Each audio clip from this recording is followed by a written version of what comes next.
Hello everybody, and welcome to another episode of the Yu-Gi-Oh! Master Era. Today's episode will be known as the Junior Nationals Tournament, a tournament hosted by Pegasus of all people. Maximilian Pegasus has decided to host a large tournament for all the youngsters all around the world.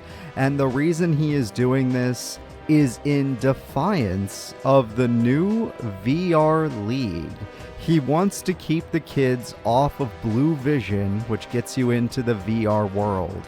And he is going to see if all of these kids will have enough fun dueling in the real world using basic hologram technology. Of course, we're going to be seeing a lot of heavy-hitting characters, as some of the strongest characters we've ever seen are from the younger side. They have powerful decks and they have powerful strategies. So, without further ado, I think it's time we get into our character roundup and see which characters will be showing up in person to this real live tournament.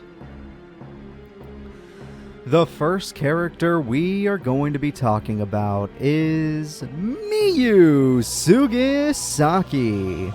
Miyu is excited to be out in the world. This giant tournament seems like it is going to be a lot of fun, and she wants to try out her reptile deck. Her and Sky are sticking close together as some of the other students from other schools look kind of scary.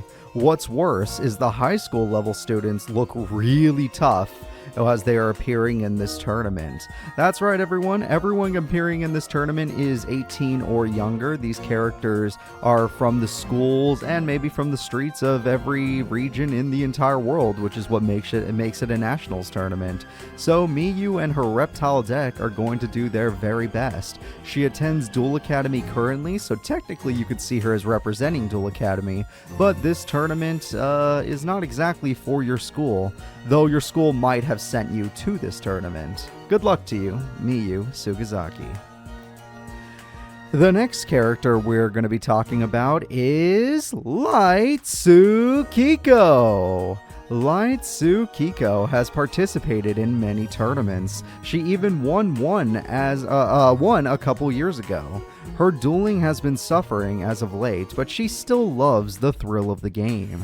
Lately, her brother has become much more mature, and she hasn't needed to keep her eyes on him. This tournament is going to be a lot of fun, and for once, she is not looking out for anybody, she is not worried about anybody, her brother is doing great, if anything. So, Kiko is just here to duel with no worries and have a good time. Let's see how she performs with her light monarchs.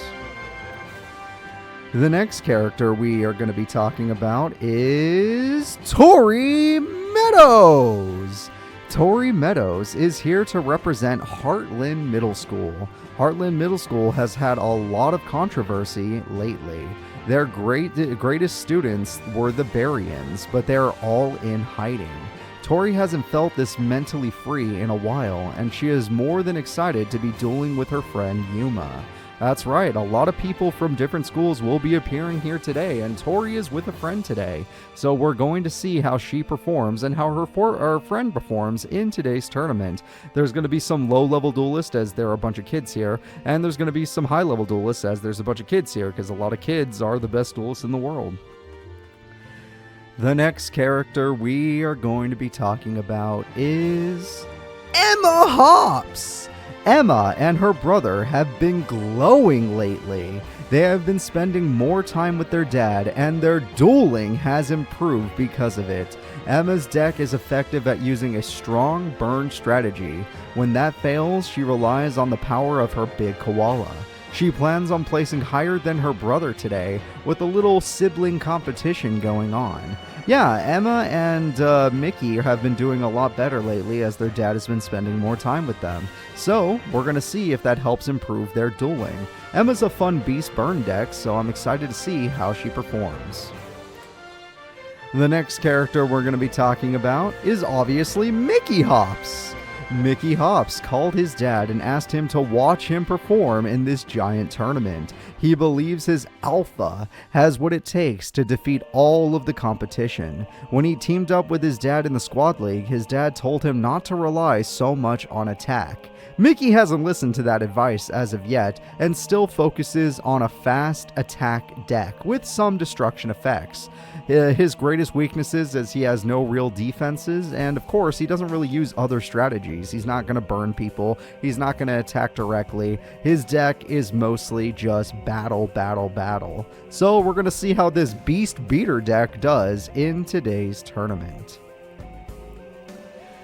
The next character we are going to be talking about is Jin Coulter. I should not be here. I should not be here. I should not be here.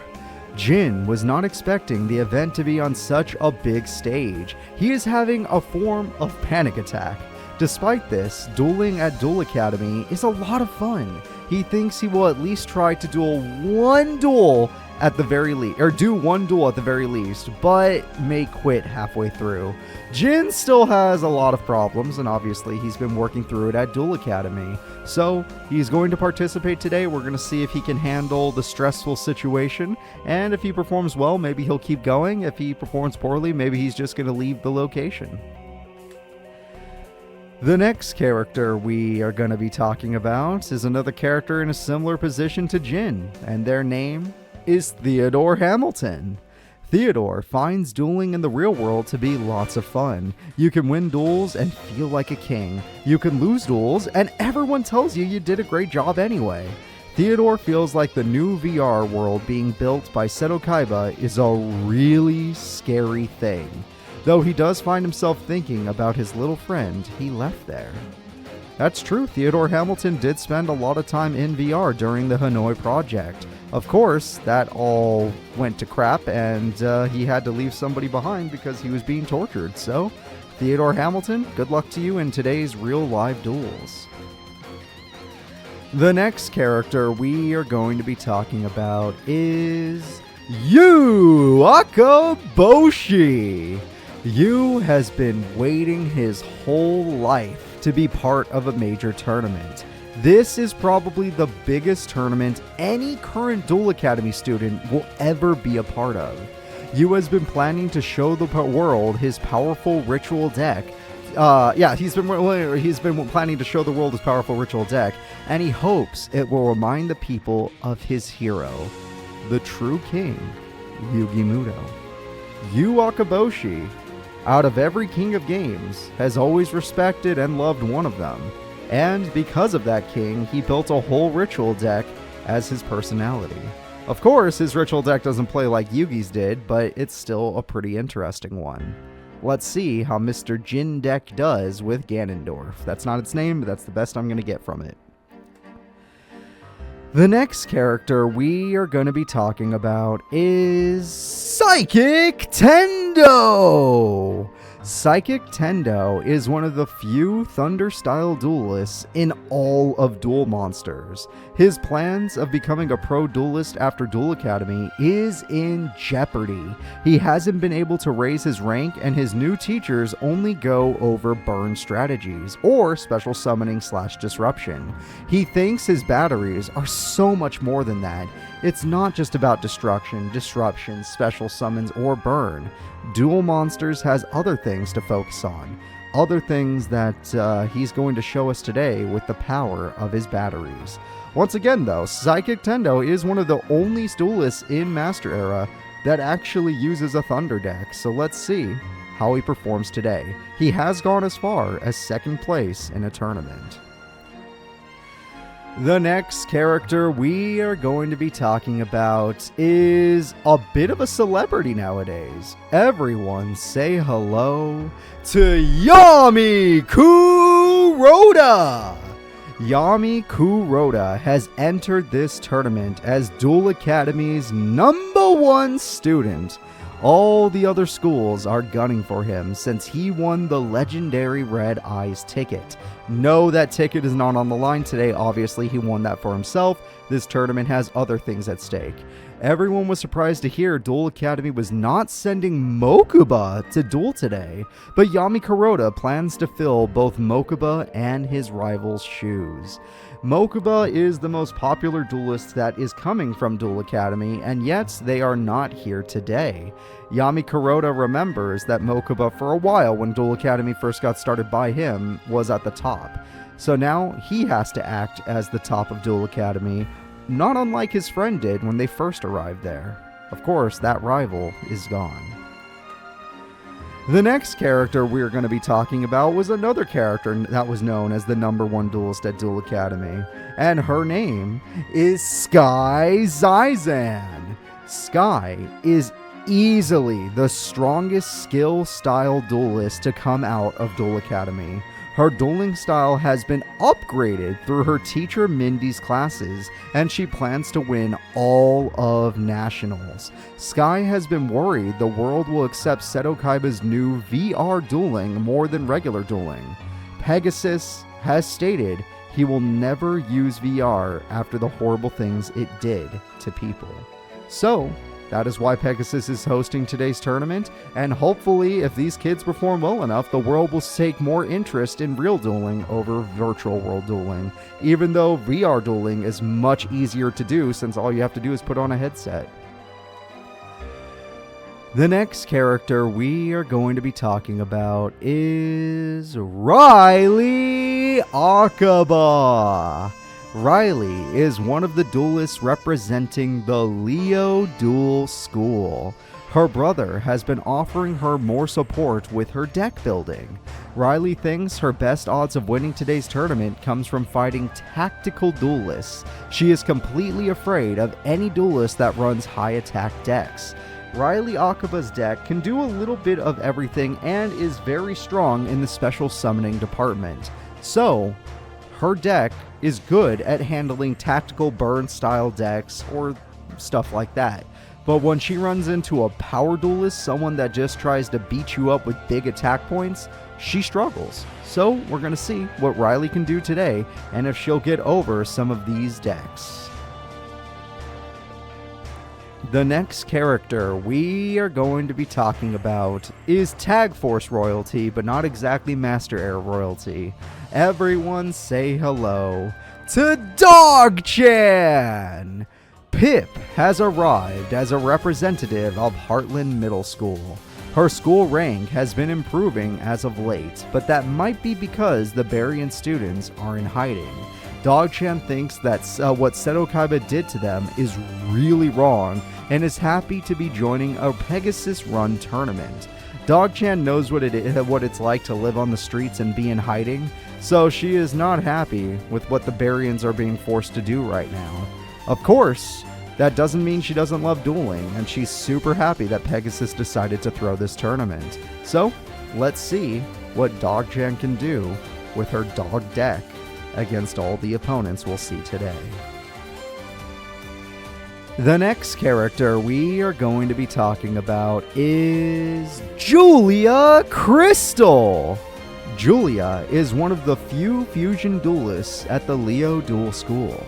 Her dueling style is entirely reliant on getting out strong fusion monsters. Her fusions have many capabilities, but they have one glaring weakness. They fail to keep themselves alive against destructive opponents. In other words, Julia is good in a hand-to-hand fight with her fusion monsters. She has a few effects that burn, help her special summon. She's got a few strategies here and there, some destruction effects. But overall, her biggest weakness are opponents that have lots of popping effects. Things that get rid of her fusions in assembly. If they take out more than one fusion, she basically crumbles. So, hopefully this gem will win today. Good luck to you, Julia Crystal. The next character we are going to be talking about is Yusaku Fujiki. Yusaku is probably the most adaptable duelist at Duel Academy. His deck consists of many strategies, but he hasn't won any tournaments. Winning on this stage could be his ticket to becoming the strongest junior level duelist. Yusaku is gravely against VR games and recently remembered the last thing he did in the VR world. So he especially, not only does he not want to return, he wants to warn the world not to go into the VR space. Either way, Yusaku Fujiki, a very powerful duelist who has a bunch of second places under his belt. He's got so many silver medals that it makes Taya Gardner jealous. So, let's see if Yusaku can win it all today, or if he'll continue to be a second place duelist. The next character we are going to be talking about is Olga. Olga attends Leo Duel School and is considered one of their elite duelists. At least she was by Henrietta Akaba, but she has been barred from the premises, and by that we mean Henrietta Akaba. Olga has tried to focus on her water dueling style, but there are some problems. The new teachers being hired are not getting through to her.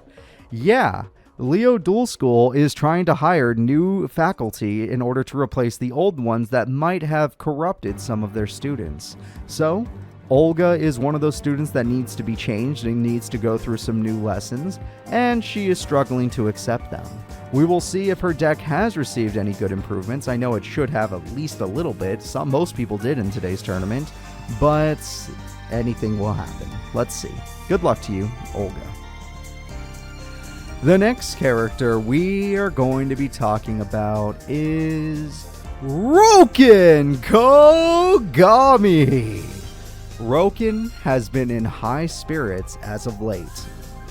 The owner of Duel Academy has been visiting him lately and letting him try the new Blue Vision. Roken is one of the only students that was in the Hanoi incident that still seems to support VR. While using the Blue Vision, he was able to contact a friend he created. Roken Kogami is dueling today in the real world, but if he wins, he will be in full support of VR. He is going to be one of those kids that goes up and says, "Everyone, buy a Blue Vision." So, let's see if Roken Kogami can do it with his Borolo deck. The next character we are going to be talking about is Sora. Sora has been in better spirits as of late. He is going to be the first in line for Seto Kaiba's Blue Vision. He also really wants to win today's tournament so that he can raise his rank. Once he raises his rank, he plans on joining the Pro League to dethrone Serenity Wheeler. He really seems to hate Serenity Wheeler. Something about her being Queen of Games just ticks Sora off. So, we're going to see what this crazy kid can do, and if he will win today and support the Blue Vision. The next character we are going to be talking about is Kit Blade. Kit is one of the most successful duelists from the Leo Duel School. Sadly, that doesn't amount to much on the world stage. Today, he will compete with all other junior duelists. His XX Saber deck is fast and powerful. His only problem comes from burn-style duelists or tactical removal duelists. Kid Blade is super strong in tournaments, but he seems to flop every now and then, and most of the time that comes from opponents that simply clear out his field or have a nice burn strategy to counter his aggressive style. So, hopefully Kid doesn't run into anybody like that today and does his very best with his Gotham's monster. Good luck to you, Kit Blade. The next character we are going to be talking about is Dipper Orion. Dipper is one of the strongest duelists at the Leo Duel School. His only problem is when he duels anyone outside of the school, he loses. He especially hates the Hops children that attend Duel Academy. Dipper has been worried that he would lose rank, but his last tournament performance held it solid. Yeah, Dipper Orion is a character that, within his own school, performs at the top level, but the second he goes out and fights other people, he seems to get his butt kicked. We will see if his Ptomali M7 can make any differences today, or if he will continue to get his butt kicked by all the newer duelists. The next character we are going to be talking about is Gong Strong. Gong Strong is one of the best students attending the Yusho Duel School. He wields one of the few defensive dueling decks that also acts as an offensive deck while in defense mode. Many duelists have fallen to his deck's all-monster strategy, but every now and then he runs into an opponent that simply outduels him. Gong Strong has yet to win a tournament in the Master Era despite how oppressive his deck can be. Sometimes he fails to send out his best monsters like Benkei even though he has every opportunity to do so. Sometimes it's because his opponent gets one up on him. Either way, we're going to see what this super defensive deck can do against all the other opponents in the Junior Nationals. The next character we are going to be talking about is a pretty popular character as of a few weeks ago. Everyone say hello to Yuma Sukumo! Yuma has recently gone through a giant rank change. During Seto Kaiba's Bury Hunt, Yuma managed to defeat every single duelist in attendance. By doing so, he earned the Buryans' respect and his fellow classmates' respect.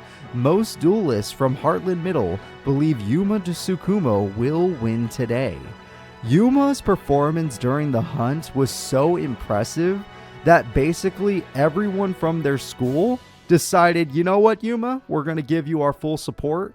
You go out there and you do you. You be the best duelist you can be and show the world that the Heartland Middle students are the best. That doesn't mean that we're not going to see any other Heartland Middle students. We did already see Tori's going to be here today, but it does mean that less of them will be arriving today.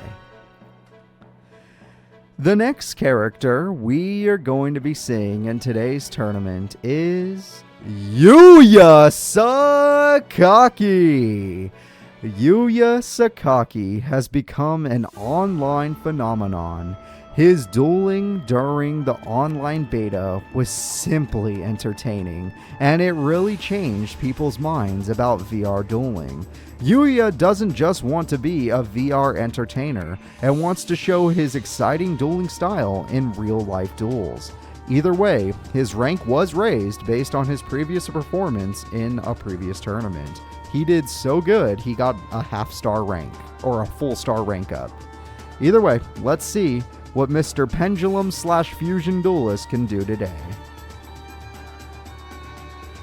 The next character we are going to be talking about is Luke Callister.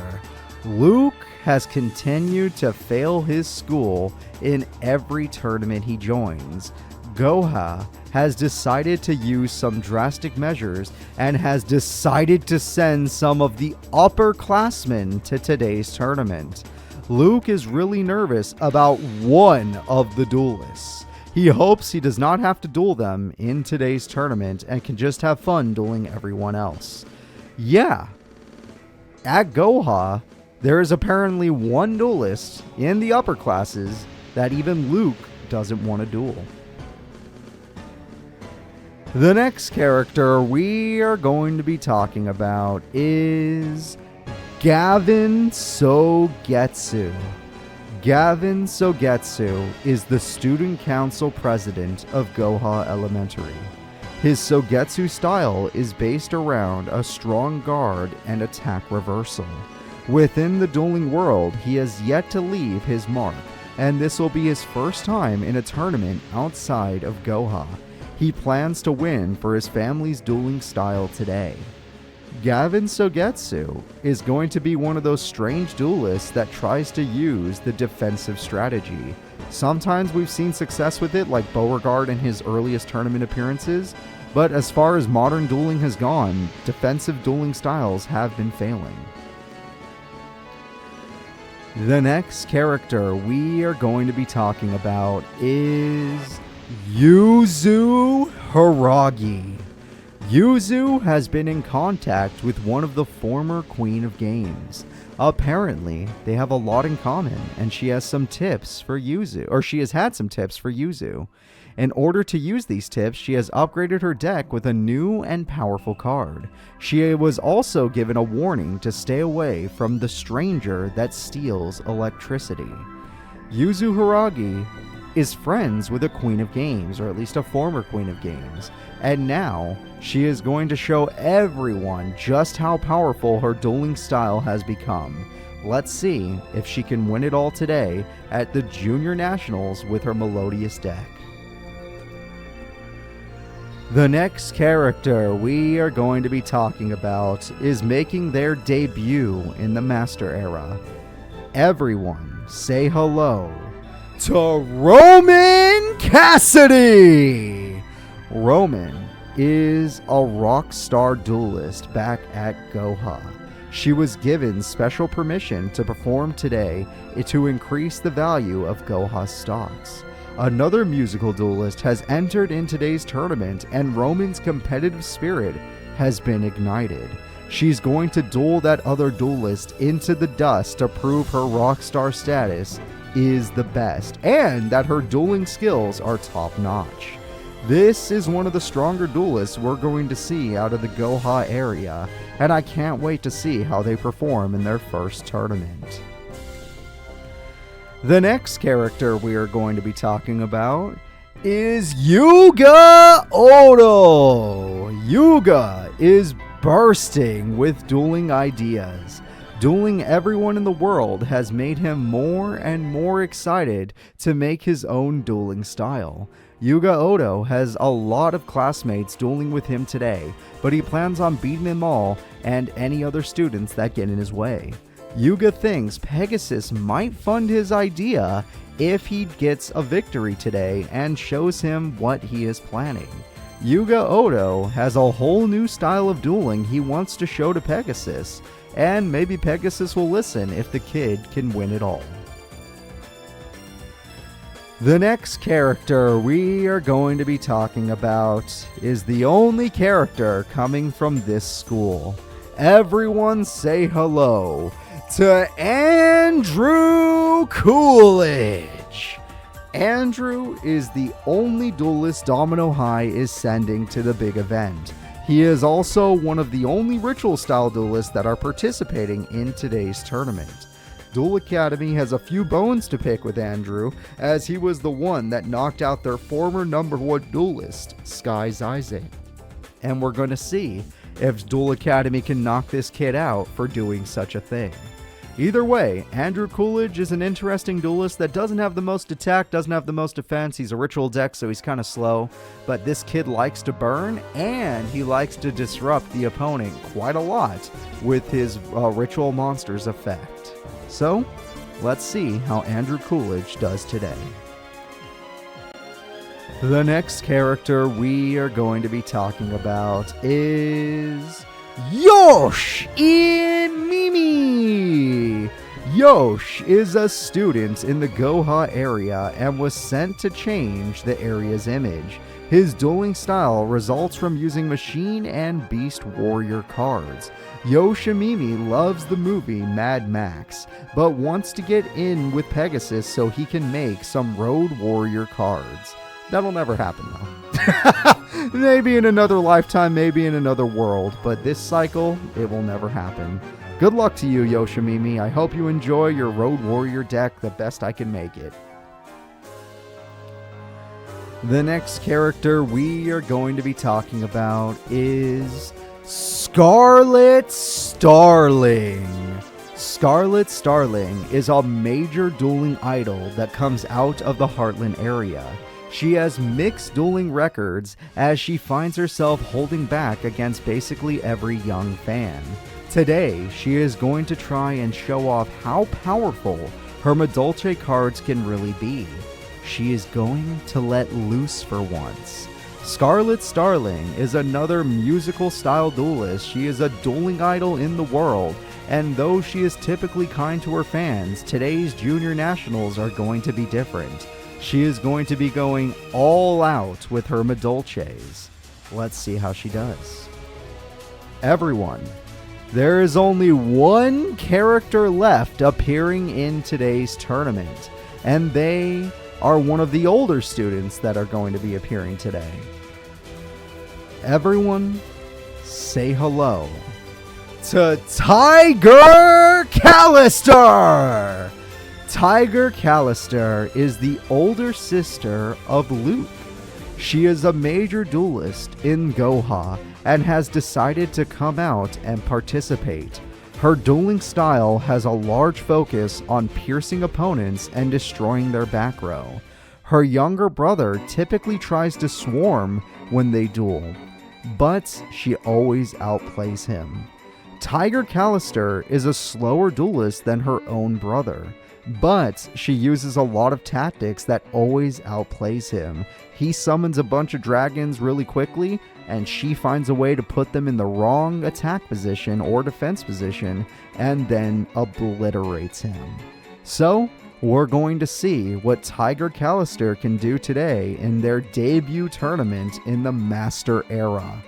Everyone, that is all the characters we have today. Today is a major tournament. It is the Junior Nationals, and every character has a chance of not only majorly raising their rank, but winning at the Junior Nationals might get them a pro spot, or at least an attempt at the pros.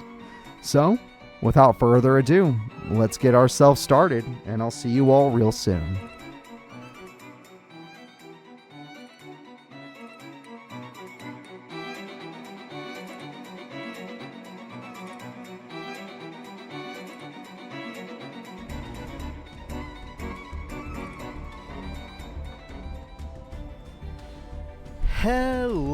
Hello everybody, and welcome to today's Yu-Gi-Oh! Master Era Tournament. It's your buddy Cooper here, and I am very excited to say this is going to be a big one. And yes, we do have a trailer at the end, a pretty important trailer, so make sure you're watching. Guys, I hope you guys are hyped up. We got a lot of decks today. Pretty much every single deck that has been performing poorly has gone through some upgrades, and poorly means they are not getting past round 1 or 2. And other than that, the major characters are still the major characters. We're going to see if they can do it with their decks. We have a lot of main characters here today. Volume is low. That happens. Sorry. I forgot that was on recording, but just remember, this is my old equipment, so it might spike sometimes. It's going to be a hard balance to get used to, but thank you all for the birthday wishes, and and happy birthday to you too. So let's go ahead, Bernog. So let's go ahead. We're going to be getting into our first fight of the tournament. It's going to be Tiger Callister, new character, versus Julia Crystal and her Gem Knights. So this is going to be it, everyone. Let's go ahead and watch. These characters are going to be going at it. Sorry if you can't see the screen yet. I haven't done this in a minute. I had a very enjoyable birthday last week, so yeah, I am back. Got myself Donkey Kong Bonanza, and I've been having a lot of fun with that. So we're going to go ahead and start with a dragon who is Tempest, and we're going to see if the opponent does anything about it. Now the dragon is in the grave, which is exactly where she wants it. So let's see what happens. The next monster is Twin-Headed Behemoth. Monster Reborn comes through. Now we don't have to worry about that monster going back to the hand, I don't think. And now we're going to get out a Twin-Headed Behemoth to combo with it. Oh no! Julia Crystal summons her ultimate monster! And there's not a damn thing Tiger Callister can do about it. That is brutal. Triple Fusion, the strongest card. Tiger has nothing left. She used all her options, and now she's going to need to find a way to come back. Drawing a card, she does get a new monster, but she will not be using it, even though its effect could have been a little bit helpful. Alright. Let's see what this monster plans on doing. We're going to throw away a card. We're going to use this monster as well to throw away a card. It doesn't do piercing, so it's not the biggest deal. And for once, the AI isn't dumb enough to attack with a monster with low attack points. Thank God. All right. Hopefully, we get to see if Master Diamond can hold the field forever and ever. Tiger Callister, have you met your match? Is the Leo Dual School buffs actually going to make a difference? Because most of the Leo Dual School got buffed because they got bad. They were doing so bad in tournaments. All right, we're going to go ahead and send another Gem Knight to the grave. That did 1,000 burn. That's going to get rid of Twin-Headed Behemoth. Is 600 attack enough? Obviously not, but you still went for it. We got another trap card during the battle phase. Lazuli with Rose creates Citrine. That's a new one. Citrine has hit the field, and now we're going to bring back a normal monster. And it looks like Julia is finally playing correctly. I don't know what Citrine does, but it's a negated Mass Dragon's effect. That was a very good card. If it negated the effect, then that was damn good. We're just going to set because we can't beat Master Diamond. Master Diamond is the biggest threat here. Pot of Greed, that's a dangerous card that Tiger needed, not you. We're going to banish another card to power ourselves up, and we're taking out the monster. We're going to negate whatever this monster's effect may be. I don't think it has one now, but the buffs for Julia Crystal are showing. She's got even more she wants to do. This might be a misplay unless the monster is actually better. That's just, I guess it's a bigger monster. I like the other monster's effect more. Oh, okay, yeah, no, that's okay. You know what? That actually might work. That technically might work, even if it's only for a turn.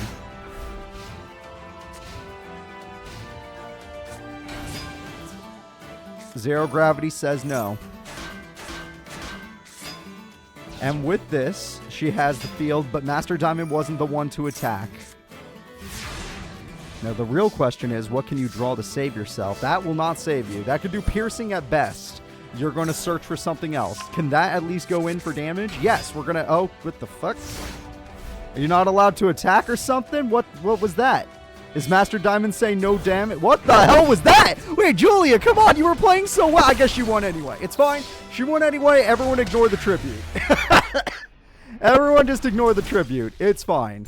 Let's be happy. Julia Crystal finally can use her deck a little more efficiently. Not perfectly, but a little more efficiently. Tiger Callister, however, is in trouble.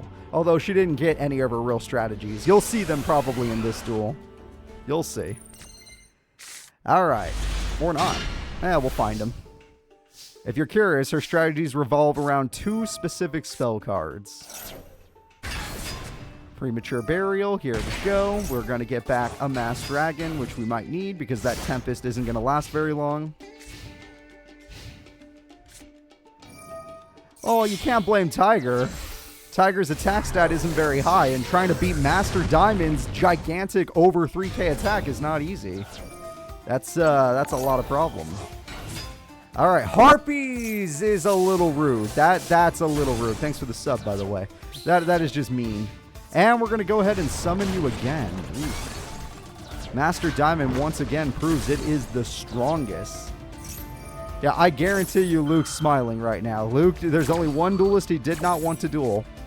And if they can get knocked out early, then that means Luke might have a chance in this tournament. All right. Troop Dragon is here. Holding the field. That is okay, but I don't know if it'll actually help. Master Diamond is just too big is the problem. All right, so even though you got a Tempest, I was going to say Master Diamond is just too big.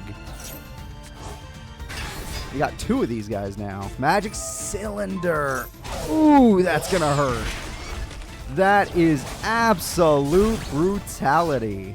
But she's got nothing that could beat 3,200. She would end up just losing 2 monsters if she tried that. Gem Knight comes through. Let's see what you get. Garnet. Garnet ain't going to do a damn thing. Gem Knight Fusion. Wait. What are you doing? Why would you kill Master Diamond? There must be a strat. Ruby. Wait a minute. What's Ruby do?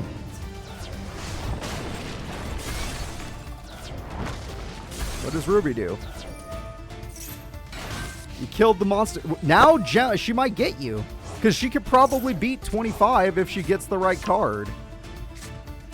But Master Diamond was the real pro. Okay, now no Ruby. Okay, what are we going to do this time? What are you doing, Julia? You were doing so good in the first duel. Okay, 29's a lot harder to beat. I admit it. That is much harder to beat. So, let's see if you find a way to do so. Oh, actually? No, 2,500 defense is still a lot. It is still a lot. Bad AI for the win.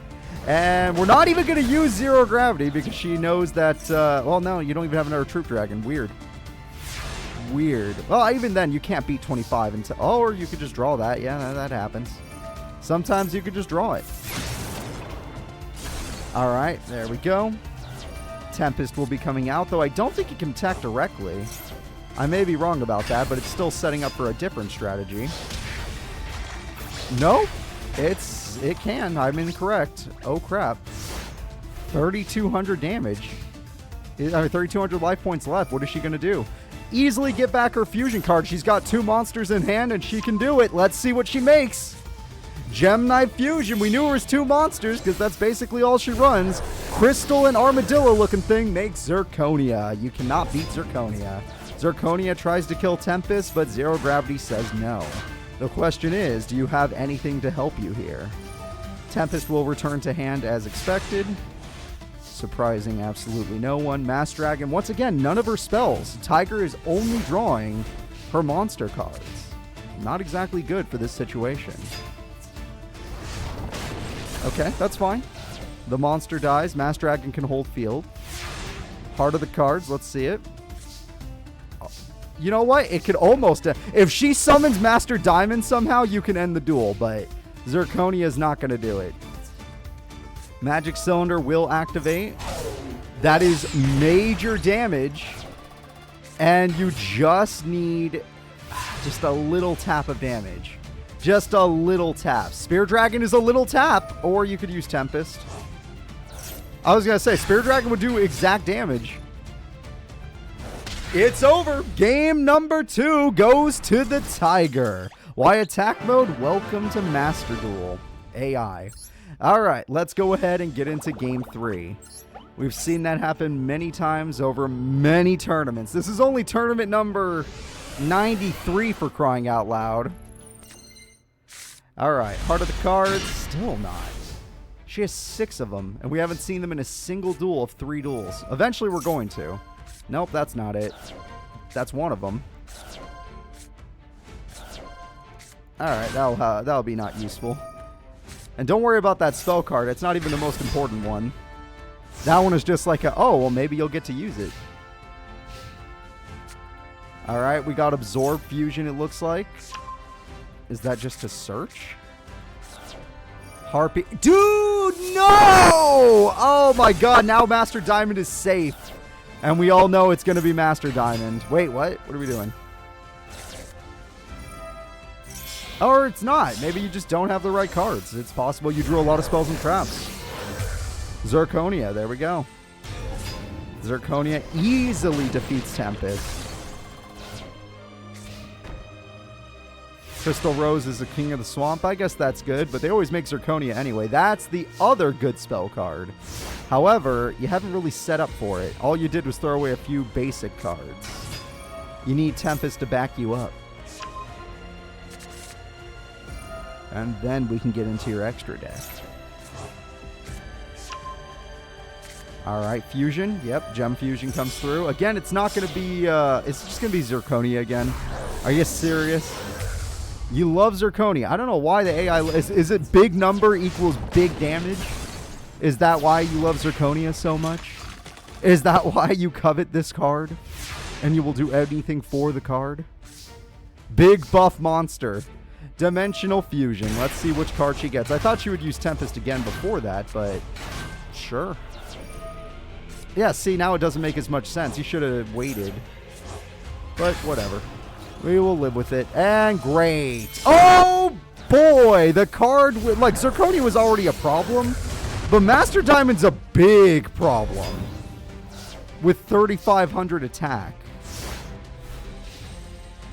Like, I have no clue how you're going to handle this. 1,100 damage comes through. She's not doing anything. She's just sitting there. menacingly. Come on. Come on, baby. You got this. Lapis. You wouldn't waste your fusion. You would not waste your Master Diamond. You would not waste your Master. You wouldn't do it! Why? You were playing so good in game 1. You were... Oh, wait. What does Lady Lapis Lazuli do? Is she actually worth it? I was wrong! Exact damage victory! She knows what to do! I don't know Gem Knights well enough, but she does. There we go. I owe her some D-freaking-P. Let's go. All right, let's go ahead and move into our next duel of the tournament. Our next duel of the tournament will be... Hold up for it. Julia's there. Oh, that one weird girl. Miyu Sugisaki. And Miyu Sugisaki will be taking on Dogchan. So the reptile deck was weird the first time we saw it. It had a lot of powerful strategies and then fell to admittedly powerful opponents, but still. Dogchan, I don't know if you're going to count for that. Snakes versus dogs. In real life, how does that go? Do dogs have fast enough reaction speed to beat snakes? I guess it depends on how venomous the snake is, huh? That's true. That is very true. Because I know cats can take on snakes, because apparently cats are just that fast, or they don't really get bit by snakes. But dogs are different. Dogs, they might not have that same reaction speed. They're definitely bigger and stronger. They just might not have the reaction speed. All right, looks like we're going to start the duel with double reptiles. And Dogchan has to find an answer to that. Oh, yeah, that's an answer to killing 2 monsters. The biggest spell card in the game. Of course, by doing this, you both draw a card and probably lose a card. Yep, you both lose a card. And because of this, we're going to throw away another card. The Mad Dog of Darkness. Normal monster beatdown. Why not? Normal monster beatdown is quite good. Now we have graveyard effects. Using this trap card, we bring back level 4 monster. Using that effect, we bring back level 4 monster. Using this effect, we bring out big monster, boss monster. Wait a minute. Super Rush recklessly tries to save the day against the Overlord. Oh crap. Overlord's effect activates, getting rid of the monster, which means there's no target for Super Rush recklessly. She got rid of the target. No! Someone help Dogchan.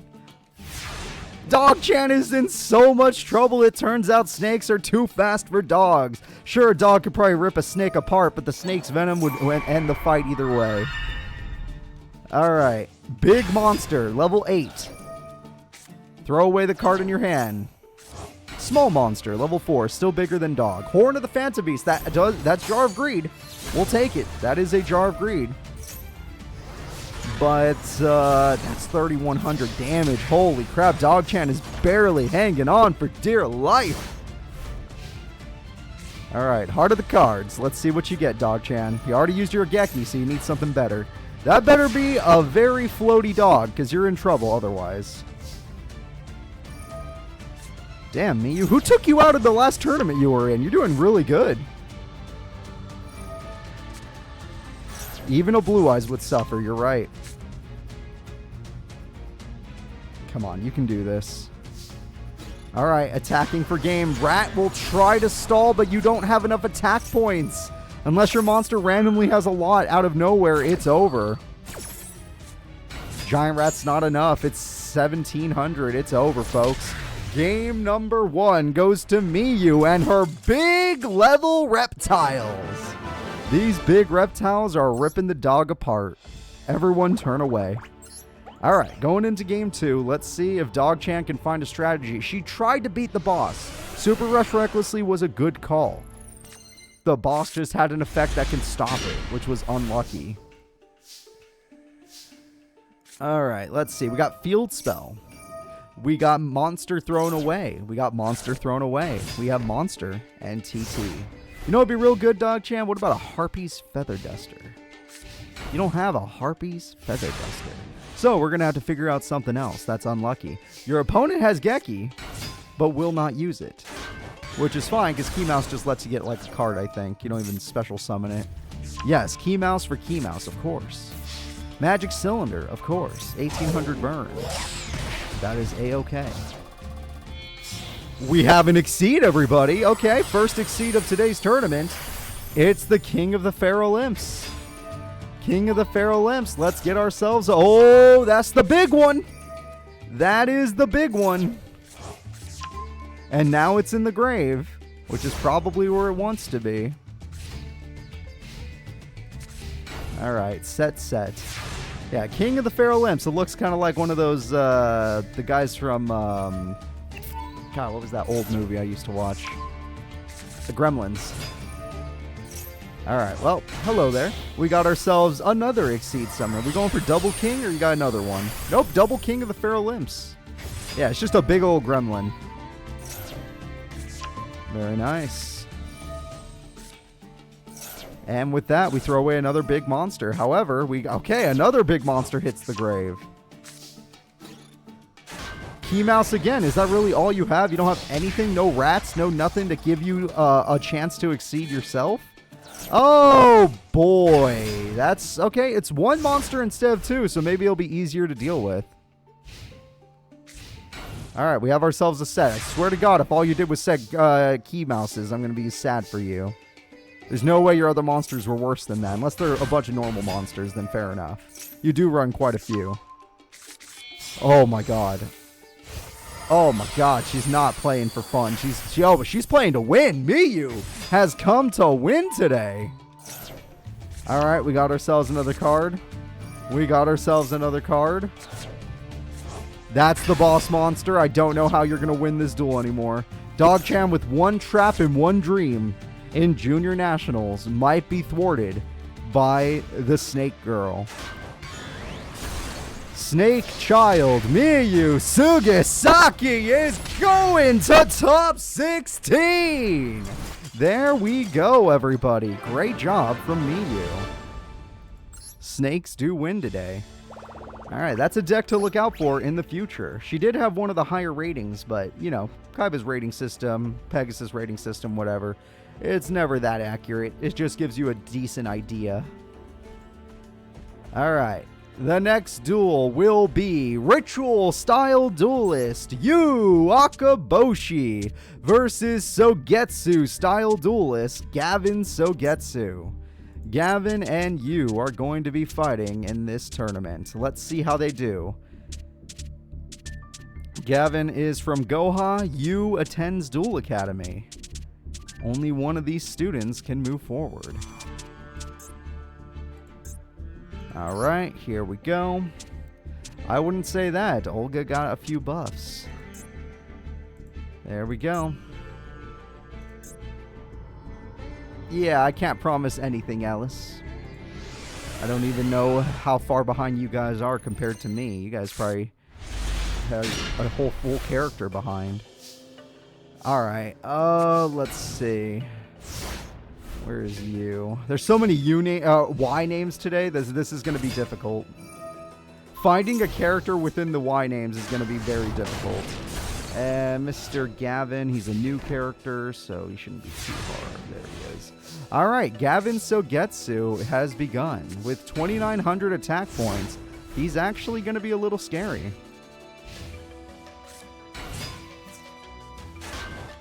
Yeah, remember I was playing Tag Force and I said this exact situation happens? Remember when I said this exact situation happens? Where they just attack with their super weak monster where it makes no sense, no matter what the situation. And then people didn't believe me. I know a lot of you that watch the Master Era did, but the people that don't watch the Master Era, they definitely didn't. They absolutely didn't. Alright. And attack goes through. And attack. That's 2,900 damage. Where are your ritual spells? Where's, which one is this? Sonic Bird or Manju or something? Dear Lord, man. Your opponent is so much stronger than you. Gavin Sogetsu using his defense as his attack stat. is destroying the opponent. If he could just draw one ritual spell or many of the other cards that give him his ritual spell, he'd be okay. But this is the weakness of a ritual deck. Ritual decks can easily fall apart. Even with all the search in the world, sometimes you just don't draw it. So, attack goes through. That's going to hurt a little bit. Attack goes through. The throw stone unit goes through. And the winner is Gavin Sogetsu. Yeah, that seems to be a problem with a lot of characters today. A lack of spell cards. A lack of spell cards. All right, let's see what happens.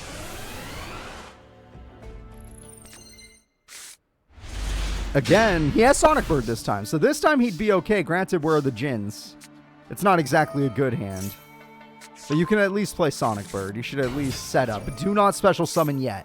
There's no reason to ritual summon. Exactly. He understands. Absolutely none. Rhoda comes through. That looks like a pretty strong card. That looks like a pretty strong combo. That looks like a pretty strong combo. 3,800 attack. Going the other way, though. 3,800. All right. With that, what are you going to do? You have a Djinn card. You could go for it.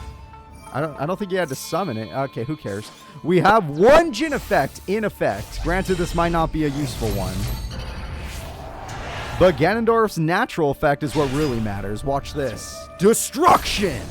And with it, oh, he gets a monster back, but the ritual spell has its own effect. I have no clue what it just did. Why did the ritual spell go away? Wait, did something happen? I like that better, Dragon King. Hakai.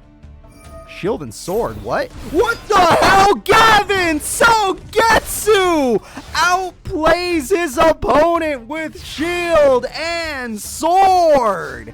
That was disgusting. Holy crap. Well, that was brutal.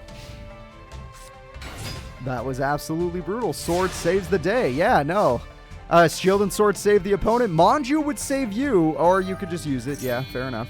And the Djinn in the grave. I would have normal summoned it and then gotten another Ganondorf, but hey, to each their own.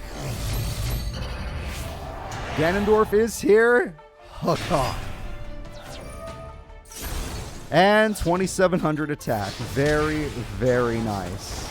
So, this has been a pretty interesting duel. Gavin has fought back a few times, but overall that magic cylinder has left him with no life points. So Ganondorf rules the field. Yu does not want to lose game 2. You can see it. The ritual spell leaves the field, or the graveyard. The rat goes back to the deck. That's a weird effect that the ritual spell gave you. Oh, but it just puts it on the top of the deck, which means he'll rat again. You need to draw another monster. There you go. You know what? That's a pretty good spell card. That's all. Oh, you already got all your monster. Yeah, it's over. It's over. GG. Oh, wait. Rat this time will not go to the top of the deck, which results in this. No. Yeah, that's all 3 ritual spells, so that other spell card is useless now. Because this duel, since we asked for it last duel, he drew 3 ritual spells. Search one of them. You know what I mean. All right, so those cards are useless now. The cards that normally would have been helpful. Well, looks like he gets to survive. Oh my freaking god. This is the last thing I want to see. Gavin, don't you dare. Don't you dare! It's the shield and sword! Millennium Shield gives you a fist bump. And unless you top deck a monster, it's all... He top decks a monster! Go, go, go! It's over! He tried. You managed to top deck the right card. If it was another spell or trap, his opponent would have been super safe and could have built a strategy. Overall, though, it was a fun duel to watch. We're going into game 3. Both characters performed admirably. Hey, Gavin, there was a chance. It was a 1 out of however chance that he would have been fine. But, yeah, he did not be fine. He was not fine. preparation. He can ritual summon again. I'd start Mystic Tomato or something, or the Jin, because if the Jin dies, who cares? Yeah, it works in the grave anyway. Now let's see what we got. We got Big Boy. Big Boy with big attack. And Supply Squad's gone, so it can't even let you... You won't even get to draw a card. That is brutal. You don't really need to top deck 2 of those, but who cares? You can already ritual summon. Everyone, let's say it together. Hakai. Just do it. Ganondorf. Oh, his hand is like this. Okay, his hand goes like this. And TT! We will not be Hakaiing. I was wrong. A huge amount of water will destroy you. There will be no Hakai today. If you want to beat Beerus, all you have to do is drown him. 2,000 attack yet again, and this hand is terrible. The only thing worse would be drawing your 3rd ritual spell. That's not much better. It's not terrible if you know, it was earlier on, but since you've already lost everything, Game 3 for you, Akaboshi, feels like it's over. Throwstone unit, no equip spell, sadly, so he's only going to be kind of weak. Overall, though, this damage is good. Next turn, it is over. This entire duel is decided by this top deck. That is the worst one. The bird doesn't give you anything. You don't need another ritual spell. Maybe if you had drawn Manju because it's over. It's so over. Gavin Sugetsu, you know you got this. Get in there and put this boy down. The ritual deck will lose today to the power of Sugetsu style. Exact damage victory. Gavin, I owe you some DP. All right, good duel. Very, very good duel. Yeah, some very bad top decks. It's been happening to a lot of the characters today, at least the ones we can see. But we will see if it improves later on. Maybe some other characters will get a little luckier.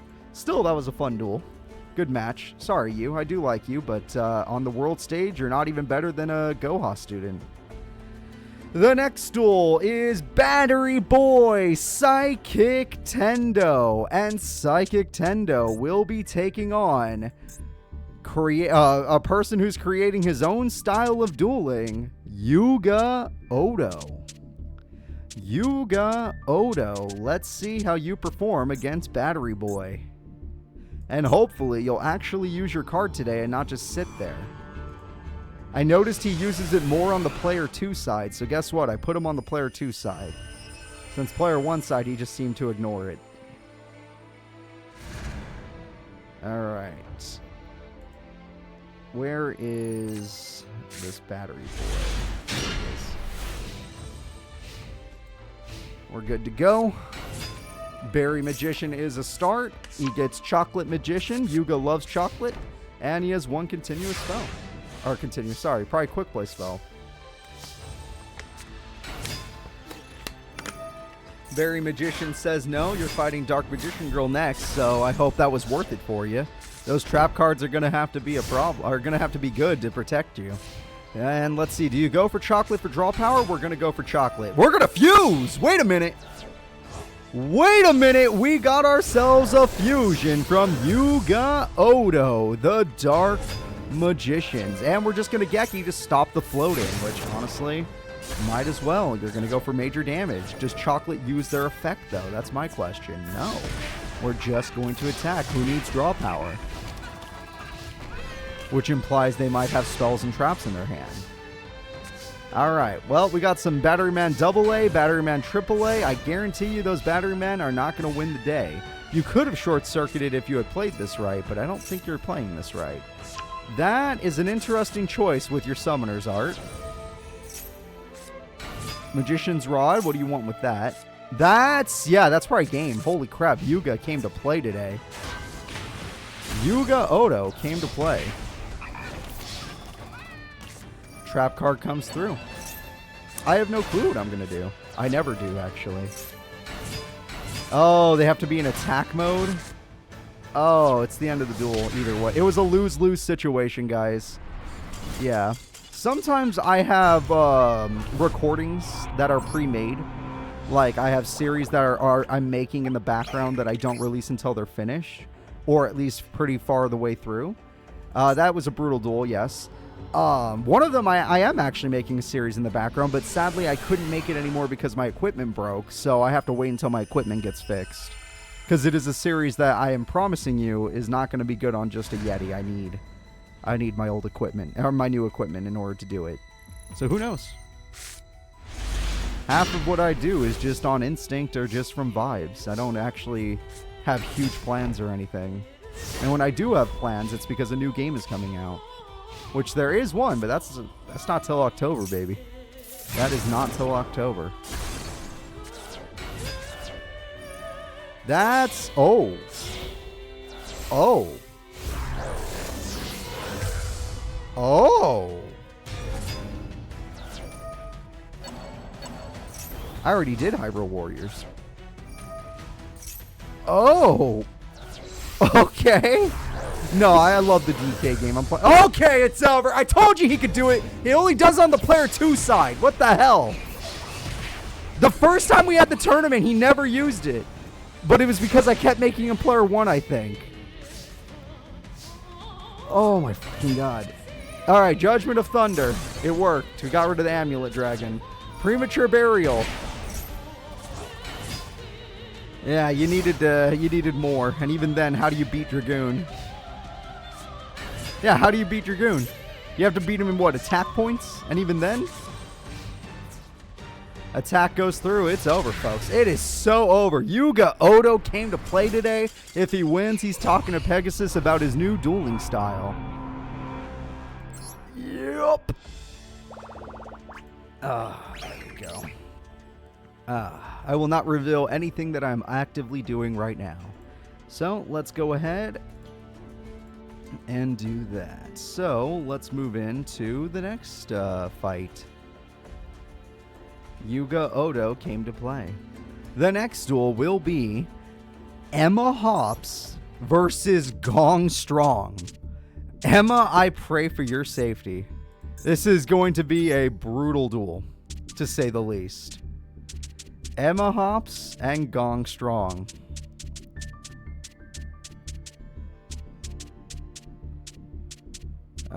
There he is. Okay, there's so many characters today, it's harder to find their decks.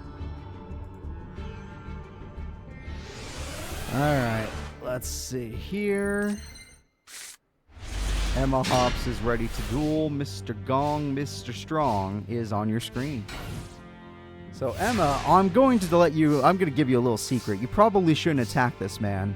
This is probably the wrong man to be aggressive against. You did beat that card, but I guarantee you it's not gonna last. Gong is a problem. He has been beaten in the past, but it takes oh, is he actually gonna do it right this time? Giant Rat into... Well, that's fine as long as you end on the right card. Alright.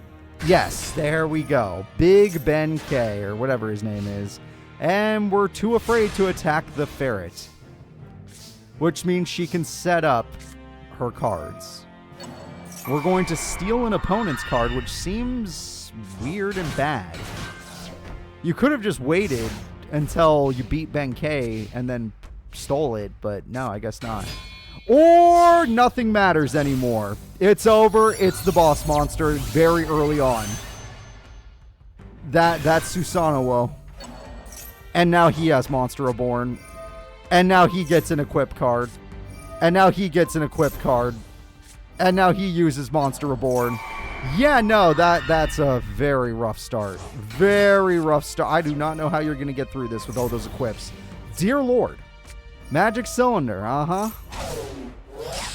Yeah, nice 2,400 damage. Trap Hole with Spikes. Nice attempt. You're trying to burn him. I'll give you that. I will give you that. You're trying to burn him before he pierces you to death. But at the end... Oh, wait a minute. Wait a minute. Harpies, Feather, Duster. What a top deck. However, you cannot destroy the monster because Fencing Fire Ferret can't sacrifice itself. That's interesting, but she'd have to go aggressive, but now we know. Now we know. That is also interesting, but she'd have to go aggressive. And she's one of the few characters, because she's a burn deck, she doesn't have to play aggressive to win a duel.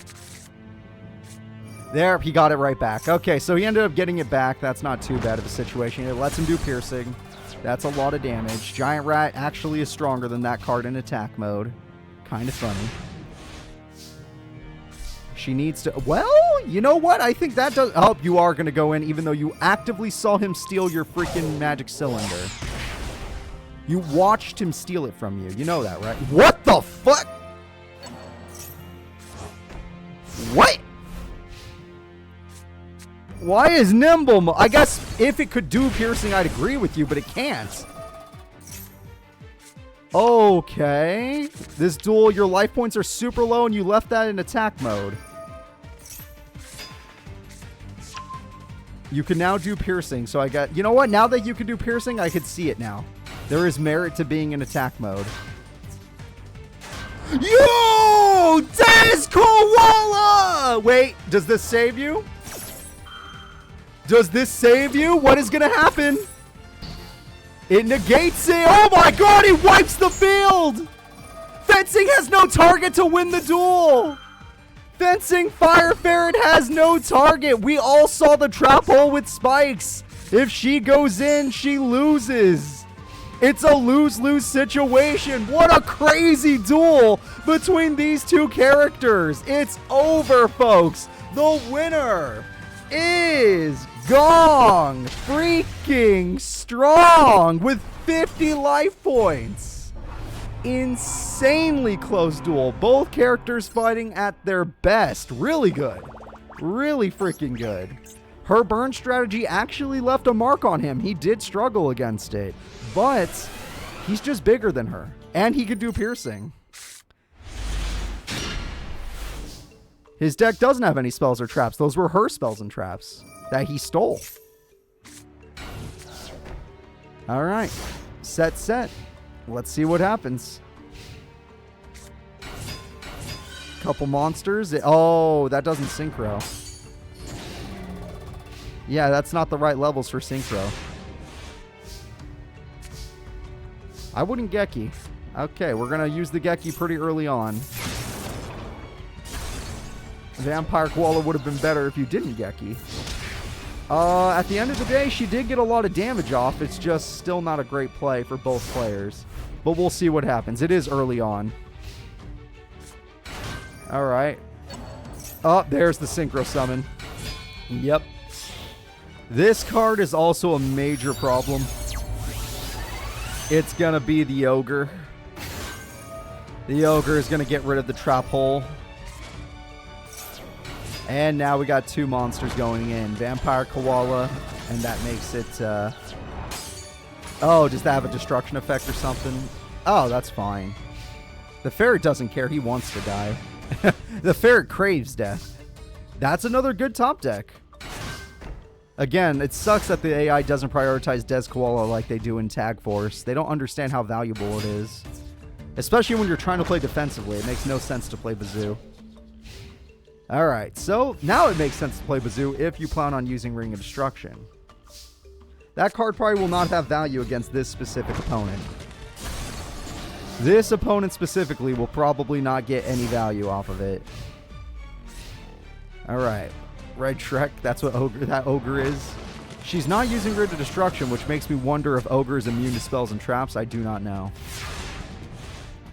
That's true. The level 10 Synchro could work. Well, there's a card that can win you the duel slowly. That's some of your life points.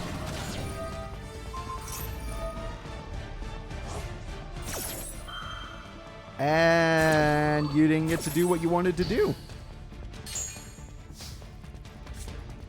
Wave Motion is here. Oh, it's because it would only do 500 damage? That's a shame. Des Koala would do a lot more, though. Ring of Destruction gained value in my mind. Oh, you can't even use it on regular stuff anymore. You could win the duel if you were smart enough to use Ring of Destruction Wave Motion, but I don't think her AI brain can do it. Her AI brain can't do it, guys. She could have won right there. Attack goes through. Attack goes through. That's 2,500 right there. Ring of Destruction activates. You had to do it, but it turns out, no matter what, you never were going to be able to stop it. However, you survive because of it. She survives because it weakens it to protect it. And wave motion is online. Wave motion cannon fire. We're going to game 3 with 800 life points left. Emma barely survives that duel. In an extremely tense duel, she barely makes it. All right, we're going into game 3. Both of these characters performing extremely well. They're giving us a great duels. Emma Hops, what do you got? Mecha Bunny would be good. Mad Dog, depends. Most of your opponent cards are going to beat that. Mecha Bunny is good.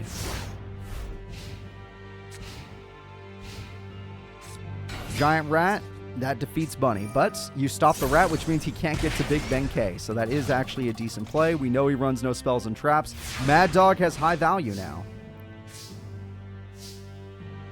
Mad Dog has high value. You go in for 19. Very nice play, Emma Hops. But Gong is probably going to go hard right now. He's going to start with this. He gives himself 1200 more defense, and he can attack in defense mode, easily defeating the Mad Dog, which is what we knew was going to happen. It happens all the time.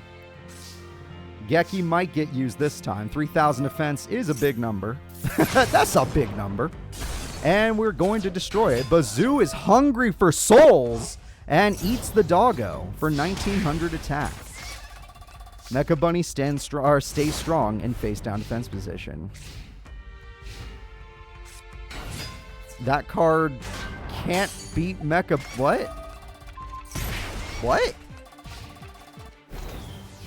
That better have a secondary effect I don't know about or don't remember. You're about to heal her by 18.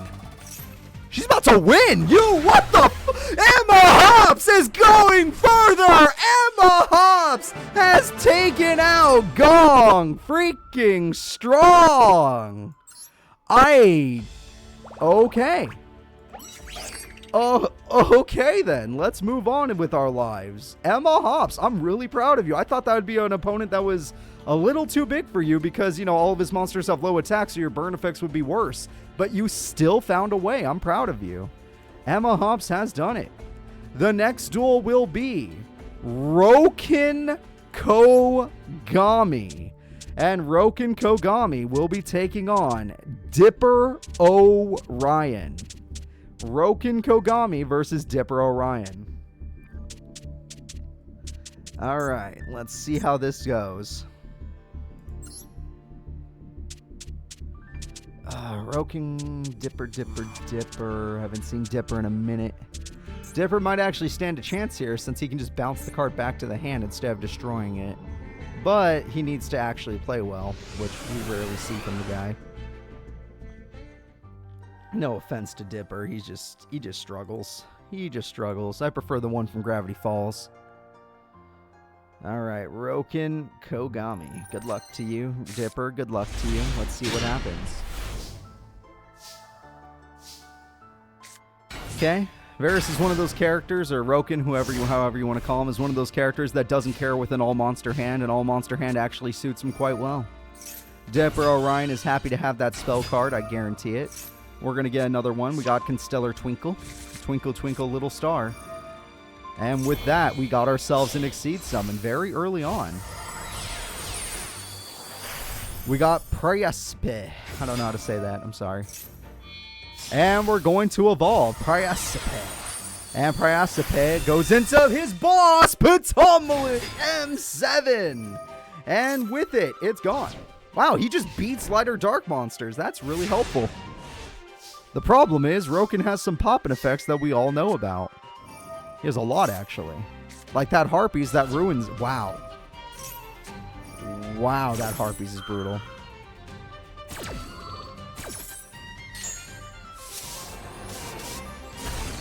Ooh, he lost Magic Cylinder as well. Dude, that's rough.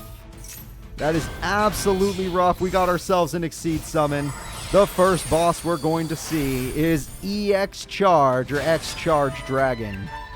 And with it, we're weakening the opponent. There we go. Alright, Heart of the Cards. We're going to get Rhoda. We lost all of our back row, so we got to find something else.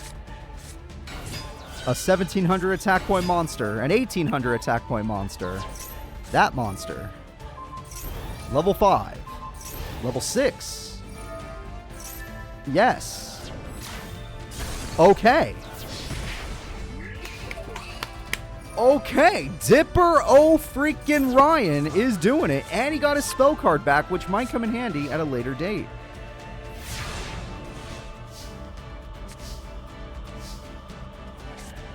Varys is trying to think of something else. He gets out a big monster that is known for popping, as in it destroys itself to get other stuff, and he can use it for synchro. We bring back 2 other monsters, using the field spell, which I think is stupid and busted. We pop ourselves to bring out a new monster, which also gets us an Exceed.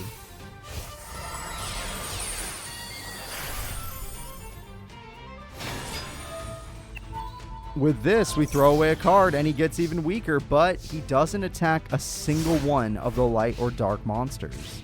Sorry, the light monsters. We'll increase level by 1. We got a rank 6 on the field. We got a bunch of monsters on the field. Rank 6 Exceed Summon. It is a Ptolemy M freaking 7. And with it, we're bouncing. And with it, we're destroying. Broken Kogami is dying. Yes, he's got the M14 Garand. And now he's going to Exceed again just to embarrass his opponent even more. It's Priecipe.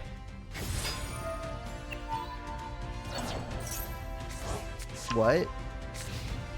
Was that a good play or what was that? That was weird. That was really weird. Hey, thank you, Luna Rose. I appreciate the sub. Alright.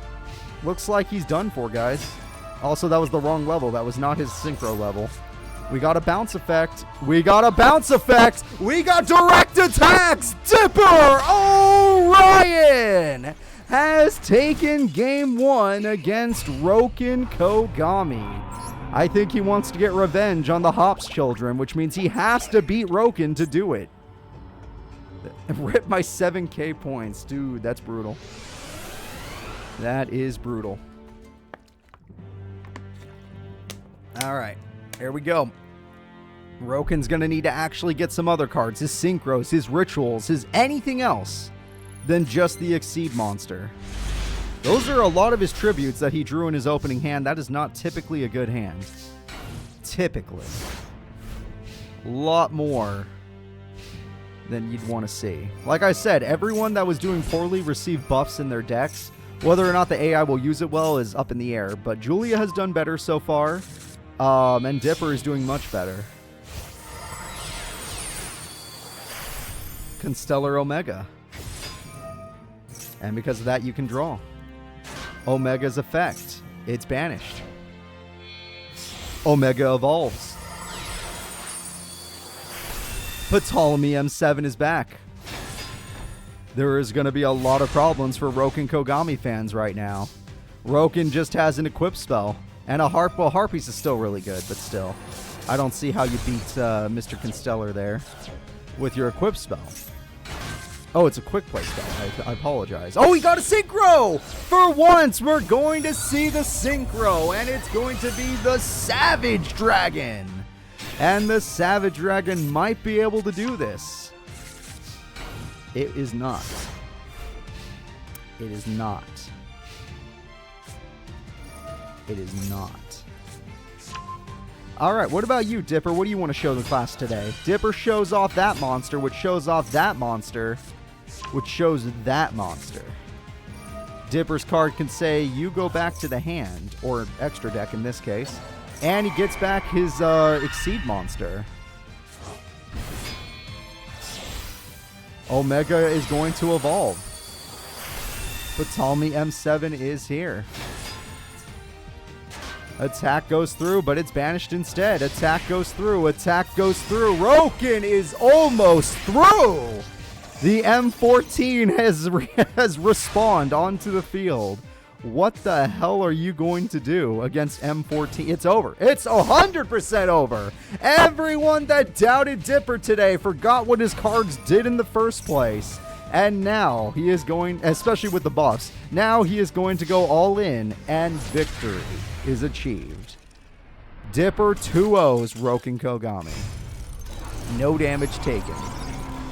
The Leo School redemption run, basically, right? D-Clan did hire new professors. Alright, so let's go ahead and let's see what's up next. So, Dipper has moved forward. The next duel is another Hops child. It's Mickey Hops. And Mickey Beater Beast deck is going to be taking on Luke Callister's Dragon deck. Alright, Luke Callister and Mickey Hops. This should be a fun duel. Both characters have their boss monster at 3,000 attack. So let's see which one is better.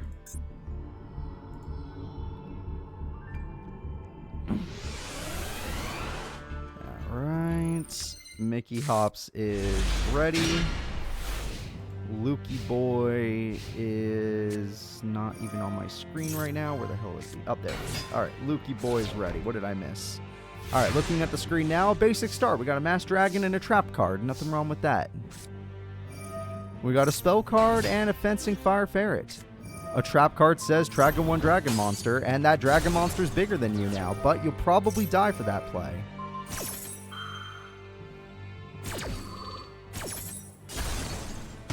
$500 burn will be dealt, and a Gene Warped Werewolf is in hand. Monster Reborn brings back the good old Fencing Fire Ferret. The question is, does Luke have his combo to get out his Advanced Dragon? The one that has won him a few duels in the past. Granted, I don't think he's been winning matches lately. He's had some troubles. I think did he get to top 8 once? I don't remember. The kid's been having troubles. That also can get him his dragon. The problem is, Mickey started with double Fencing Fire Ferret, so that's going to be rough to get through. Totem Dragon is reborn. A tribute can be used. A tribute is used! It's not the boss. It doesn't matter. TT is used. That was an aggressive TT. Way not necessary, but screw it. And you got outplayed by Luke. Luke wanted that to happen. Luke Callister is happy about the situation. He gets an Interplanetary Purple Thorny Dragon out, and with it, he holds field advantage. So, another Fire Ferret would be a decent idea unless you want to go extra aggressive. Extra aggression is the call because that equals Jar of Greed, which equals new card. The Purple Thorny Dragon is gone. All right.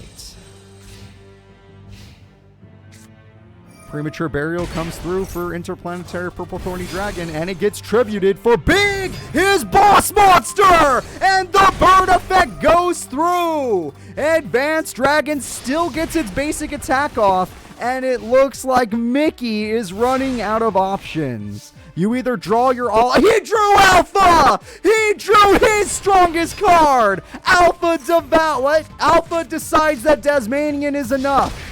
Holy crap, both characters are doing their absolute best, just like when Emma was dueling. Assault Wyvern into Red Eyes Metal. It's over, folks! Mickey tried, but Mickey couldn't beat Luke's power. Luke's special summons and power were too much for him. Mickey did a great job, but boss versus boss, and the other guy summoned it more. We're going into game 2. Good duel from both characters.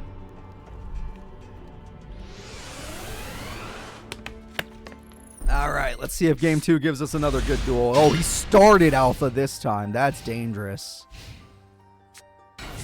Okay, 2 traps, though. He may have started Alpha, but 2 traps, though. Maybe a TT, maybe something good, unless he draws Harpies. Nope, double Alpha instead. Alpha is on your field. Rescue Rabbit says 2 dogs of darkness. And they're going to be going in. Mass Dragon can stall for time at the very least. It's buying him turns. God, these are some good duels. Magic Cylinder comes through. 3,000, that's a huge hit. Mickey is 1 duel away from losing, and he lost a lot of life points, and most of his monsters are gone. His family rabbit cards are still helpful. Oh, no! Luke got rid of premature burial. Why did you set it? Oh, that's brutal. All right. There is still hope, though. TT baby is unnecessary when you can just do piercing. Now that you have piercing, Alpha doesn't have to worry about Mass Dragon being dumb. Troop Dragon, however, could still stall for time, giving Luke all the time he needs to get out his Advanced Dragon, the card that can beat Alpha. However, Alpha has the ability to beat Advanced Dragon as well. It just depends on who has priority. There it is. It's boss versus boss. He's going after Alpha. He can't hit it! TT says, no, you're not touching my Alpha. Both characters lose everything. Monster aboard! He steals Alpha! He doesn't even want his own dragon back. He's gonna beat Mickey with his own monster. Mickey Hops in game 2 is almost out of here. Mickey, you gotta do something, kid.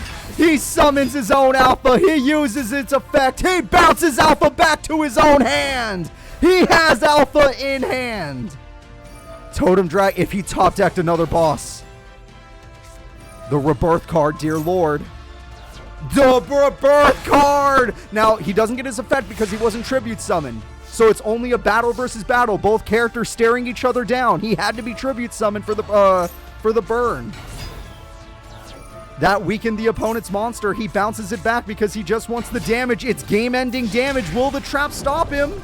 He can't because he used the monster's effect, so it wasn't for game technically. But at the end of the day, there's nothing to tribute.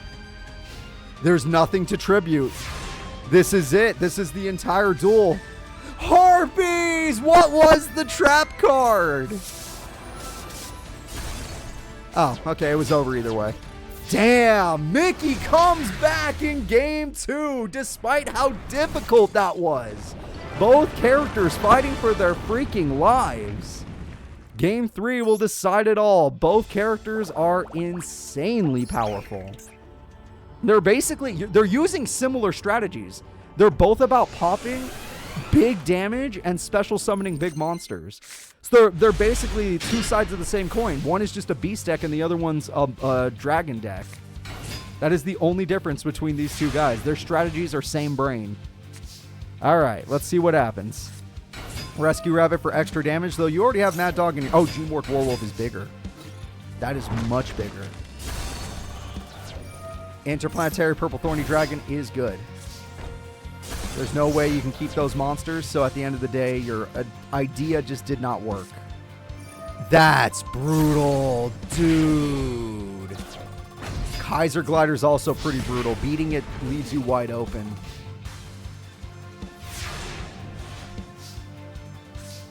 Alpha would be bounced back, but it's still better than not using it. You're going for maximum damage right now. Oh, that was not good. I thought you were going to use it on Alpha since it was going to get bounced back anyway. Okay, well, you still have enough life points to survive unless this guy has a billion special... Oh, if he gets his tribute, that's going to hurt. He does not have... Oh, you're so lucky.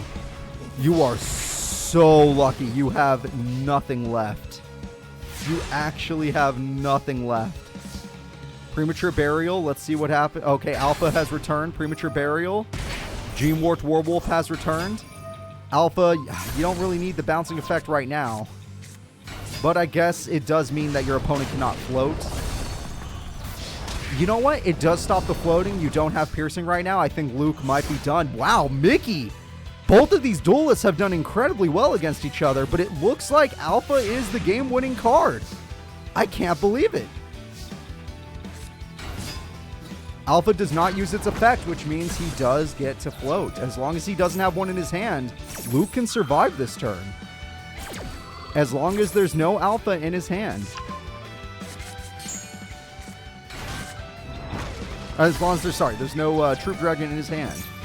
He survives. Luke Callister still has a chance. 3,200 damage is a lot to ask for, but your boss monster does a lot of burn. You're putting it all on a trap. Holy shit. He put this entire duel on a trap card. It almost won him the duel. It almost won him the duel. It was 200 life points off if he had done 200 more damage anywhere. He could have won the duel. Luke just needed 200 more earlier on. Mickey Hops is going to take it in one of the best aggressive duels I've seen all day. In terms of double aggressive style, that was a great matchup. Turns out beasts are better than dragons, though. They're both great, but beasts are better than dragons. That is super funny. The Callister siblings have lost. But to be fair, at least that guy... Well, they both went to game 3, but at least that guy gave us an awesome match. Luke did great. No matter what, Luke did great. And Mickey, you did even better. Just barely, but even better. 200 life points decided that. The next duel is Yusaku Fujiki, otherwise known as Playmaker, versus Olga. All right, let's see how these two characters perform today. Now, remember... Everyone's been getting buffs. Everyone's like, oh, Dipper's done. Oh, what's her name? Julia Crystal's done. But they won today. So don't count out Olga just yet. Now, granted, Playmaker is built for every deck in the game. He has a strategy to get himself out of every single situation. I'm just saying, don't give up on Olga. All right, so let's go ahead and let's see what happens. Olga is ready to duel. Yusaku Fujiki, otherwise known as Playmaker, is ready to duel.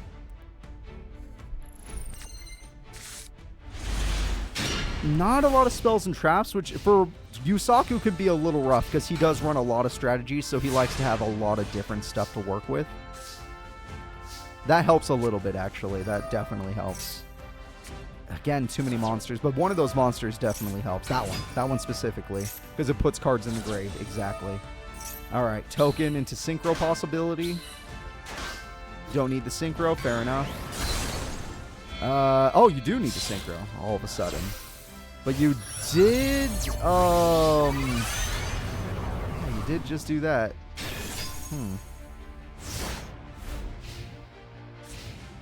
Is Twitch having a lot of issues today with bits and stuff? I'm sorry to hear that, guys. I can't control Twitch on this one. We didn't. Did we have this trouble 2 weeks ago, or is it like a recent thing? All right, premature burial. 2,900 plus 11. That's 4,000 damage. You're almost dead. Yusaku Fujiki is almost dead. Only now. That's a shame.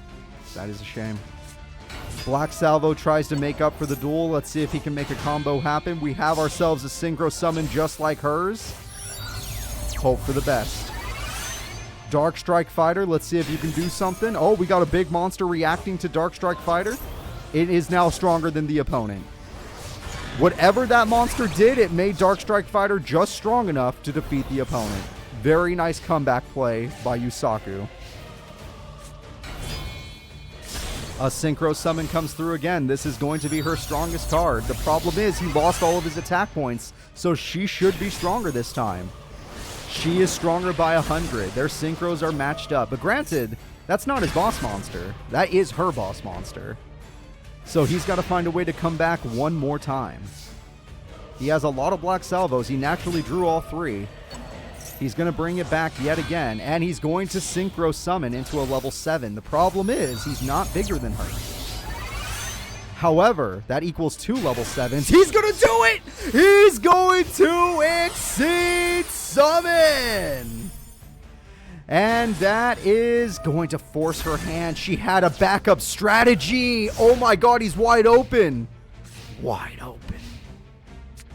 Holy crap, she's doing really good. Olga has Yusaku Fujiki at the edge of life points. The TT has been perfect. Reasoning might have a chance. Let's see what happens. Well, that is a level 4. That gets him a tuner monster. Or, a token monster is what I meant to say. He does synchro yet again. This time he's going to need something that can beat that level 4 monster. It is going to be Cassidy. He's got Black Salvo. This is the 3rd combo he's done with Black Salvo. This is the 3rd synchro he's done with Black Salvo. Olga, I swear, this man is coming back even after all of your amazing plays, unless you have Cylinder. Poseidon. He's low. Oh my god, he's at 1,500 life points. This duel is getting dangerous. If you are a fan of Yusaku, one cylinder ends it. The King of Comebacks is doing quite well, though. I'll give you that. He's fighting for his goddamn life. The Labyrinth Tank is here. He's using it for Exceed. He just wants the Exceed. It's the Mind Hacker. Mentok, the Mind Taker. And there goes. She's out of synchros. He got rid of it. She no longer has synchro monsters. Her best cards are gone. Unless she can reborn it. It's gone. No. Oh my god, he's doing it. This kid's actually doing it. The comeback is real. Olga was fighting out of her mind. It looked like she finally was going to win a turn or win a duel, a match. But he threw away all of her strongest cards. The attack goes through. It's easily able to defeat the opponent. The attack goes through. The attack goes through. Her life points are in jeopardy, and he gets rid of her last. It's over. She can't even revive her best card. They're all gone. All of her best monsters are gone. She has to find a way to win with Burn, which she does run, doing 15. She needs a trap card. It has to be cylinder, basically. Reasoning if you feel like getting greedy. I mean, you can get Burn off with it, so it might be worth. Level 8, he does run, I think, one level 8. I could be wrong. Dude, that's Burn and a buff. This is the power of Yusaku Fujiki. He is one of the comeback kings. You got to admit it. You have to admit he's pretty good. We're going to be going on to game number 2. Average Playmaker duel, exactly. He is the Playmaker. He was down in that duel twice, maybe even 3 times.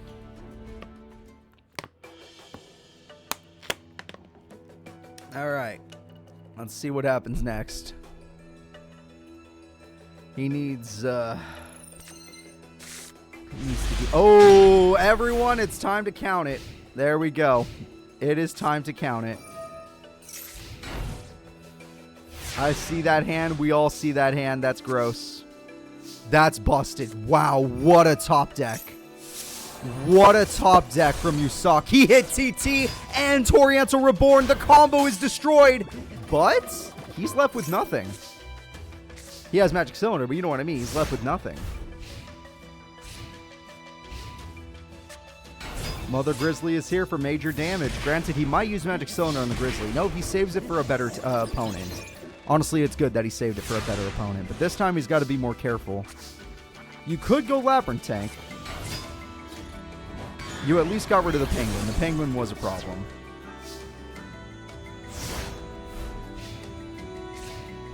Okay. That Harpies was brutal. She's trying to find a way out of the situation, but she just can't get strong enough. Wait. Oh, she's got something hiding that could get strong enough. Or she's planning to get her best monster out. Everyone, it is time for the boss. It's Narwhal. Narwhal is on the field. 2,700 attack.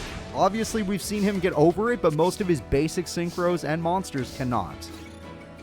Only his big Exceed monster was the one that we saw beat it. You take 600 burn.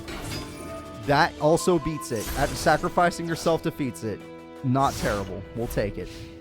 However, a Monster Reborn is all she needs, or a premature... Oh, she already used Premature Burial. Fair enough. Fair enough. She's in trouble. Reasoning, if she can guess right, just say 4, even though he does run a lot of other levels. Level 8 again, no. He got... Yeah, you know what? 4 wouldn't have worked either, because he got Black Salvo. Alright, we got ourselves Dark Strike Fighter. We got ourselves Orcust. You can't blame Olga. She got Harpies. She lost all of her back row on turn 1. It was brutal. Attack goes through. Attack goes through. Attack goes through. Also, it's freaking Playmaker. This guy's a god. Like, he may not win tournaments, but he's looking for that silver medal. He covets them. He wants more. More silver medals.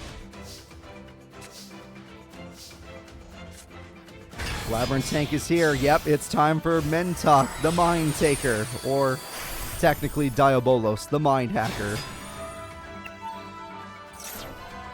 And there goes another one of her cards. Not like it would matter. Your monster gets buffed, so now you don't have to attack with the Mind Hacker, yet you do.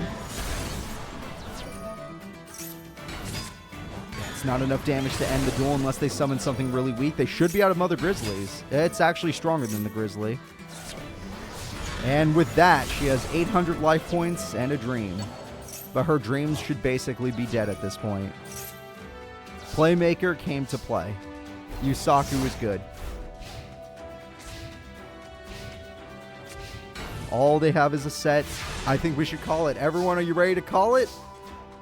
He even has Pot of Greed, which feels like overkill. Technically, they would. Black Salvo comes through.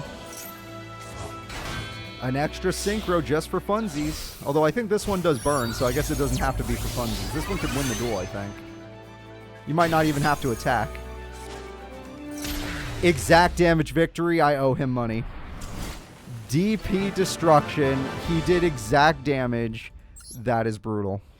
We are now going to be moving on to the next fight of the tournament. Olga in game 1 was really, really good. He had to come back multiple times. Olga in game 2, she got harpies, and it was over. So let's go ahead and let's see who's up next.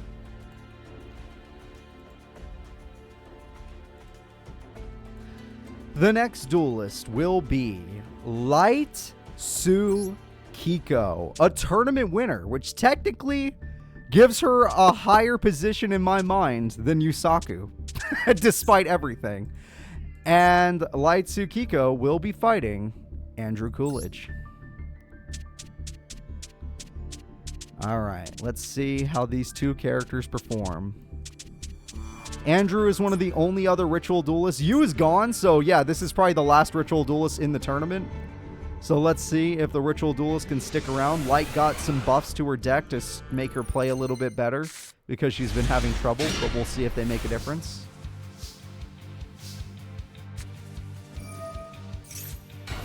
Alright, Nova Summoner is there.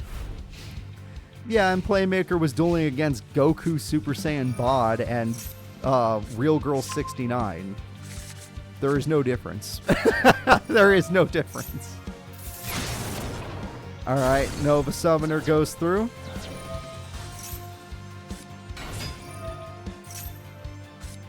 Advanced Ritual Art is actually dangerous as it's his best. It's over. He got his best card. You're going to have to pay the tax man. Everyone, get your taxes ready. We're going to be doing them. He got his boss, Gravity Dragon. Gravity Dragon is here. 1,400. 2,800. She needs any Monarch monster. If she draws any Monarch monster, she can come back. That is how you come back. Monarch Stormforth. Yes, she has to pay for it. You should not have done that until after.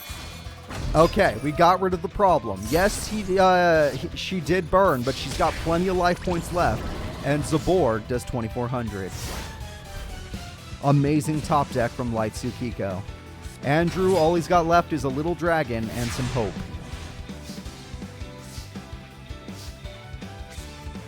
We got ourselves a Harpies. Let's see what it does. It hits Magic Cylinder, which is important given how low your life points are. Yeah, that dragon says no attacking. Premature brings back the Gravity Dragon, which is bigger than Zaborg, and it still gets its effect to bounce back the spell. So you don't even get draw power in this situation. Gelinduo will survive, and wait, Gelinduo gets countered by Gravity. You can't afford the taxes. Don't play anything. No, you fool! Gelinduo! Wait, it doesn't take damage. Okay, Tag Force is different. Gelinduo is different here than in Tag Force. It has to be battle damage? It has to be battle damage? I disagree with that. Alright. Taxes will ruin her either way. She can't afford to play many more cards. Look at her. She's struggling. She can only afford to play one more Yu-Gi-Oh card. Face up in attack mode, that is. Alright, let's do this. We're going in. Gravity does 500 burn because, yes, she gets an effect off of that. You activate anything, you're done for. She can no longer activate a card. If a card attempts to activate, like Supply Squad,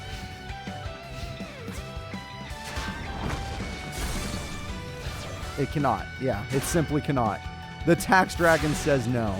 However, Jellandua not dying to it means that they're not dead. It just means she can't do anything. I don't know what he has. I know he runs other burn cards as well. It's not just that guy. But if it has to be some form of battle damage and not that cost, oh my god. She can't afford it. She can't afford it. She can't afford it. She drew what she needed and she can't afford it. That is so depressing. That is so depressing for Light. She actually drew a decent card, but she can't afford to use it. That is one thing I miss. I don't have R2 to click to make it fast forward. Harpies, I guess. As long as Taxes is on the field, she can't activate a single effect, including that one. Which includes Jellanduo's effect, which makes it invincible. Which sounds funny. Wait, can she win by deck out? Like, I don't want it to go to that, but oh no, it's over. I told you he had other burn cards. He had other burn cards. That was effect damage right there. And that didn't kill it.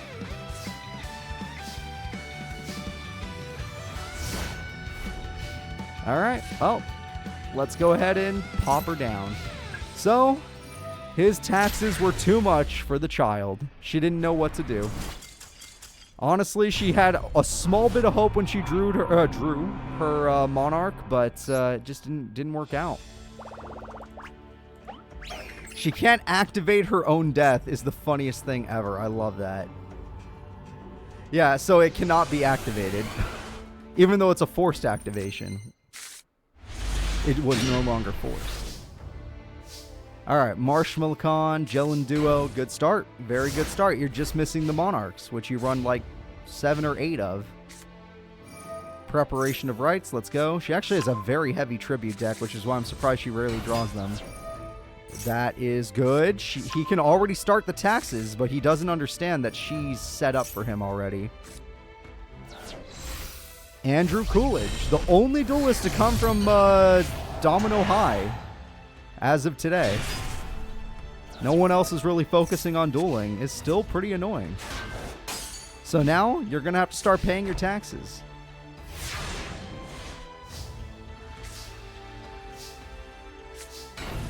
The second that Marshmacon's effect activates, that's taxes. He gets another. Can you do double tax? I don't know if he's ever done that. Can we see double taxes? Are you going to double tax her? Impossible. She's going to be living on the streets after this. She's actually going to be living on the streets. Shouldn't have taken out that second loan. That's all I'm saying. Shouldn't have done it. Double mortgage on your house wasn't worth it. Was not worth. Attack goes through. Marshmacon attempts to activate its effect, and because of it, you lose 1,000 life points. Attack goes through. It's not going to be able to try again. Attack goes through. You are gone. Every activation will cost you 1,000. Everything will be taxed. So one problem with these taxes, they can't beat Jellanduo. So obviously he's just waiting for his Cauldron, which would guarantee game. And she's just waiting for her Monarch, which can kill one. Well, actually, if she gets Courage, she can kill both. Granted, she is one of the most unlucky duelists. She just does not draw her Monarch card. She runs 2 more Monarchs than Yami Curota. And I swear Yami Curota draws more Monarchs than her. Alright. Stealing Hoshin again seems a little bit weird. But because it has an activated effect, that's 1,000 life points. Don't activate it. You got to stop yourself. That's 1,000 life points. Attack goes through. That's 1,000 life points. That was battle damage. That is correct. Both of those effects activated. That's another 1,000 life points. That's 1,000. Holy crap! The Taxman is unstoppable! You can't defeat taxes, everybody! Sky and him are dangerous. Like, he's worse than Sky typically. Typically. Because of the fact that he's ritual. But goddamn. Goddamn. Andrew Coolage is truly a great duelist. So, let's go ahead and let's see who's up next. The next duelist appearing in our tournament will be okay, we got the dueling idol, Scarlet Starling. And Scarlet is going to be dueling Sora, a creepy kid. Alright, an idol versus a creep. A tale as old as time. Let's go ahead and see what happens. Scarlet Starling versus Sora.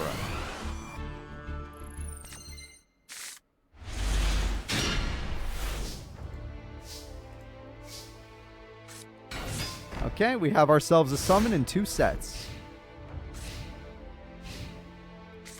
No field spell and no continuous spell means her start is kind of bad. But we'll see if he fuses. He does fuse on the first turn. It's going to be a rough duel. It's going to be a rough duel. It's sheep. Whoa, what? Rarely do we see the sheep. Unless there's like another fusion coming, this is a weird play. Fright for repair. Kitty cat of fluff. Toy vendor, which is off and on being used. Sometimes they don't use it, sometimes they do. Toy vendor part 2. We get ourselves another Fluffle. We have another Polly. Triple fusion this time. The tiger. Oh shit, the traps are gone. The traps are gone. Oh my god.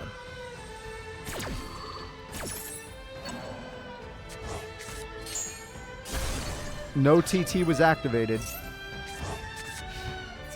Attack goes through, huge damage. So, Miss Idol, it looks like creeps are winning. Just like in that one anime. At least the kids survived. Alright, we got ourselves a set. We got ourselves a target. There we go. Trap card Medolce Waltz activates. Don't ask me what it does. I do not know. Attack goes through. Attack goes through. GG. Sora, with multiple fusions, wins his duel. The only time we see him lose is when he doesn't fuse, so it makes sense. Yeah, no field spell and no nothing. Go ahead and try again. Sora did quite good.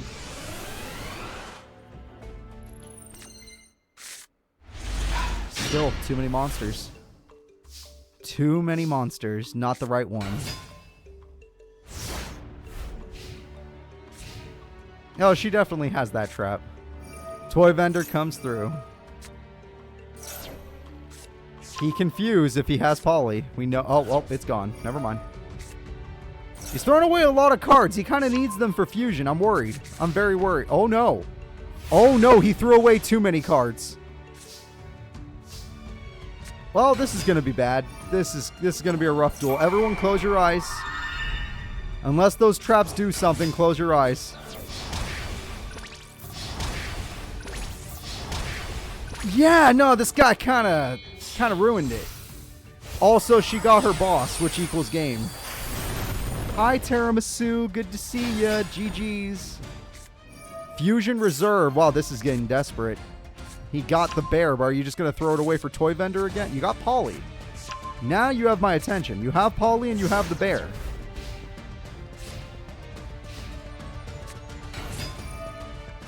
Okay, you didn't throw away Polly, right? You didn't. Okay, there is hope. I don't think Tiramisu's going to care, but there is hope. Maybe there's something I don't know. We have the Fright for Bear. Does it do anything? Fusion Recovery. They can maybe fuse twice. There is hope of fusing twice.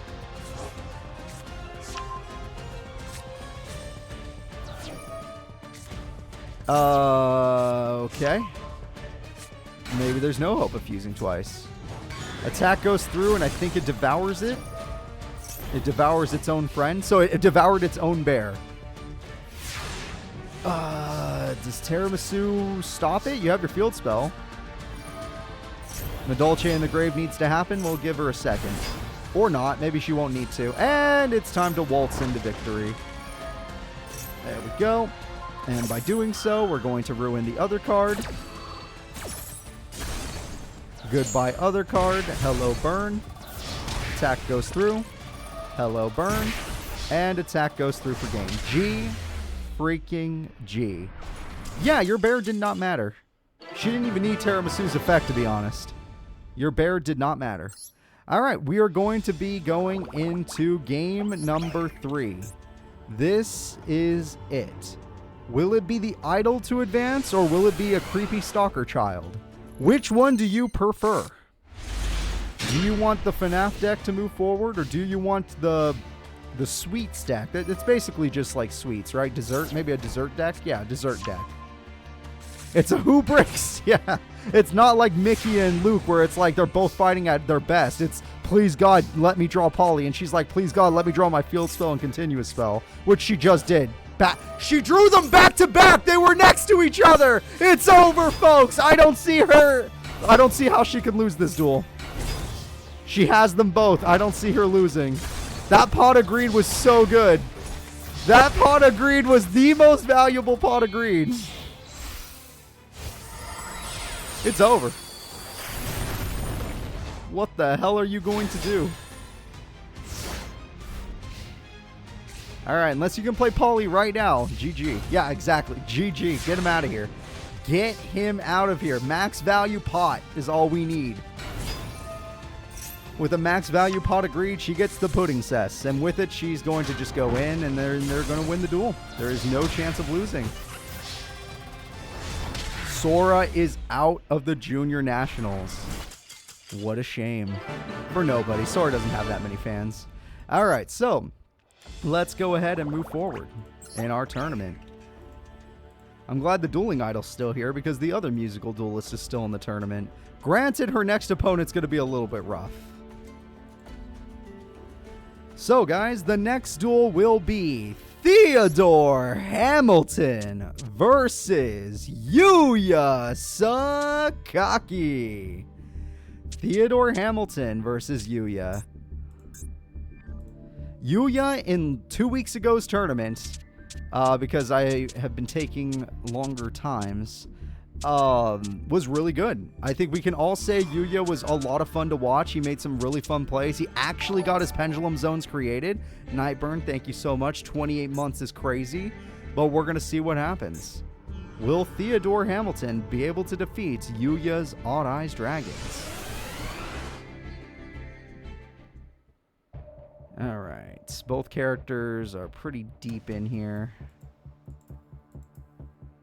I'm looking for Yuya as we speak. Both characters should be on your screen now. That, you know what? Count it. I just noticed it. Everyone count it. That's another one. It's happened 3 times today now. Yep. And by the way, Yuya got his scales again. Yuya's finally getting his scales. It almost brings a tear to my eye. It almost brings a tear. That's actually great. Oh, that card's also very, very good. Okay, with the field spell, you are stronger than anything Yuya can bring out that isn't a tribute monster. You can infinitely pendulum summon, but you can't beat Valky. Oh, shit, he confused. Oh, it's over. I've only seen Metal Claw get beat like once or twice. Metal Claw is such a safe card. If you're going to beat it, you got to do it in attack. You have to beat this card in battle. And it's decently strong. 1000 burn.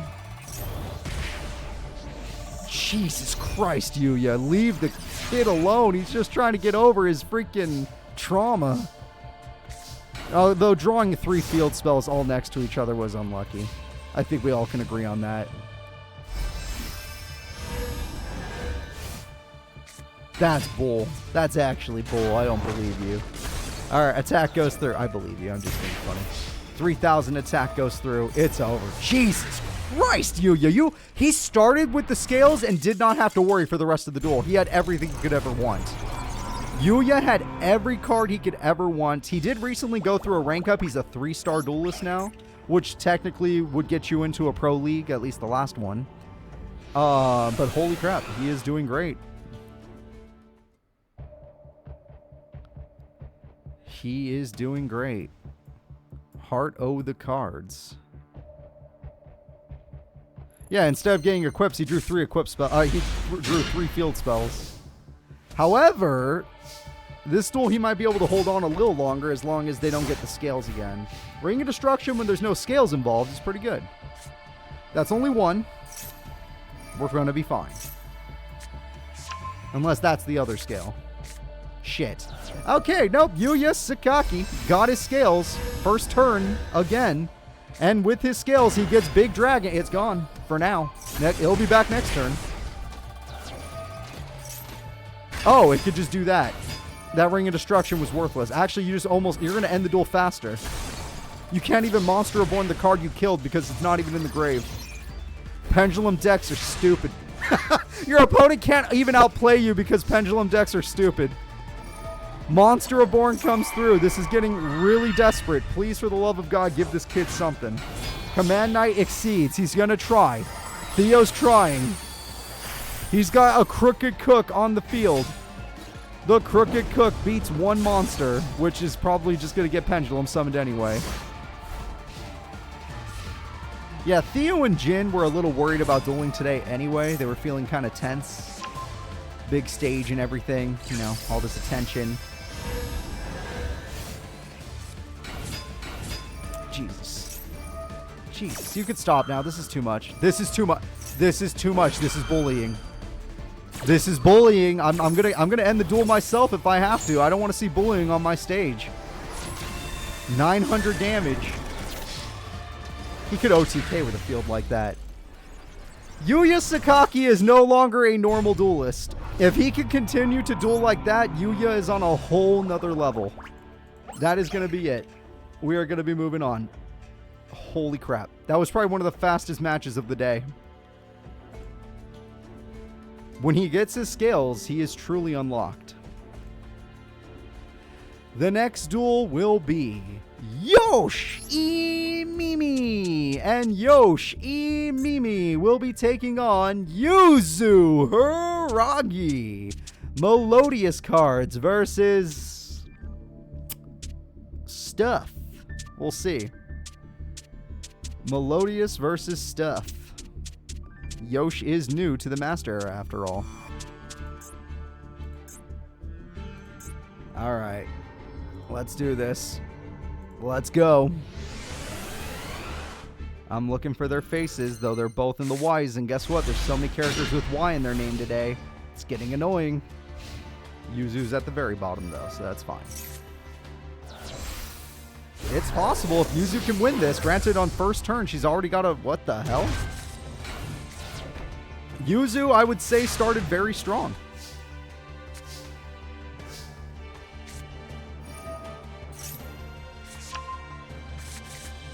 Not agreed. 2,000 attack. And right into a cylinder. Unlucky.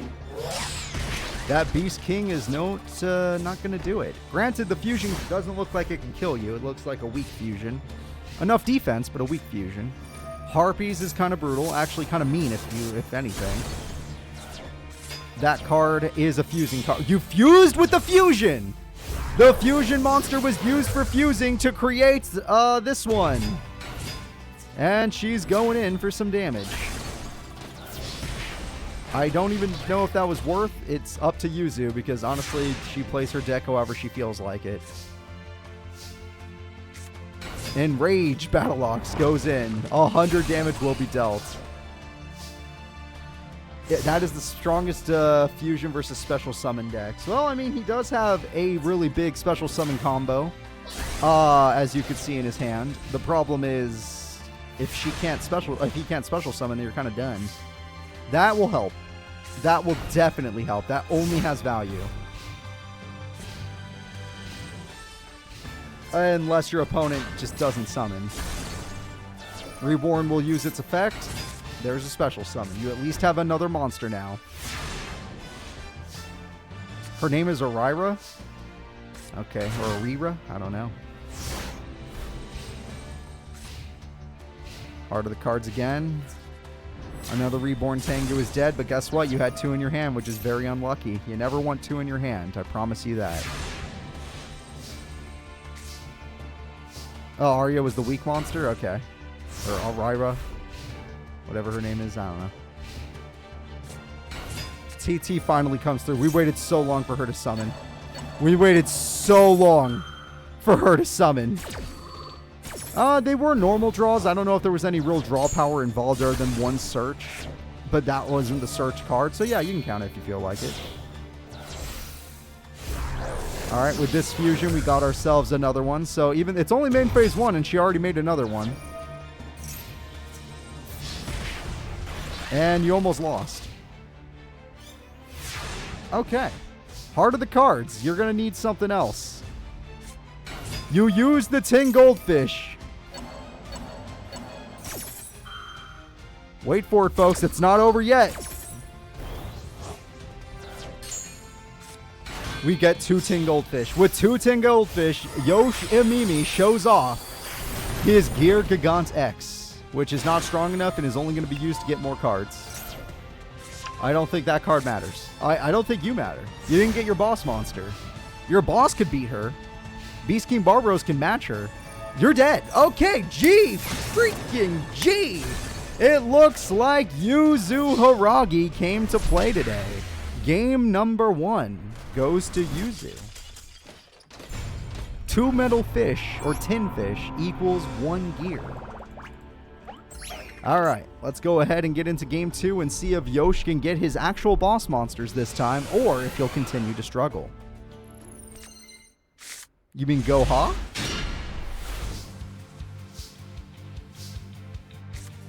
That's true, the Goha students are struggling. They're becoming the Leo school since the Leo school is doing better. By the way, they got their boss this time. Good luck.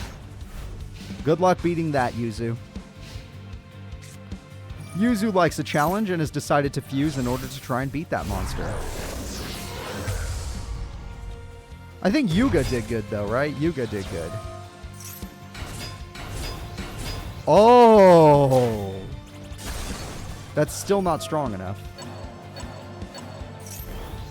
100 points? You got 100 points more? You beat that huge monster? Oh, that's stupid. You're stupid. That's cheating. Holy crap, Yuzu. How the hell did you do that? She got to 4,000 attack with absolute nonsense. Wait, is she going to get a rank up in this tournament? Holy crap. Yuzu, the Tormentor, will be advancing in the tournament. That was pretty brutal. Honestly, hard to watch. It hurt. A brutal duel for little Yosh. He actually got his best card out. He's like, you can't beat me in attack. And then she beats him in attack. Not even a spell trap effect. She beats him in attack points. Just to show him up. The next duel is Tori Meadows versus Yami Curota.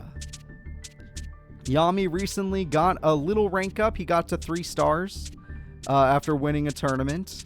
Now we're going to see if Tori Meadows can, show up in this tournament. She is one of the characters that also got some buffs to her deck to see if we can help her out. Although, just like Tiger and all the other characters, you have to draw those buffs, so hopefully she does. Let's go ahead and get this duel started. I just need Curota and we're good to start. Yami Curota. Let's go, guys. Sadly, his sister already lost in this tournament, but she couldn't draw Monarchs. She only drew 1 in the 2 duels she was in. Yami Curota should be on your screen soon, and her opponent, Tori, is right here. Perfect. Both characters are looking real strong. He starts with Big Beater Monster. Her answer to Big Beater Monster is the agent. It's 2 agents. It's 3 agents. She is going to exceed. With the exceed, we have Gachi Gachi Gantetsu. It's not strong enough to beat Orc, but the Orc comes with a problem.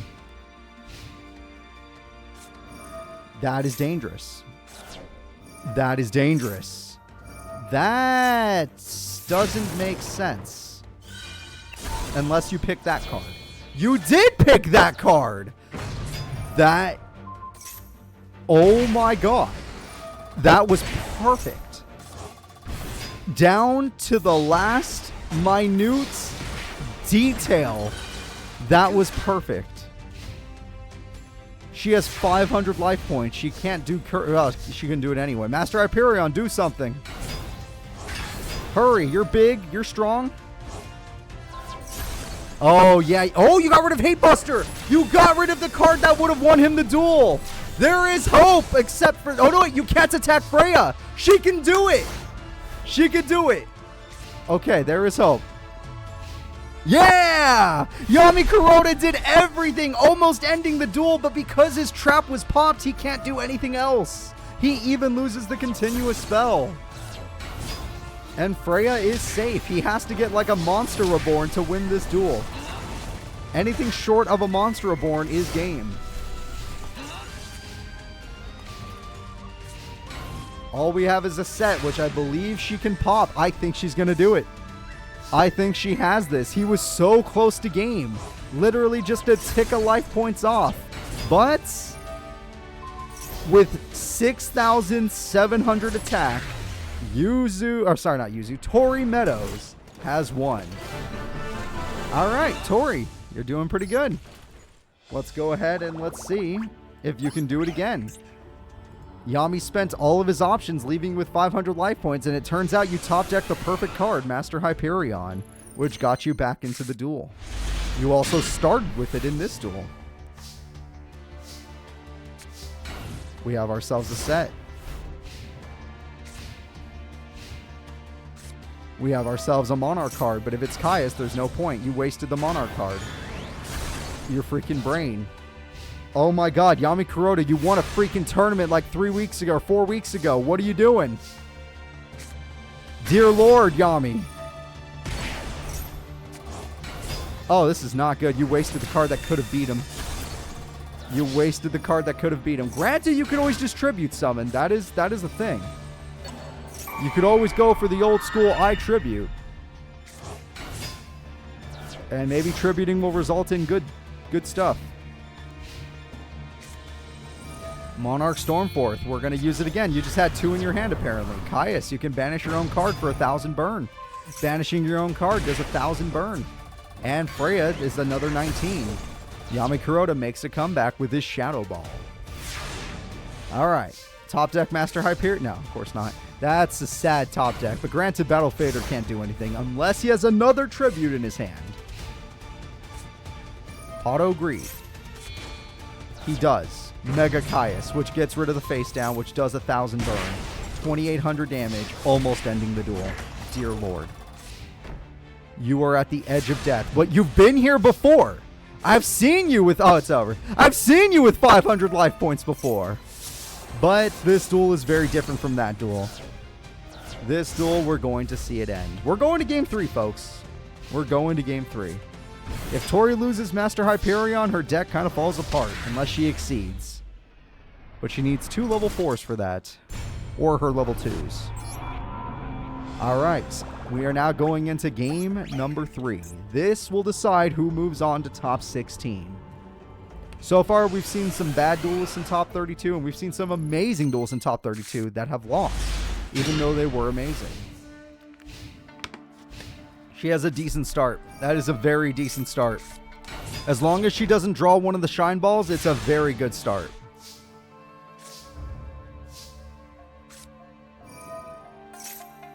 She didn't draw a shine ball. She's got Geki. Maybe Harpies would have been helpful too, but I feel like she's got this. The Venus is here. Sanctuary for funsies. 500. 500. 500. 4,800 attack. Call the Haunted says no to the Shine Ball. Magic Cylinder puts her... Oh my god, Shine Ball's in attack mode. Oh no. It's not like Freya. Oh wait, but field spell. That tricked myself. My bad. Oh. He also had Geki. Both characters started with Geki. GG. The winner is Yami Curota. The winner is Yami Curota due to the fact that they both started Geki. And that's going to be game. Jesus Christ. So let's go ahead and let's see who's going to be fighting up next. Tori at least won one duel today. It was a really clutch. That was the clutch duel. That one they both did good. But now we're going to see who's up next. The next duel will be Riley Aaba versus debut character Roman Cassidy. Riley Aaba will be taking on Roman. All right. Riley represents the Leo Duel School, which has been doing very well today. Roman Cassidy represents Goha, which has been doing very bad today. Maybe things will change.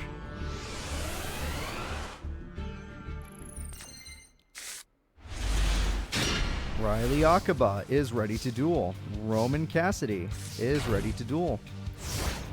Both characters are looking like they're going to have a fun time.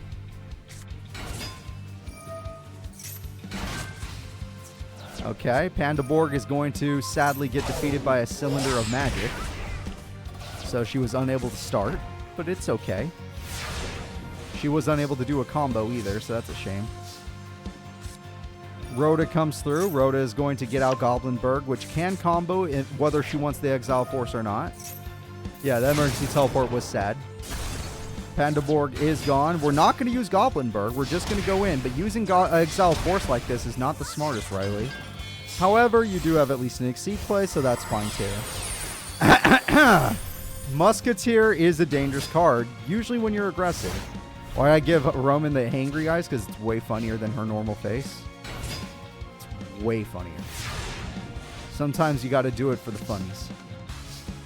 All right, we got ourselves the Sky Blaster, getting rid of the Psychic Monster, stopping it from getting its graveyard effect. Cherries will combo. This is a powerful combo. We're going to get a Synchro Summon off. That's a dangerous monster. Wow, Riley's doing good. The Leo Duel School came to play today. The Leo Duel School came to play. G freaking G.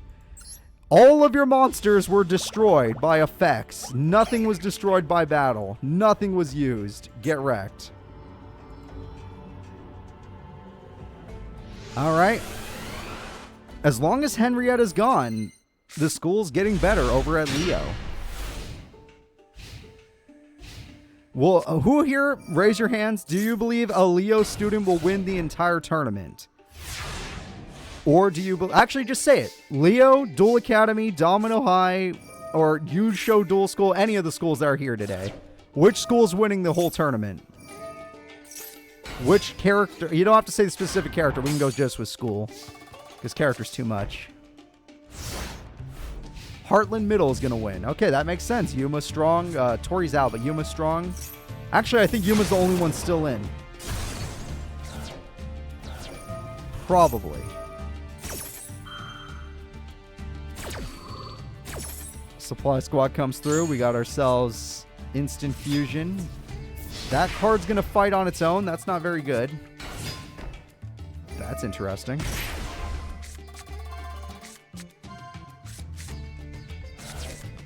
That'll probably be used later. Don't worry about it.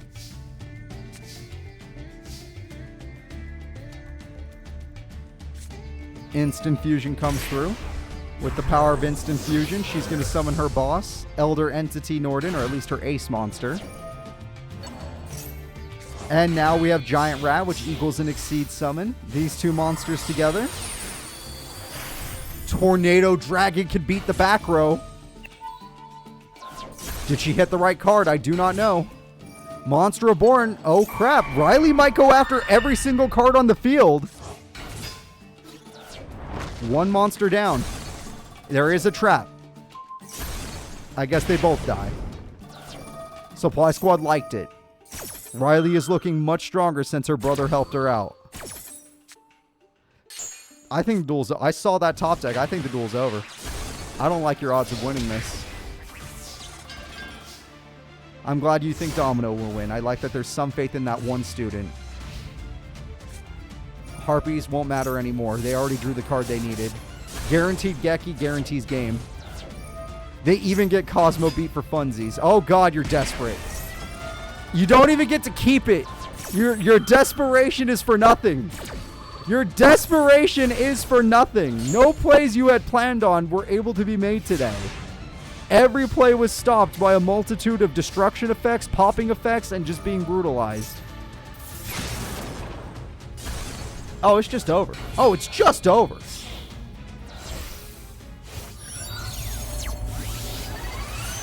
Guaranteed stops the trap. Even if it was a good trap, it doesn't matter. You can stop. Okay, now we might have to call it for bullying. This is bullying. This is bullying. You're going to get rid of their only trap card. You're playing so well today. Oh, it was a spell anyway. You're playing so well today. Holy crap. Riley Aaba has a lot of combos, and she did them extremely quickly. All right.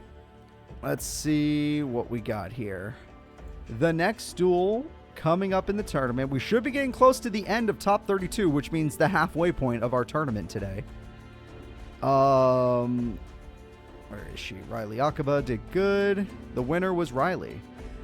The next duel is Sky Zizan, former top duelist of Duel Academy, and a hell of a duelist that has won multiple tournaments while she was known as Blue Angel and as Sky. So, let's see what happens. The Tax deck versus Kit Blade. Kit Blade has powerful XX sabers. He doesn't really like taxes, but if he's fast enough, he might beat her before she gets set up. It is the Leo Duel School Day, so let's see if they can beat the strongest or one of the strongest duelists to come out of Duel Academy. Good luck to you, Kit Blade. Good luck to you, Sky. I want to see some good duels. Of course, this is only round one. The real good duels come later. She already has her toll. What do we call it again?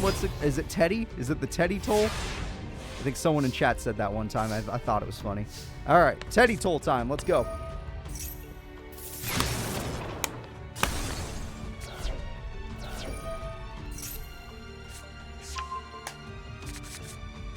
All right, we got ourselves a self-destruct ant. That's good. And taxes will be played after the fact. The toll. The Teddy toll has begun. Let's see it happen. And with this, we got ourselves a bunch of... he can storm the field. This is his strength. His speed is his strength. But you're going to have to pay for it. Oh, my God.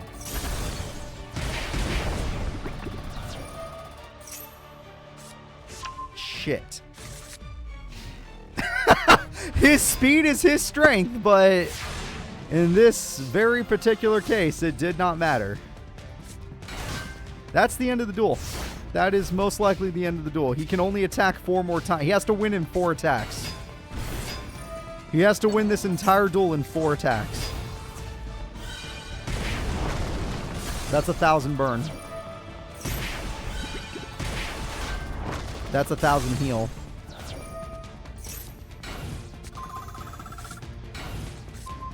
You can no longer attack. She could play self-destruct ant to win the duel. She could set it to win the duel. She could set Mecha Bunny to win the duel. It doesn't matter. All are good plays. All end duel. A synchro summon. You have to destroy the toll. It's the only way you have a chance. And even then, the duel should still be over because of unless you can pop face downs. You got rid of 2 cards, but unless you can pop face downs, it's a little too late to the party. Nimble Momonga will only heal her because Sky does burn herself with some of her effects. 1,000 damage, 1,000 heal. And Mecha Bunny got flipped. And that's 500. And it's over. Sky takes game 1. She got him. Alright, now we're going to be going into game number 2. We're going to see if he can do that a little bit faster and synchro summon Hyunlei a little bit earlier. That way he could pop her back row and stop all the nonsense. Because he was really fast that duel. He stormed the field, and then Blazing Mirror Force happened. And he has Spell Trap Destruction. He just needs to, you know, get it out there. She got the toll again. The Teddy toll re-rises. Interesting. She doesn't want to burn herself. That's why she does that. But it would have done 2,000 to the opponent. Emmer's Blade is going for a special summon, though it does cost a lot of life points due to the Teddy toll. That's going to hurt as well, but Ring of Destruction says you're not playing Yu-Gi-Oh! Anymore. She burns herself in order to make sure the opponent is around half life points, and she can get rid of the only trap card he drew. The only trap card you drew was destroyed. What was it? I don't know if that was good or not. The Teddy toll will be paid. She is setting up. Granted, it's better face up, but hey, at least she has something that'll make him pay 500 to attack. And, yep, pay 500 to attack. It's gone, but who cares? You paid 5. That's all she's looking for. Oh, but you can do that. Oh, wait. You're getting your life points a little low, but if you go Hyunlei, it might be worth... Your life points are now gone. You have to Hyunlei now. You don't have a choice. You have... No, you have 1 attack left. In this entire duel, you have 1 attack left. You have to win in one hit. 1 freaking hit. And you put yourself in this position. And she can just float. She'll just float. Rhoda comes through. Rhoda gets a card that does not matter. You can no longer afford to attack with Souza. You're going to die. If she draws Cauldron or anything Mecha Bunny, doesn't matter. If she draws anything. A toll times 2 is just funny. It's not necessary at all. She almost killed you with that. She almost won with that. That's really funny. Hyunlei or Death or anything, Harpies. Anything that destroys back row. What about that? Does that destroy back row? It does, but there's 2 now, so that doesn't work technically. Does this get Emmer? Does this get Hyunlei? Is there hope? Is there hope? Is it over? Did this man just make a comeback? Kit Blade's gonna take down Sky? She lost everything. No! No! You can't! You can't do that! That's illegal! That's illegal! Oh, he drew Harpies! He drew Harpies! He outskilled her! He outskilled her so he can exact damage kill her! Alright. DP, 100 life points remaining. Hell freaking yes. That was incredible. Kit Blade with 100 life points left did it.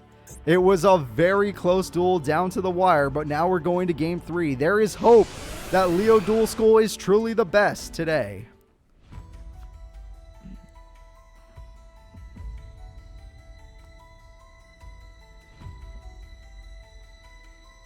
Alright, let's see what happens.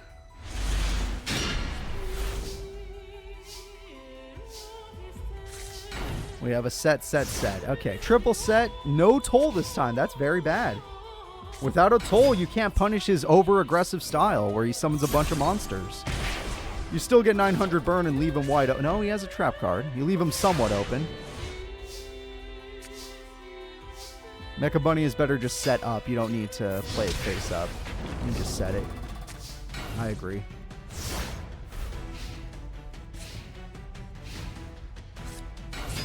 Attack goes through. Blazing. Really?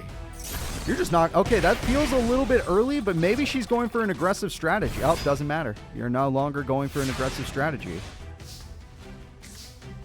That's unlucky. That is a very unlucky top deck.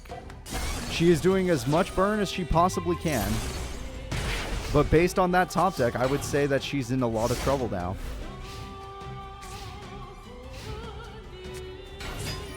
All right. With that summon, we have triple summon. Now the Blazing Mirror Force would have value. Look at this. He's been saving this play.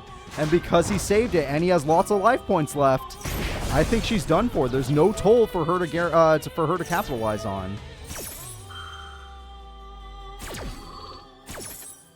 Mecha Bunny is there. That was a huge misplay.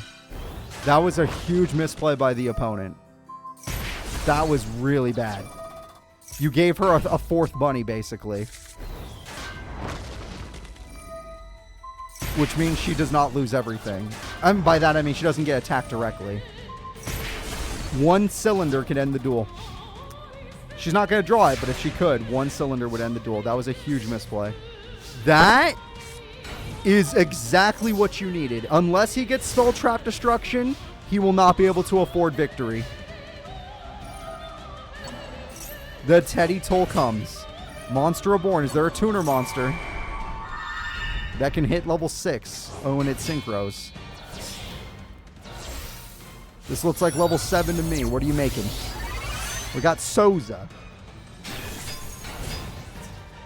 That's going to cost 5. That's going to cost 5, but it's pretty strong. Hold up. He can afford it! He can afford it! He's gonna beat Sky! He barely affords it due to an excess of attack points on every single monster. And it is over. Hell yeah, Kit Blade.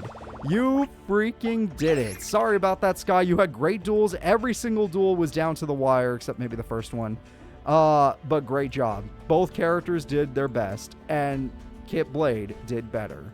The Leo Duel School is on top of the world right now. The last match we have of the day is Jin Coulter of Duel Academy versus Yuma Sukumo, recent tournament champion. Who will win? Which character deserves to advance to top 16? Who's taking that last spot? All right, so let's find out together, folks.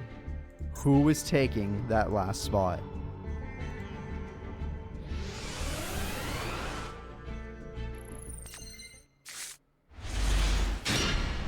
Yuma Sukumo is ready. Jin's face is ready. Both characters are ready to duel. Rhoda comes through. Rhoda gets Zubamba Bancho Gagaga. That card says no. God says no to that card. Premature Burial.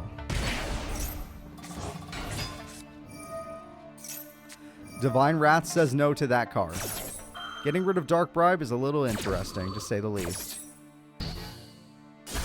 Most of the decks are just made from like actually what they would use in the show or something. And then if it's something I have to make up on my own, just something that has to do with the same type, same attribute sometimes, same anything, same strategy if I can. Also, it didn't matter that you stopped all that. Even your biggest monster with 2800 attack can't beat this. You're not going to beat this. Oh my god, it's going to hurt like hell. Oh, this is going to hurt so bad. Whoa, whoa, hold back a little bit. Come on. You really didn't have... No. You really didn't have to do that.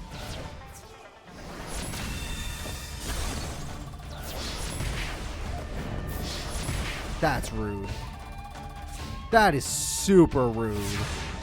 Even if it was only half damage, it's still insane. Alright, Jin, you can go back now. We got ourselves a spell card. With the spell card, we got Go Go Go Giant, which is unnecessary. We got Zubaba Bomb Bancho, which is unnecessary. You have game, basically. You really don't need to do this. You're starting to remind me of Shark with how many freaking Exceed monsters you have on the field.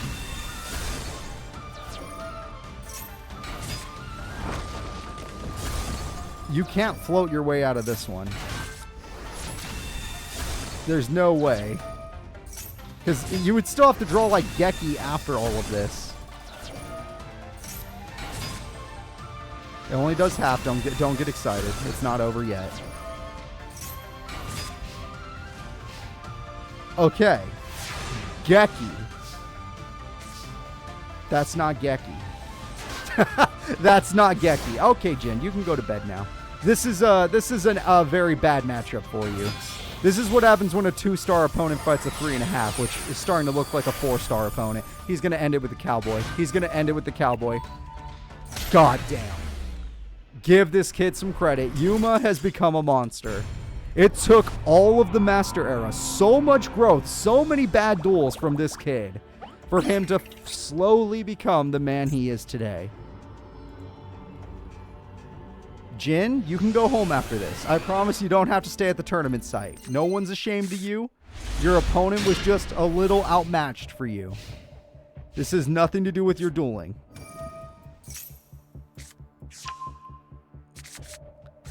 Alright.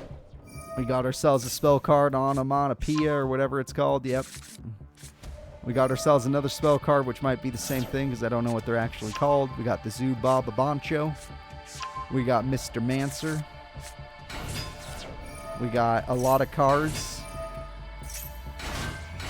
We're going to actually exceed on the first turn. Hey, welcome back, Big Smoke. And we got Utopia. That's dangerous.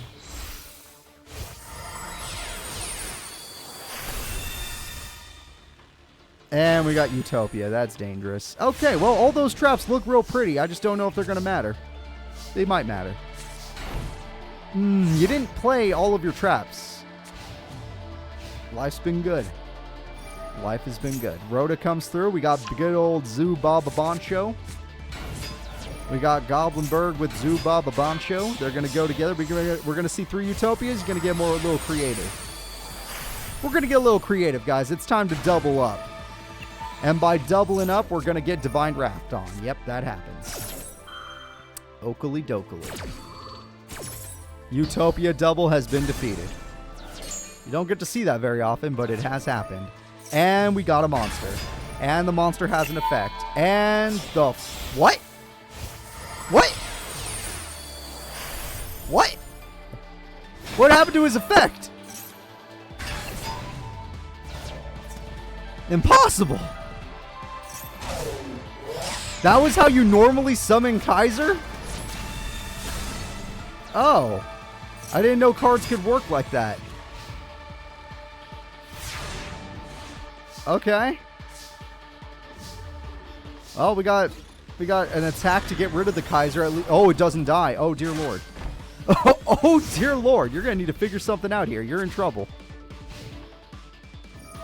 The Kaiser uses its last attachment to get out Utopia, which can be defeated if you can keep your monster alive, because your monster is big enough. Negate attack says no play. No Yu-Gi-Oh for you. Alright, Heart of the Cards. Get something good. It might be a little late for that. It might be a little too late for that. 300 damage. Jin's actually not doing too bad in this duel. I mean, yeah, he's going to die right now, but he's not doing too bad. Magic Drain says no. There are no cards in your hand to stop this. Get him out of here. Yeah, like I said, he's out of... He protected himself as long as he could. The Angels will do their best. See if they can get something nice. Yeah, you can use that to put something in defense mode at least. Not like it'll matter at this point. War attack mode, sure. Jin, how about you play Geki? That would have been so nice if that was on the field the whole time. Could you imagine if that was on the field instead of Shining Angel?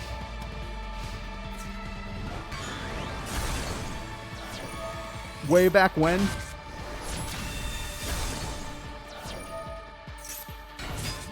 Oh, shit.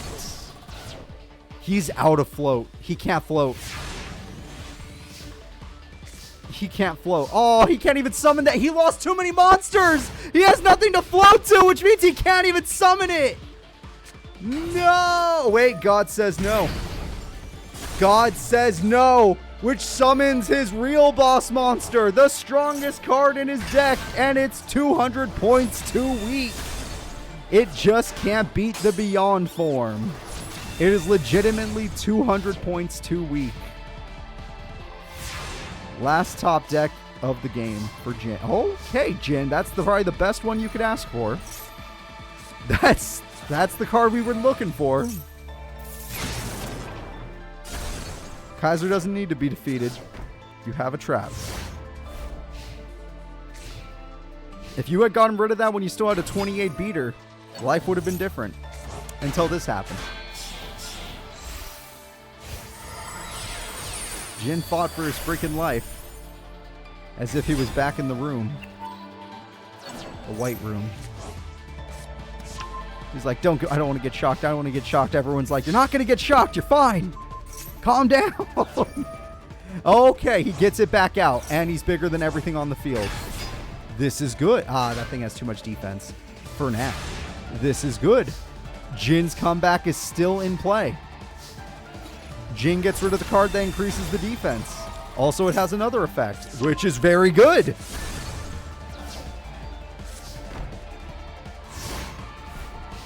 Jin's real boss monster is making a difference. That's a spell card. Magic Drain, and you already threw away a spell card. You couldn't do it. You already threw one away. Giant comes through. This one you can't stop. And if he goes for Utopia double, it's over.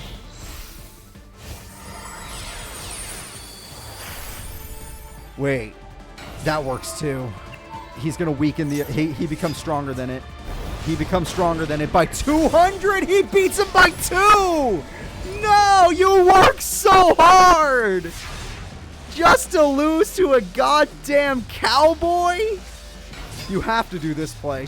It was lose-lose situation. If you leave the cowboy alive, he'll do the burn effect anyway. I can't believe it.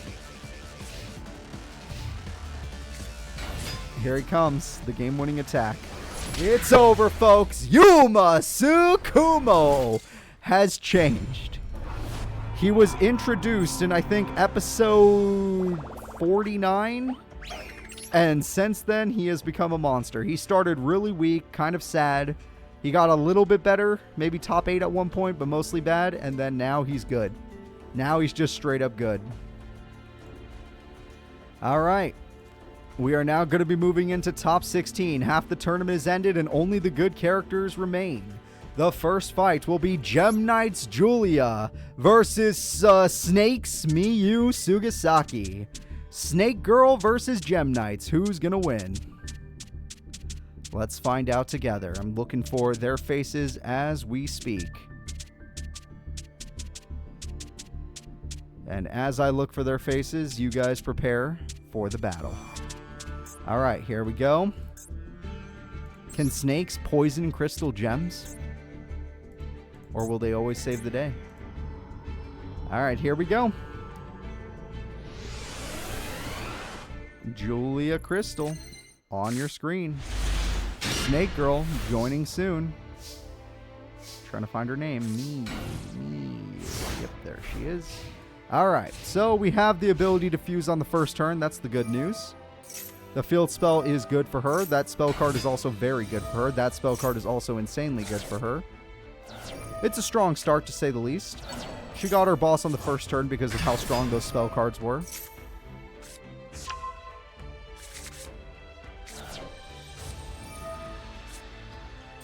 Okay, we got more cards in the grave now, which are going to be very useful later.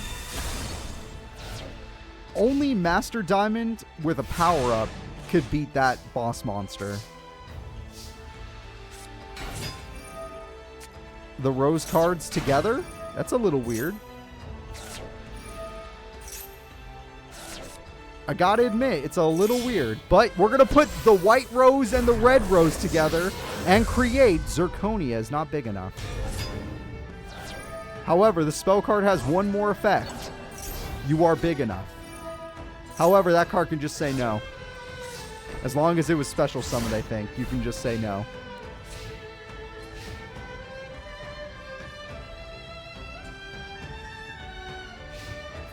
Yeah, that snake is just like, nah, get out of here. What, were you special summoned? Get the fuck out of here. Who said you could be here?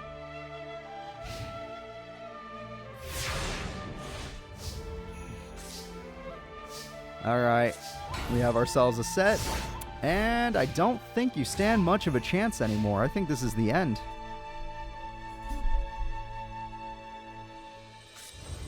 We have another one of these spell cards to throw away a card. It should combo with the other spell card now. Or we'll just get an immediate effect off. Cool. This one gets you another monster, I believe. Oh, yeah, it was Ruby, Sapphire, so Garnet. Yeah, that makes sense. Now what are you going to get? You gave your opponent Magic Cylinder, which you haven't even taken damage. Oh, no, you didn't. Oh, you gave them nothing. Wow. Oh, it has to be from the grave specifically? Oh, I thought it said special summon. I was wrong. Summon from grave is stupid. Very few characters are graveyard based. And there you go. 2 big boss monsters to end the duel. Miyu and her snakes are doing it. Now I'm really curious who the hell stopped Miyu in her opening or in her debut performance. Julia Crystal is in trouble.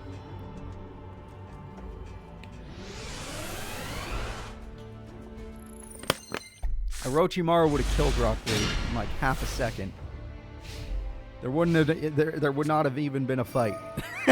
Which is what we're watching right now. Absorb Fusion is really good. You can get Gem Knight Fusion with that.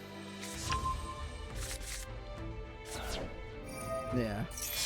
Very few characters are going to be using the grave. Unless they use Monster Reborn or something. A Graveyard Fusion is rare. Or a Graveyard... Like that. That would count, I guess. She came from the grave. It wouldn't even matter. Rock Lee... Cool guy. Just kind of weak.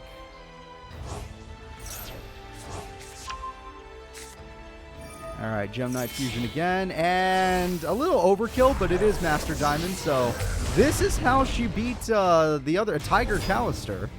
Just this monster alone. It's too big and it has a nice effect. Which we might get to see. Julia's a little addicted to Fusion. Oh, well, shit. We might not get to see it. Geki beats all. Yeah, I was going to say, Geki literally beats everything. No! No! Thievery!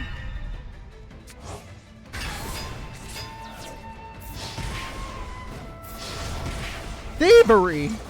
That's not okay. You were already winning, Miyu. You don't need to also steal. Oh, it's super over. I want my new mic back, Rick.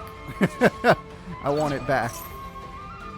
I'm using the old mic because that's all I got. Thievery on this channel is illegal. Also, it's getting worse. She stole both. She stole both the cards. The only thing you got left is this fusion card. Oh, I'm so happy to hear that. I hope we actually get to bowl for real once. Especially since people at the bowling alley are asking to bowl with us now. Alright, attack goes through, and that's not going to work.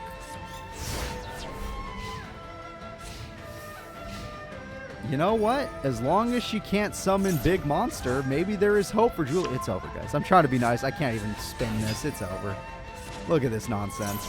Look at this nonsense. That monster's got 2,000 attack. That's just going to get thrown away anyway. That's part of the plan. I know your game. I know your game. You're evil. You're pure evil, Miyu. I don't know why I'm saying this. She was a child that was tortured during the Hanoi Project. That's messed up. That's super messed up. You're evil. She's like, I don't like dual monsters. Oh, she does have Snake Rain, yeah. Oh, that's so fucking funny. Poor kids. Poor kids. Wait, why would you give them that card back? Do you really want them to have Zirconia back, of all things? Unless you get your 3,100 attack point monster, I don't see the reasoning. Or if you have a pop effect, I don't know. I don't know that deck at all. It's just freaking snakes.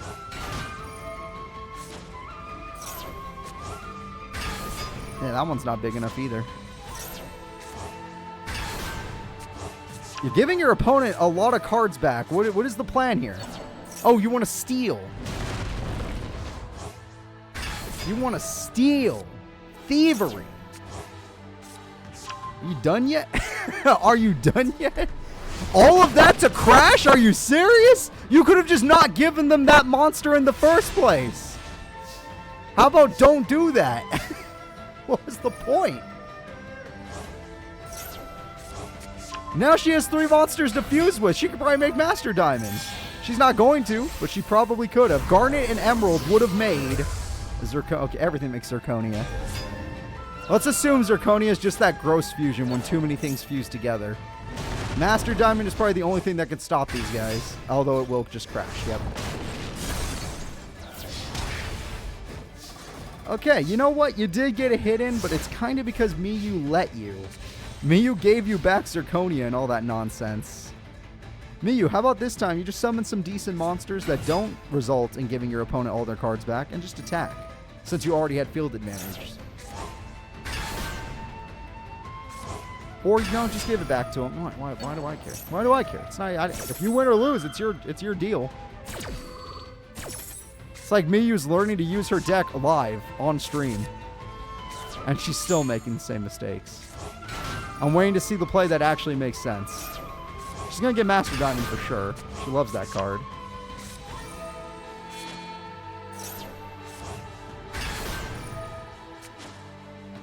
Oh, or a second Zirconia. Why? You gave them back Zirconia. Why bother? Why? Oh, I can't believe it. I can't believe it. This is going to be... If you lose this, Miyu, after all of this nonsense...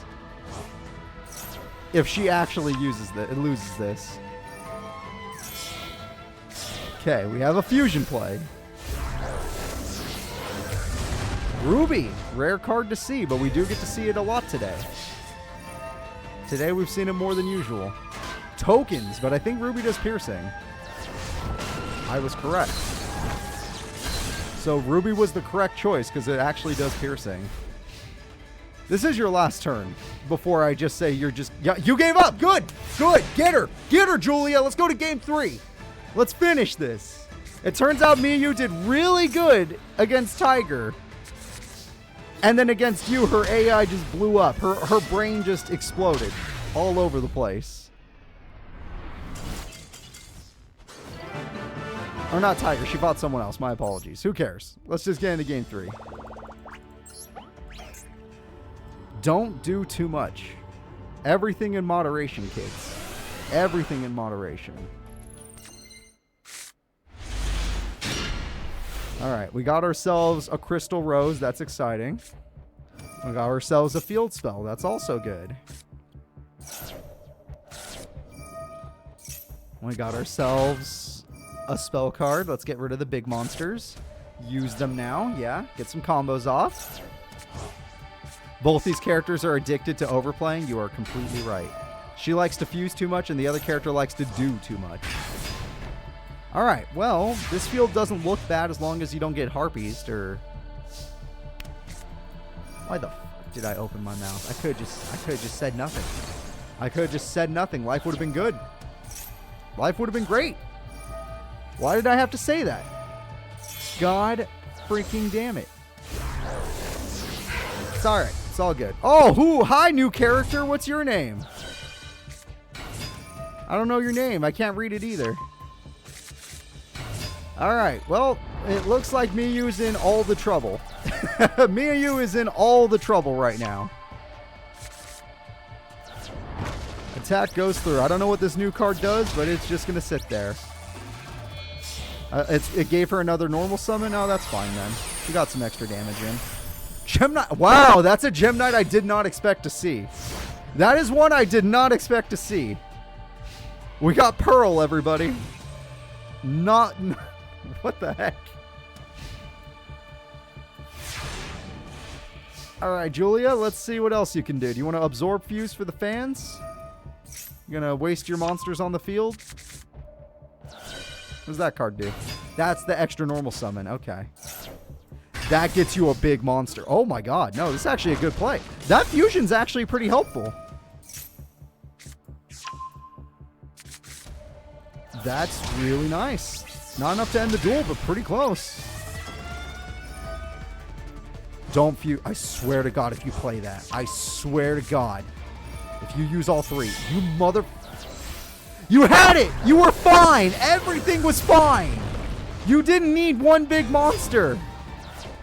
Everything was fine. Now if she gets a monster to set, what was the point?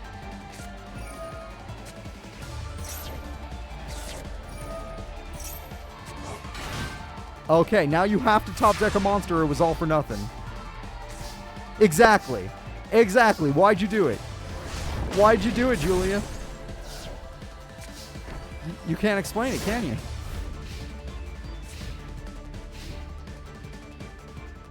Miyu, you might have a chance to come back. Unless you brick, you have a chance to come back.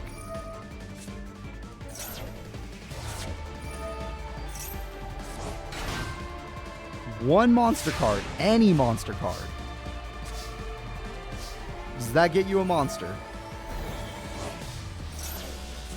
In attack mode, please.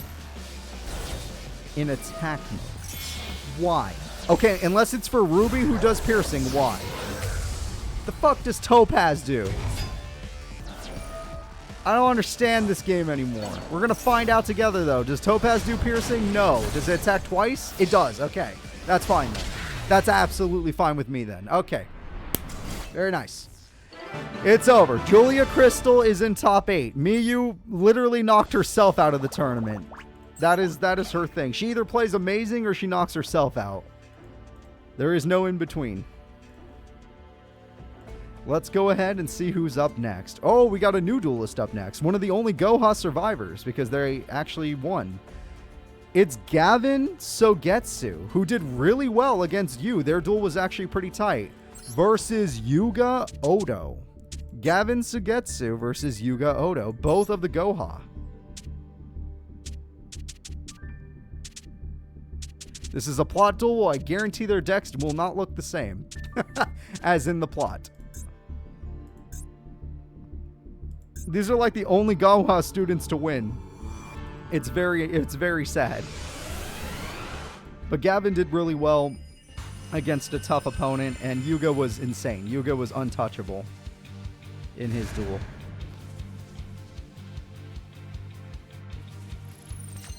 Yeah, I remember that. Freaking Mayabe. He has his shield and sword. That got him pretty far. You'd be surprised. Shield and sword came in handy.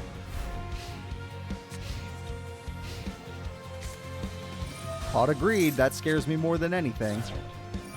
Fusing immediately. That's pretty scary as well. Exile Force with Dark... What the hell does that make? Dark Cavalry! That's pretty cool. Armageddon Knight. Another fusion. 2 Dark Cavalries. Is that allowed? Okay. Your mom lets you have 2. That's pretty cool. 1,200 damage. That's a lot of damage on the first hit. Yuga Odo. Jesus Christ, man. Oh, come on. Okay, he almost had game. Holy crap. If that was a Dark Magician, can you imagine? Can you imagine how bad that would have been? It's a good thing you have Shield and Sword. That does nothing to their 2,300 defense, because even Guy the Fierce Knight has decent defense. So Dark Cavalry's no different. Yeah, that's going to be a G freaking G. You don't even need it. You could just say, I attack. He did avoid being perfect victory. You're right. Okay, hopefully this time you get more of your defensive cards and some traps that actually help you in that situation. Because apparently your opponent's going to have decent defense as well. Let's get into game 2. So you need even better defense than your opponent.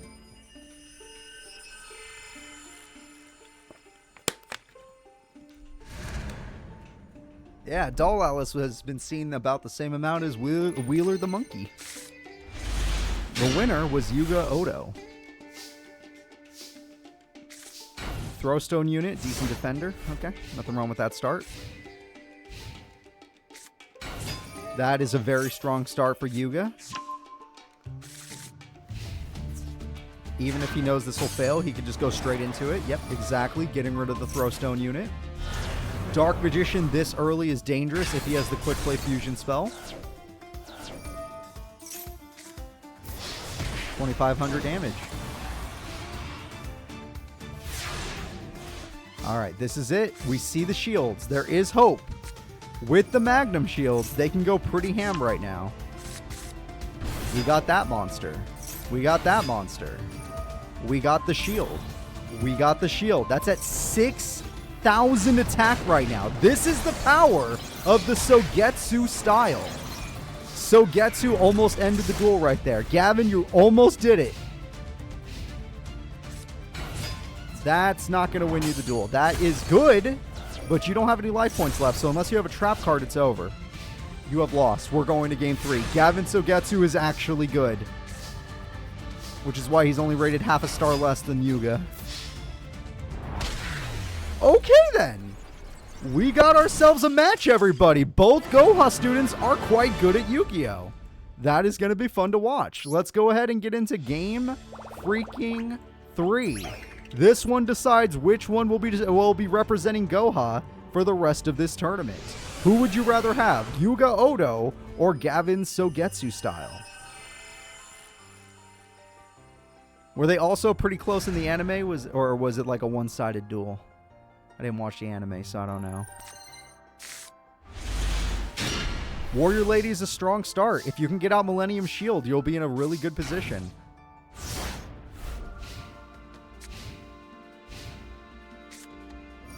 That's dangerous. Oh, are we going to get the Dark Magicians with the actual card? Yeah, they used the actual correct cards for it. That's nice. Warrior Lady, do your absolute best to hold on for dear life. Very nice. The shield is good. The shield would be good. You could also just do that. Now I'm curious. Okay, now I'm very curious where this is going. Because that means he should be able to get a card now. The Dark Magicians activates. He gets a card now. Magnum Shield activates. He is stronger. He doesn't need to use any other card. Sacrificial play. Dark Magician pops the only equipped card. Now if you want to go in, you have to sacrifice your Dark Magician. You're not willing to. Okay, fair enough. Fair enough. That was not bad. Both characters did decently well there. Summoner's Art, let's see what he gets. Dear Lord, if this man has Poly or any form of fusion card. If this man has Poly or any fusion card, it's over. Okay, he used them all early. There's going to be more, but Gavin needs to win this quickly. Shield and Sword! Destiny Hero Defender defeats Dark Magician and the rest of the month. You don't even attack with Warrior. Okay, who cares? And that was good. That was very good. Yuga is done! Gavin Sogetsu! Let's go. All in, Gavin. All in. That's what I'm talking about.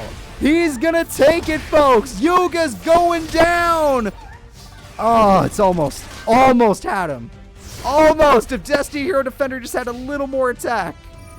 Yeah, you get one more draw. This is your last pathetic turn, and your opponent has 8,000 life points left. Make peace with your god, Yuga. All my cats are outside. He has a fusion spell. No.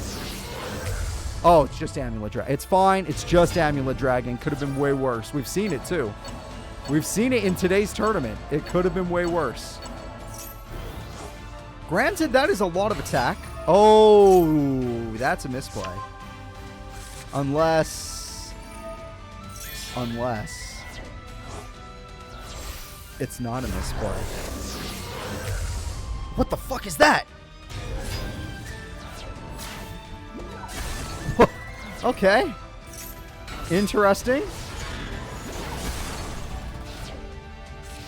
Gavin, you still have hope if your opponent makes a misplay. What are you thinking?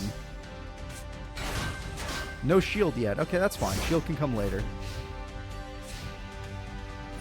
Defender does give him more draw power, which is dangerous.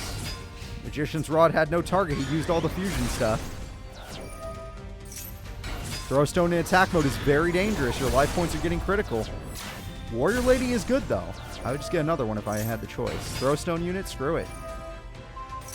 Here we go again. This can get rid of Defender or the face down. Both are good options. Dark Magician's going to go in. Throwstone's in trouble.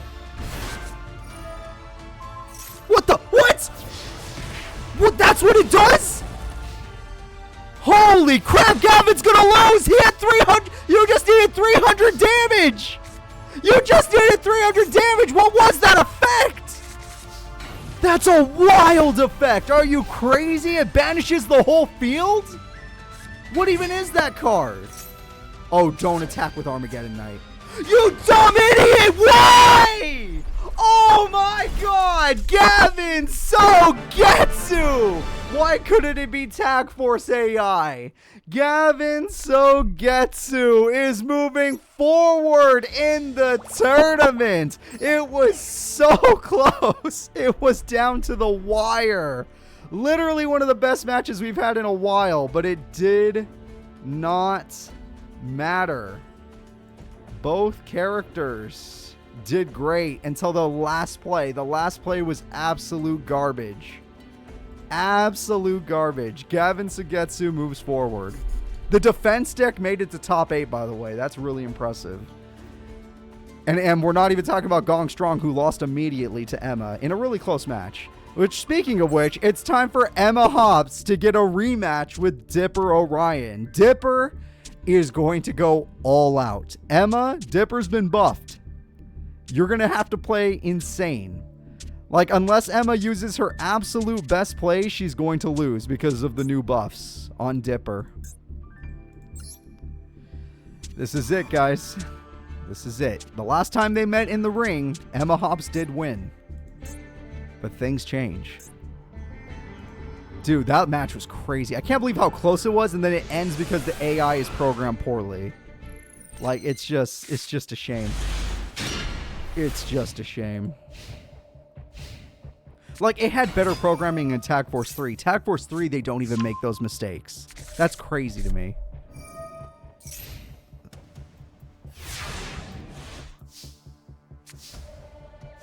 Okay. Supply squad. Bazoo is not strong enough, but you know, you can just have it there. Which means this man can exceed. Not destroying the monster is going to be costly to you. It's going to be very costly to you. This is going to be rough. He went for a tribute instead, but it can special summon another one. And now it's gone. Which means he no longer has a target to exceed with. However, he gets to add a monster, which might have a special summoning effect. Or, oh wait, you can't Monster Reborn at level 5 though. The level 4 is banished, or level 5 is banished. And you have a card that increases your level. God damn it, this guy's deck is good now. Freaking Dipper gets Pleiadius, or Pleiadius, I don't know. Who cares? He's too good. Goodbye trap card that might have made a difference. That might have helped. Bazoo, there are no souls for you to eat today. And Pleiades. Pleiades. Pleiades? Pleiades. I like Pleiades. That's good. Pleiades. Pleiades nuts. I'm sorry. I can't help myself. My bad. Alright, we're going to go ahead and do it again. And now you have no monsters to defend yourself, which is pretty bad. And let's see what we got. We're going to get a card that probably protects their effects. And we get another monster. And we get another monster. You get 2 cards back to the hand. Oh, let's see what you do with them. You got triple monster cards. Very scary. You're going to evolve into Patomli M7, which everyone is going to be okay with. 2700 attack. You get draw power. Oh, God, you're going to get a lot of draw power unless it's once per turn, unlike that freaking Tag Force 7 game. It's going to evolve again. Double Patomli M7 is extremely dangerous. They cannot attack, apparently, but they are... Yep, M14. He brought out the M14. She needs Geki. Harpies gets rid of the problematic cards. That's the good news. The bad news is she could just get her monsters bounce back. He gets direct attack off. All of the supply squads don't matter. And you lose the duel. Will that be what happens? Let's find out together. Also, he could just get more cards. It's not going to end, is it? It's never going to end. Dear Lord. He's on fire right now. And he gets another one back, so now he gets more draw power. First things first, who are we losing? Okay, we lost Nimble Momonga. That's the biggest loss. Who are we losing? You're wide open. Wide open. Attack goes through. Big damage. Attack goes through. Big damage. Attack goes through. Does not work, but at the end of the day, the other trap can't stop him. Attack goes through. Big enough damage. Emma's in trouble. Emma hops. Your opponent has grown. And he has a bone to pick with you and your brother. You need to do way better in the next duel, but your opponent's going to keep bouncing back your spells, your traps, your monsters. So you have to find a way to win without needing to to have an active effect. Big Koala is an interesting idea. Your hand kind of sucks. Your deck kind of relies on spells and traps. The winner was Dipper Orion.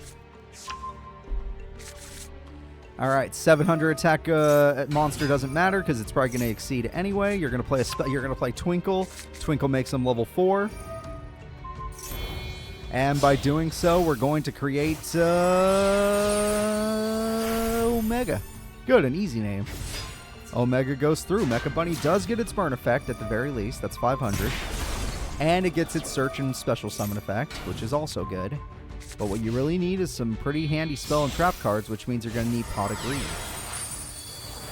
Anything draw power related. I would say Supply Squad, but let's be honest. It doesn't work very well when your opponent just bounces back all your monsters. That's pretty good. That trap is really good. Okay, we defeated their strongest card. That is good news. You gonna do something? That's brutal! Face down Geki happens. You lost everything. Monster Reborn, you didn't kill a damn thing. He brings back his boss, the Ptolemy M7. Okay, well, and we're gonna get another card. Why not? Why the freak not? This is only getting worse. And it has a special summoning effect. And it has a spell trap search effect. And that gives you draw power. Emma hops. The game has changed. Leo Duel School is on another level now. All of these attacks will end the duel. Sorry, Emma. His hand was God tier. Okay. Dipper Orion has gotten revenge on one of the Hop's children. If Mickey can advance high enough, let's see if he can get all of his revenge and finally care more about being a good duelist than, the kids that beat him up. Although I don't know if Mickey can do that given his next opponent. So guys, the next duel will be Mickey Hops. And Mickey Hops will be taking on Yusaku Fujiki, the literal playmaker of the Master Era. He makes all of the best plays, no matter how far down he is. Unlike Yuga, he would have won with 300 life points left, because we've seen him do stuff like that. Alright, this is going to be tough. Mickey Hops and Yusaku. Yusaku has way more options than Mickey, but Mickey is fast and he gets powerful monsters out pretty easily, like we saw in his last match. So it should still be a good duel.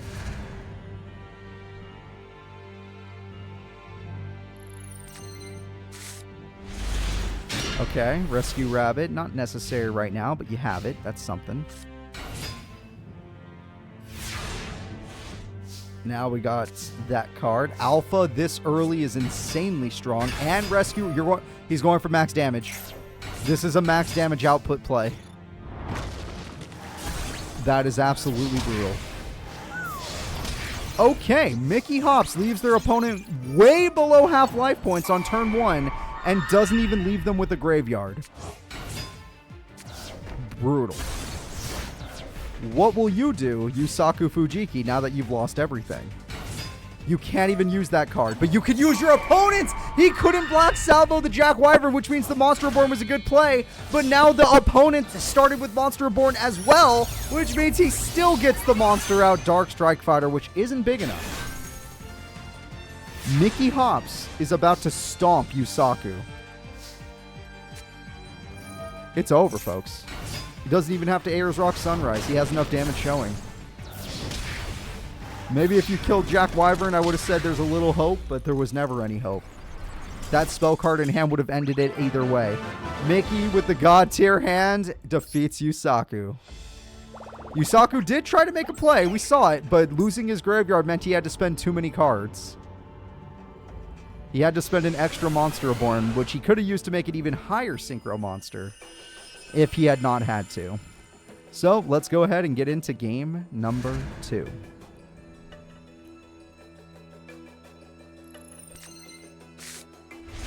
Alpha again, and Rescue Rat. It's an aggressive start again.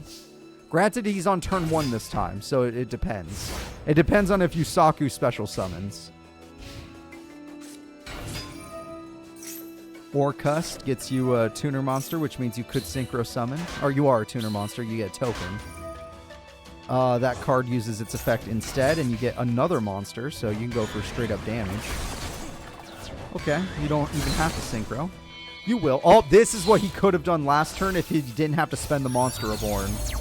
He could have summoned this. The Field Marshal. Now, granted, I don't know what it does, but could have done it. Alpha, go eat that Field Marshal. Rescue Rabbit, do whatever the hell you want. I see the Beast Rising. Who needs to bounce monsters when you can just beat people up? 2,000 damage. 2,000 damage. Alright, Yusaku. This is not looking good for you.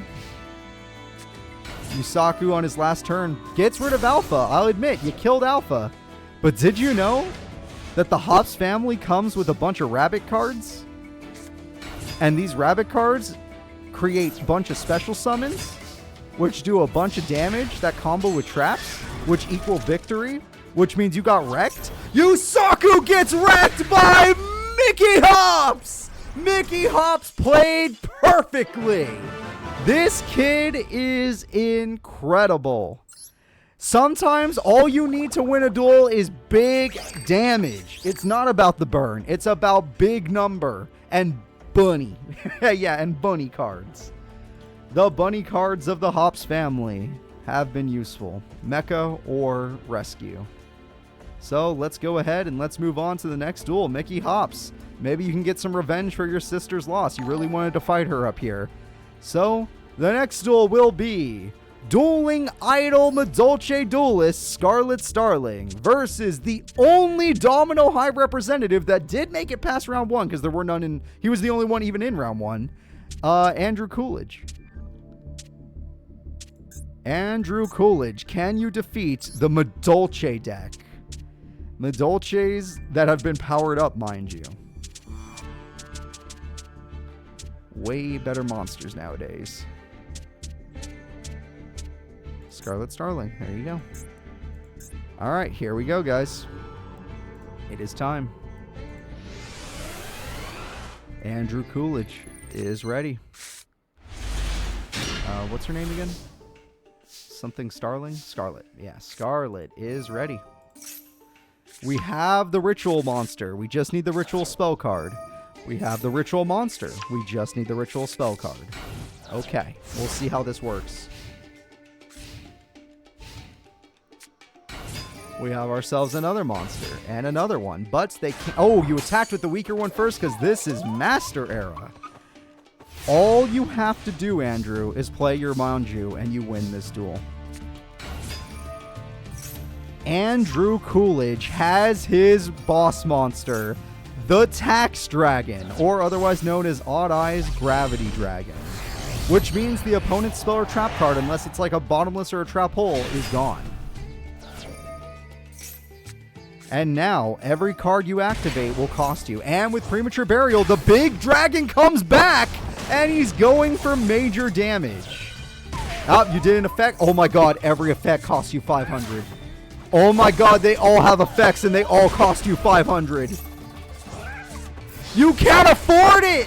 You can't afford to play Madolches against the Tax Dragon! They're too expensive! Every Madolche gets effects off. That's 500. That was the last card you could ever activate. You chose that card as your last card to activate. The only one I would have accepted is Geki or TT. Alright, attack goes through, the Tax Dragon goes through. You can't afford to activate anything. You got out-taxed. You're on the streets. Come on, Idol. You're supposed to have a lot of money. You're supposed to be this big celebrity. We're going into game number 2. Scarlet Starling, let's see what you can do.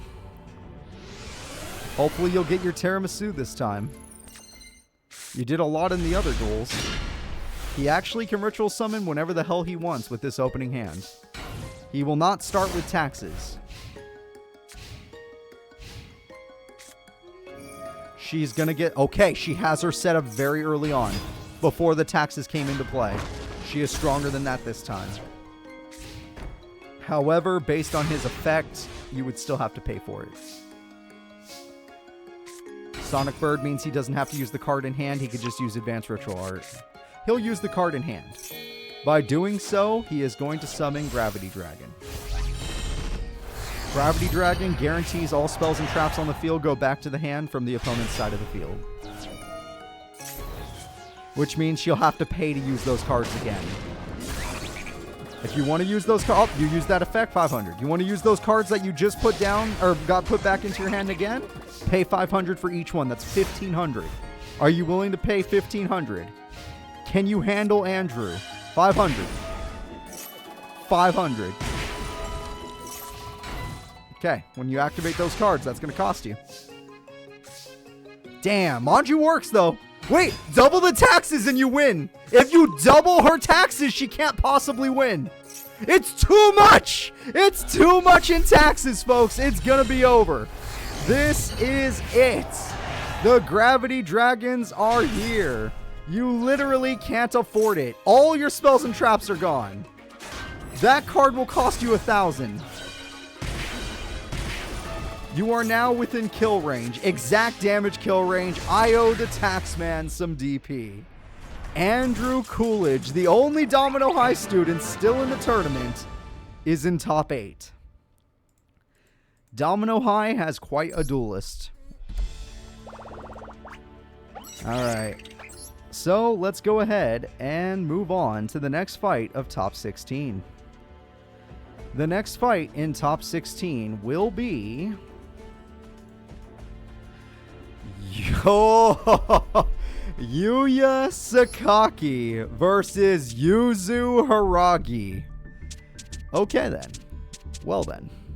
Let's see how this goes. Yuya Sakaki versus Yuzu Huragi.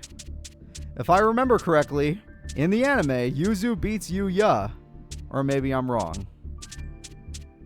But we'll find out.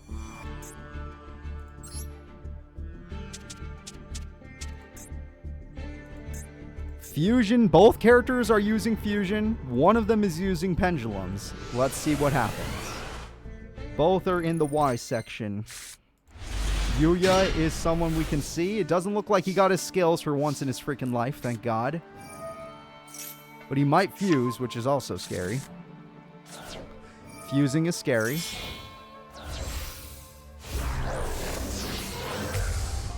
Vortex doesn't seem like a good card to start with, and I don't even know these cards.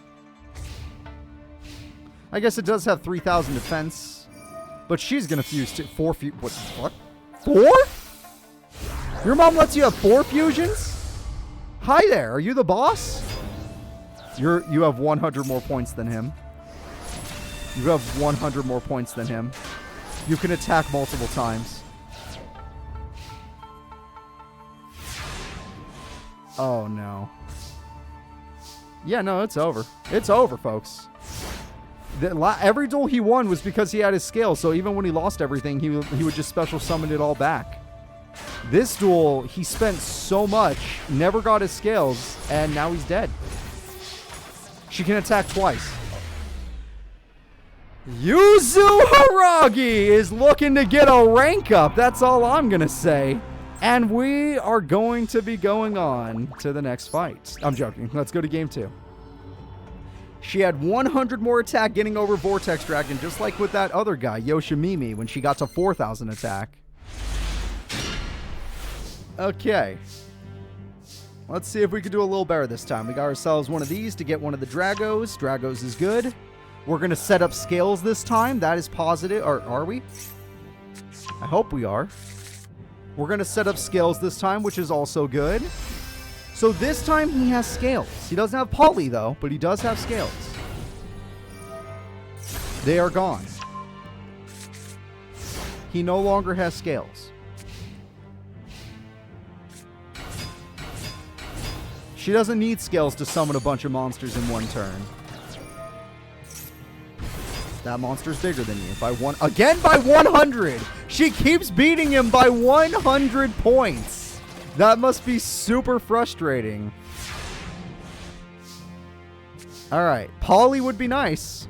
He can create scales. Are they correct? They are correct scales. But can he get all the monsters he lost? He can get that one. That gets rid of the buffing card at least. So now he is the strongest card on the field at the very least. But all she needs is one of her fusion cards. His scales! No! He needs those! Granted, he could steal a monster aboard now if he wanted to.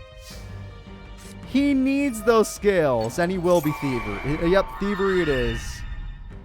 It's not over yet. He hasn't given up. He gets rid of one of the problems, but Nova Summoner's a bigger problem in my mind. She managed to destroy the scales. He will be using poly, using the card in hand. That hippo is fusing with the dragon to create Metal Claw. Granted, if there's any person in this game that can beat him in attack points, it's apparently Yuzu, because she's been buffing her monsters quite a lot, although she does need to fuse. If she doesn't fuse, then there is no way. She does need to fuse. Metal Claw is dangerous, but it doesn't have the scales to give him backup monsters. Alright, Metal Claw uses its effect just to get rid of the buffing monster. That will set up a scale, not to set up a scale. Okay, then. If he can get a scale of 8, then he's good, because that one's 2, right? If he can get a scale of 8, then he's in a good spot. Poly again, I would wait. We're not even going to set up scales. Screw scales. We're going in. Metal Claw does what it always does, not like it matters. Alright. All of his Pendulum Dragons are over there in the extra area, in the extra deck area, so he's kind of screwed. He can't even fuse again, unless he draws another one with pure luck. So that's a good monster in general. That one's just a strong monster. Alright, now we're going to use these claws. Both these characters' claws. Oh, well, hold up. Before your effect activates, God says no! The power of God defeats Silver Claw, which means you're going to be forced to use Metal Claw. Metal Claw succeeds. Yuzu Huragi is not out of the duel just yet. She's just waiting for a fusion. It's her only hope is to fuse. She got it. That's a fusion right there. What fusion will she get, and will it be enough? It's that one. With 1,000 attack, it goes in. That's a problem. You need to fuse. What does that guy do?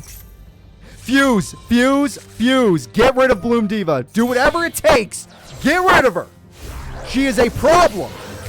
Vortex, do you have the ability to get rid of her? You're damn right you do. You're damn right we get rid of her. Damn, we're going to game 3, folks. Both characters have proven to be very resourceful and very powerful. Both characters are evenly matched at this point. Alright, we are now going to be moving into game 3.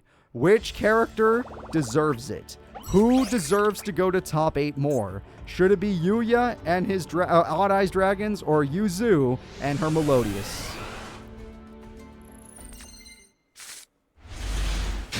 Alright, looks like he has scales this time. She's fusing on the first turn. Interesting choice.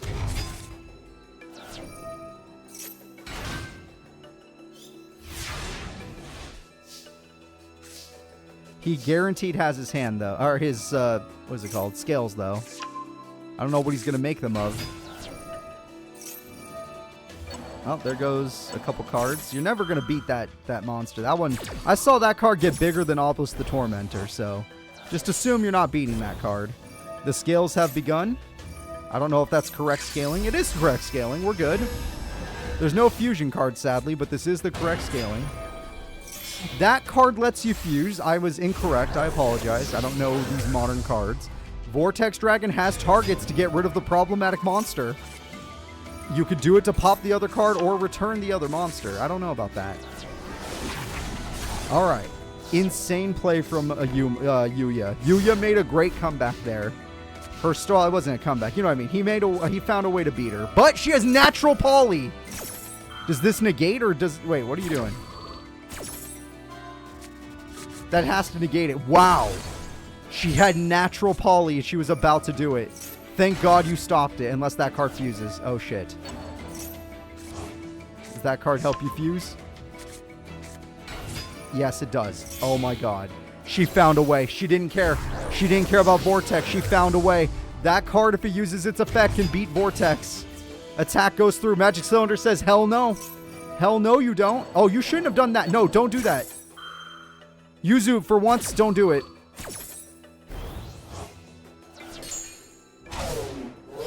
I mean, at the end of the day, you want to have a lot of attack if you can keep it, but be careful. All right, Vortex cannot beat this monster. You can resummon these dragons. You can get the dragons out. That is true. But even if you do, they're not going to be able to beat that monster. That monster's too big. Odd Eyes Pendulum Dragon, the classic card, is here. We're going to fuse. With the fusion! Vortex is getting fused? For Vortex? Just to get Vortex's effect off? That's ridiculous. Yuya, that is really cool. The entertainment value rises. He actually made a pretty interesting play. She's done. Yuya had too many plays for her. This will not be like the anime. It looks like he has it in the bag. All he has to do is say, I attack. He even sends out his Odd Eyes. And he's fusing again. What more could you want? Look at the field, dude. Okay, Ruin Eyes. Why not? You haven't summoned that one yet. We've seen all three then. All three dragons have been summoned. Vortex says no. Vortex says no, no, no. Only Vortex Club we're going to see is back in Life is Strange. And the attack is good. GG, baby. So, guys, victory goes to Yuya. He had an amazing amount of plays. She tried. Yuzu did a lot of great plays to come back. It just didn't matter because Yuya had one up on her every time. Still, they went to game 3, so it was really close. Yuya has gotten way better. I'm honestly, there's a lot of characters I'm really excited for in this tournament. I don't know who's going to win Nationals. Top 8 is filled with characters I think could take the whole tournament. The next duel will be previous tournament winner Yami Curota versus recently buffed Riley Aaba. Let's see how these characters do. Riley versus Yami, sorry. Yami Curota. I'm like, I don't want to call him Yami. It sounds like Yugi, but no, it's Curota. Yeah. It's just Curota. Okay, here we go. Let's do this. I'm looking for their faces as we speak. Riley Aaba should be on. He got his tribute so early. His sister could never. His sister could never. I swear, this guy is good at this. He actually draws his tributes, even though he has less than her.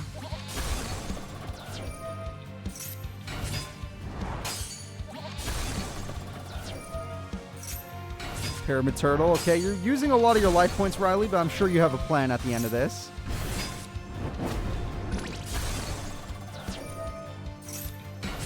There we go.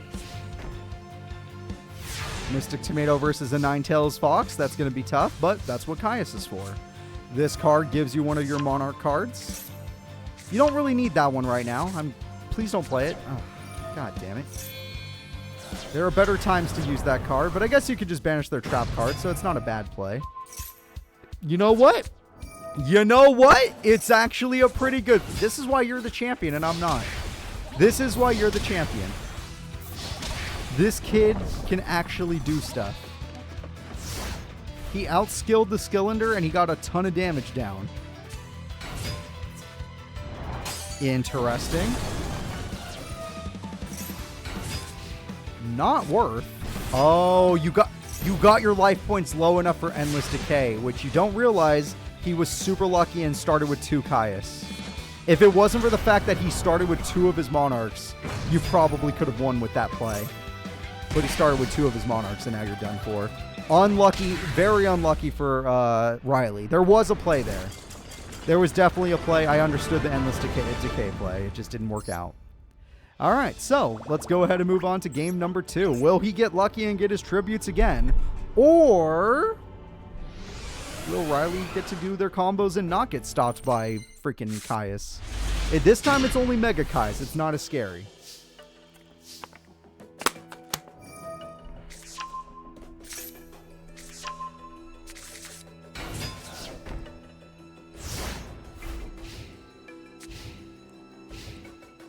All right, Rhoda comes through. Rhoda's going to get Goblinberg, which means she can go for an Exceed play or a Synchro play. It's her call. Supply Squad comes through. Supply Squad, wow, a lot of Supply Squads. Goblinberg goes for a combo play. It's going to be an Exceed play. Her Exceed monster she chooses will be Tornado Dragon. With Tornado Dragon, we can get rid of the trap card. Call the Haunted is gone. Instant Fusion. Now she's getting greedy. Okay, Riley, what are we doing here? You can't attack with it, which means you plan on exceeding.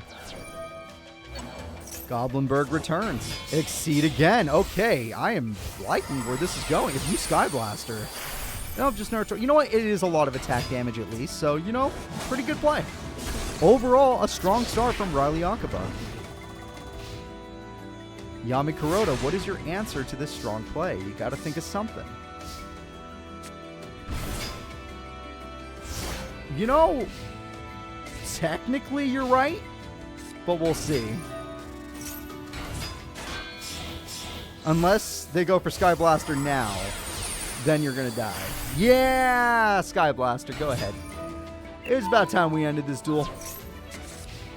6,200 damage showing. Yami Curota gets absolutely wrecked by Riley. See? Riley's a lot better now. The whole Leo Duel School is a lot better now. The problem is that Yami Curota didn't really play that well either. He didn't really have that many options. The best he could have done is Giant Germ, and then Sky Blaster still would have beat him. But still. Okay, we have Monarch Stormforth with Mega Caius, with Battle Fader, with Giant Germ. Extremely strong start, all things considered. Unless your opponent pops your back row, because you usually set the quick play spell even though it's not useful face down.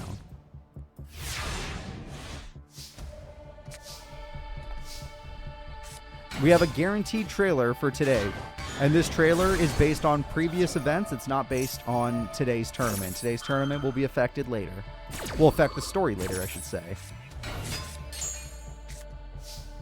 All right. We have a couple sets. That's always nice. Pyramid Turtle's probably going to get that fox out of here.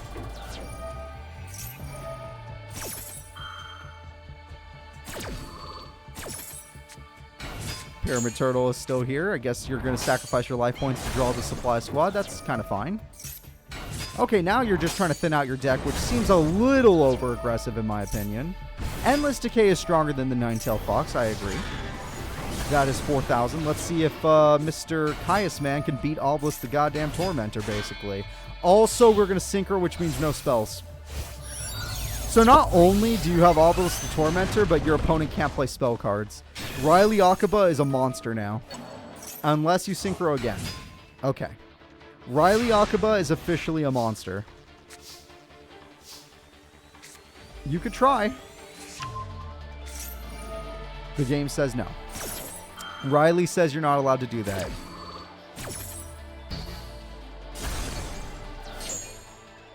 Call the Haunted is allowed. Probably not enough, but allowed. You could try, but it's a quick effect, so normally this would have been the game changer. Instead, you can't do anything. You need to get 2 normal tributes with no spells involved. Yami Curota in Game 3 is actually in danger.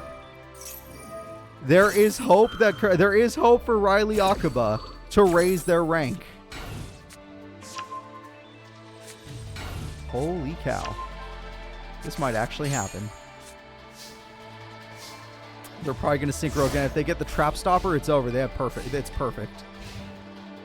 If they get the trap stopper, I'm just calling it. Another endless decay. It won't be as strong this time. 2100 damage. That works. Oh my god, the cherries beat it. Oh my god, the cherries beat the germs. Yami Curota is so low on life. He is so... Well, now you're not... You can use spells! There might be a little bit of hope because you can use spells. You can't use traps, though, so if you draw Hate Buster, it's useless. Hate Buster just became useless, but Monarch Stormforth is usable now, if you get one. Regular Caius has a little hope of being... Oh my god, there is a chance if Giant Rat stays in attack mode. Oh my god. Battle Fader on game 3. Is he actually going to... I got my hopes up for nothing. That would have been crazy, though. Would have been crazy. Get out of here. Get out of here. Oh, crap. Well, Monarch Stormforth. No, it's over. Damn. There was that little bit of hope. If Exile Force had to stay in attack mode, Riley has become an amazing duelist. And Shiageki. Riley Akaboshi is going to take down the Red Ice Cup winner in top 16. Riley Akaboshi, probably for the first time in her career, is in top 8. We have a real duelist here. Alright guys, Yami Curota has failed Duel Academy. We're going to have to take a good look once we get to this last duel done. Riley Akaboshi is actually a good duelist now.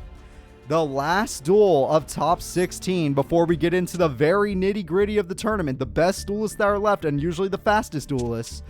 It is time for Kit Blade. Oh, Duel Scouts make sense. Kit Blade versus Yuma Sukumo. Yuma is strong.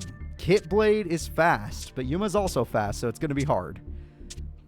I think 90% of people in chat like Yuma Sukumo lately.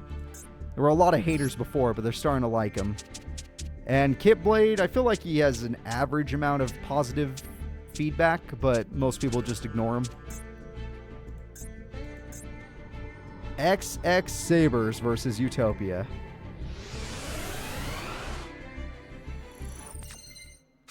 Yuma Sukumo is ready. Kit Blade is ready. Oh, wait, no, he isn't. He didn't pop up. There he is. All right, Kit Blade is ready. Yuma, you can do as much as you want on this first turn. You can go as ham as you want. You're going to hurt your opponent.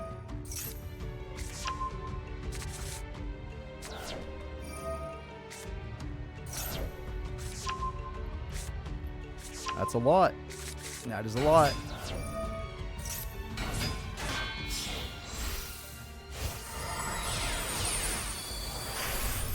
Utopia double is here. Double or nothing is here.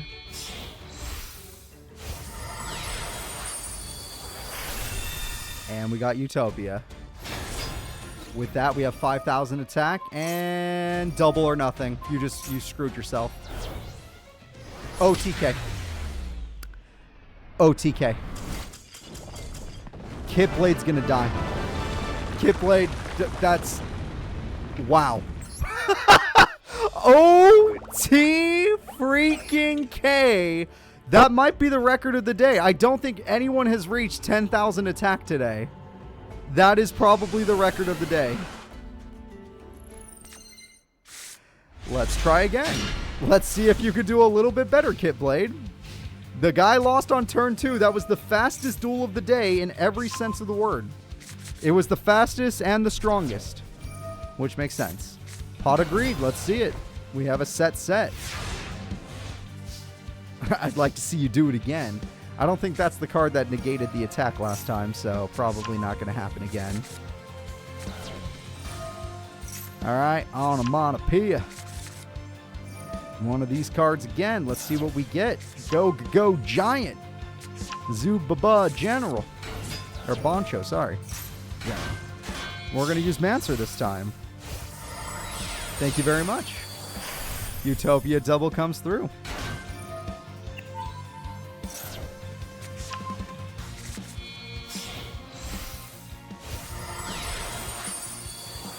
Utopia comes through. Monster Reborn comes through. Okay. With this, we can do another Exceed, but that'd be a little overkill. We're not going to go overkill. Oh, wait a minute. Ooh. That was a really good spell card. That spell card had insane value. We're going to make a 6-star monster. What kind of 6-star monster would you like? The Gauntlet Launcher. It has good defense, so I can understand that. All right. Kit Blade, for once, you have life point advantage, but you have no other plays. You're not going to try and special summon. You're not doing anything complicated, which normally you summon a bunch of monsters, so I'm really depressed that you're not even trying. We're going to Exceed instead. Let's see what the Exceed monster can be. Utopia. Why not? It's freaking Utopia. We're doing this. That's twice in this one tournament he has decided to summon it naturally. The normal way. Hello there. Goodbye there. It's over. Even at half damage. Oh wait, no. Sorry. No. I thought you would get one more summon off. I was incorrect. Last time he got like Utopia and Utopia Beyond. That's why I was confused, but I'm just confused. I don't know the Utopia cards well enough. Alright. And this is your last play. Your last play is to Synchro Summon. What card can beat everything you're staring at? Souza. Is it really that strong? It is actually pretty strong. Half or nothing. Nothing it is. Half or nothing. Yuma, you are one turn away from victory. You just need to find a way to beat that thing. You drew another half or nothing? Gauntlet launching. The gauntlet has been launched. Rocket Fist. GG, baby. Yuma Sukumo will be the last character to qualify for top 8 of Junior Nationals. To think Yuga's misplay is the only reason we didn't get 3 protagonists. It's the only reason.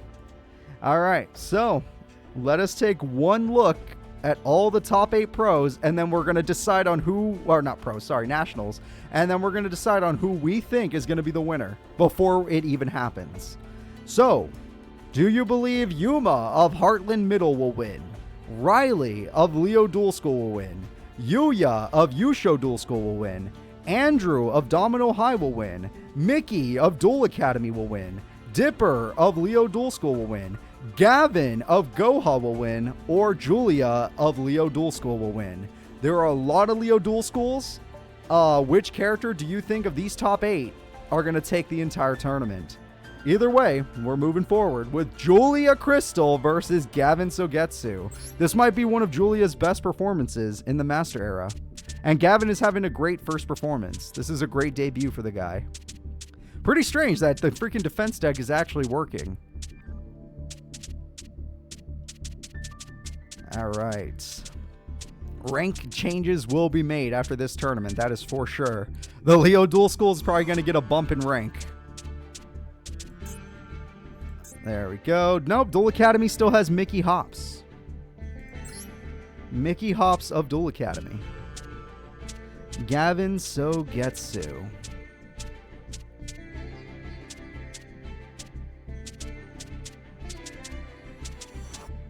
Gavin. There he is. Sorry, guys. New characters. Got to find them. Not as easy. Okay. Let's do this. Julia Crystal is taking on Gavin Sogetsu. Gavin will be on that side. Julia is on this side. We'll get to see her fuse. She did not start... Well, she has the trap that fuses, I think, but never count out the hops. Yeah, we learned that the hard way. I don't think they win tournaments other than... I don't think they win tournaments, but they do damn good. They usually go really far. Top 8 is far for this big tournament. This is a really big... 32 characters. This is a really big tournament, so... I would say top 8 is extremely far. That trap card has an effect even though it was destroyed. Oh, nope. Its effect is bring it right back. Is that even worth? Also, is Gavin just destroying his opponents today? Like, holy crap. Even Mama Hops, like in her first tournament, remember, Mama Hops looked like she would do nothing and she got third or fourth. One of those two. It was incredible. Yeah, I don't think that card has an effect that can beat that monster over there. What episode is this? This is episode 93. 94 will be in time. Alright, attack goes through. That monster has an effect. Popping trap card once again. Attack goes through. The damage is looking really good. Enough to almost end the duel.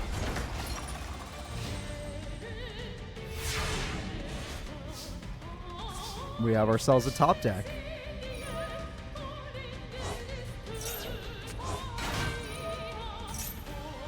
We have ourselves another card. This has to do something or Julia's just going to get wrecked by the new guy, Gavin. Freaking student council president Gavin here is actually really good. God damn, he just gets more monsters. You finally, you literally, okay, you lose. You lose. There's nothing you can do. Look at this field. Look at this field and tell me you have another turn. That's right, you won't lie to yourself and you won't lie to me. It's over. Jesus Christ, Gavin, you're insane. All right, we're going to be moving on to game number 2.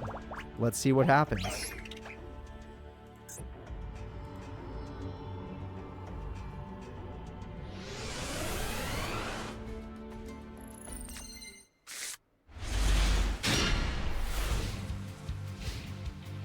Julia Crystal has no Gem Knight fusions. This is really bad. I mean, Gem fusion cards. Usually in every duel she starts with one, but this duel and last duel she didn't get her spell card. Do any of these search it at least? Okay, we're in trouble. Armadillo Man goes in and cross counter! Cross counter will destroy you. Not bad. Alright. The Sogetsu style is a powerful style and it's looking like it's going to top 4. It's a very powerful style because it looks like you're running out of options here. You either fuse or you die. You drew it! Julia Crystal top decks the fusion card. Triple fuses into her ultimate monster, Master Diamond. And then she gets back the fusion card in order to do it again. Make 2. Okay, well, now I'm praying that you don't get rid of Master Diamond or something because you didn't make 2. Because you're probably going to do it again. Oh, no, you're just going to summon. That's even better. Warrior Lady is going to try and stall for time, but it looks like Julia is finally going to pop off. She's already been popping off, making it to top 8, but still. It looks like she might try to go even further. Warrior Lady gets more Warrior Ladies. Not even Millennium Shield can beat this card. Do not do this. At least give her a Zirconia if you're going to be an idiot. Okay. She's an idiot. She's probably just going to make another Zirconia. It doesn't matter. Doesn't matter. At least she did not get rid of Master Diamond this time.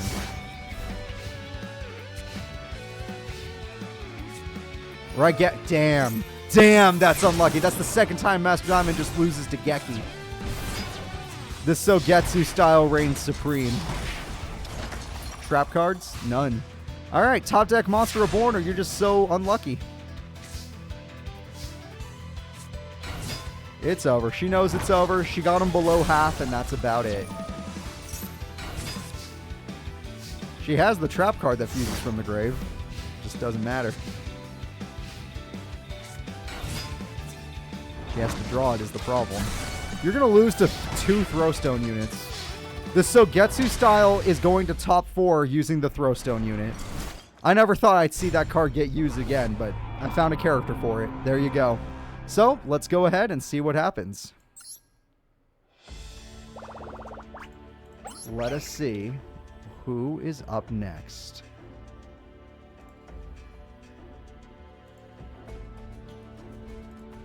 Gavin Sogetsu of Goha knocks out one of the 3 Leo Dual School students. The next duel will be another Leo Dual School student and the only Duel Academy student, Mickey Hops versus Dipper Orion. Which character deserves it more? Which character will be advancing in the tournament? Will it be Mickey and his powerful beasts, or will it be Dipper and his much more consistent Ptolemy card? Or Constellar cards. As you could tell, he is much different than he used to be. Dipper's way stronger. Okay. Dipper Orion is ready. Mickey the Hops is ready. Let's watch. Dipper does not mind starting with an all-monster hand. That's basically his best start. That doesn't make it any worse. 2 level 3s. That's an interesting exceed. They rarely do 2 level 3s. And with these 2, we create Hyades. Hi there. TT says no. Special summon time. Oh, you get a supply squad off of that. There's nothing to Fencing Fire Ferret, sadly. I don't remember why. It's been too long since that game. No clue. Heart of the Cards comes through. Mad Dog of Darkness is here. Magic Cylinder is a problem. I don't like that. Heart of the Cards again. Oh, no, Mickey! I'm so sorry, child. Oh, you lost Magic Cylinder. I'm so sorry, child. That is probably going to be a game changer right there. Harpies will now defeat that. The only way you're coming back is with Alpha. And well, even then, he might get Ptolemy M7. Who knows? You have to have Alpha. That's how you got this far. Alpha is the reason you're in top 8. You got it every single time. You got to do it again. You don't have... Shit, he doesn't have it. He's wide open. That card could just keep bouncing back the face downs. The hell? Oh, he can use it. I thought it was exceeding by himself. I was going to say, that's crazy. No, I never played Power World. It looked interesting. I just never went. I never got into it. I got other games. Other things to play. All right, we got that Pleiades. And that's it. Geki is your only hope. That is the only card you can top deck, Mickey, if you haven't already used it. I would say even Alpha doesn't matter at this point. The Hops children are falling to Dipper. Dipper's redemption, his own in-mind redemption arc, is happening. One more win, and Dipper will advance, representing the Leo Duel School in top 4 semifinals. Come on, Mickey. Give your fans some hope. Do something special. Surprise the people. You really need this.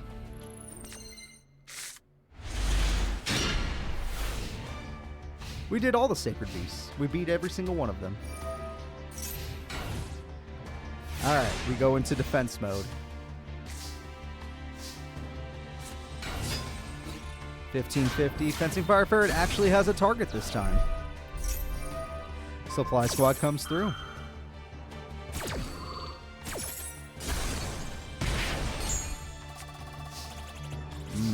Just a spell card, huh?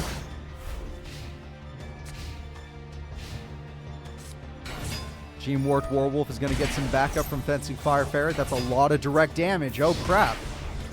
That's not going to leave you with much. You're below half. Dipper Orion is below half and is having some trouble. He needs to get out an Exceed monster, which should be a lot easier now. I tried to make it easier. There you go. Now do something.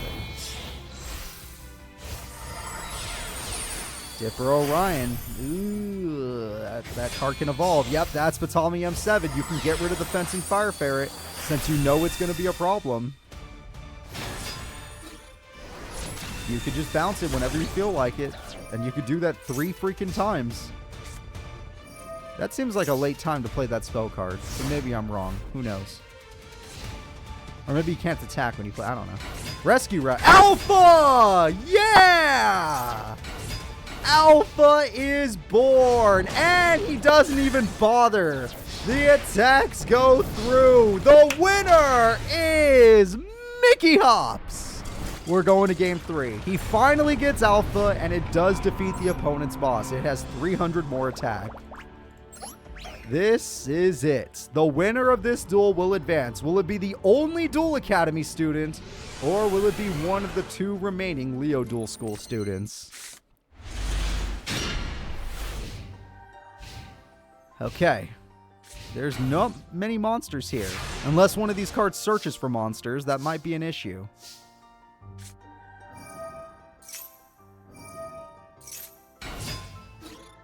Not many monsters, and you just lost... Well, I guess you have Monster Born, so you're fine. I was going to say, you just lost the only monster you own.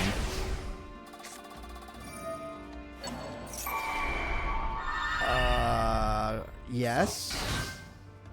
I'm pretty sure Mickey can beat 16. He's not his sister. His sister can beat 16, but she's more about... Okay, you don't... I don't know what those spell cards do, but you don't have them anymore. Supply Squad. Dasmanian Devil, so now he gets even more cards. Yep, that'll do it. Mad Doggo Darkness, that's a good beater monster. Mickey Hops has field advantage. Now, if he had Alpha, he would have summoned it by now. Once again, the opponent has 100 more attack, but we saw what Mickey searched, so Mickey could just flip it. He's going to flip the script right back. They're both just going, I have 100 more. I have 100 more. I have 100 more. I have 100. Oh, that's way more than 100. That's big. That is way more than 100 more. Gene Wart Warwolf goes in for $2,000. That is expensive. That's Duelist Kingdom right there. You lost Duelist Kingdom to that one monster. Premature Burial. You're not...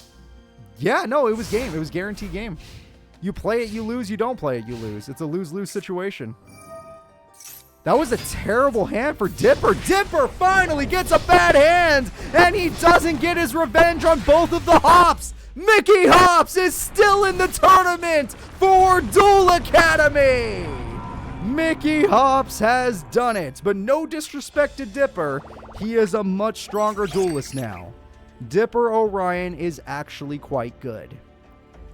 Mickey Hops is a legend, though. He's going to top 4 of a major tournament, the Junior Nationals, and he's still in. The next duel will be the only Domino High student left versus the only Yusho Duel student left. Domino High or Yusho School, only one gets to advance. Will it be Mr. Coolage, Mr. Andrew Coolage, or will it be Yuya with his odd eyes? They both are odd eyes, technically. This is going to be a weird fight. I just thought about that. This is going to be a weird battle, isn't it? We're going to watch an odd eyes battle. A fusion odd eyes versus ritual odd eyes. Even eyes, exactly. All right, let's freaking go. Andrew Coolage is ready to duel. Yuya Sakaki is ready to duel. Winner advances to semifinals. Pot of Greed goes through. We got 1 scale. We got 2 scales. We already have the scale set up, which means he has a perfect start. And even if the Tax Dragon bounces them back, he could just rescale them, so it's not a big deal.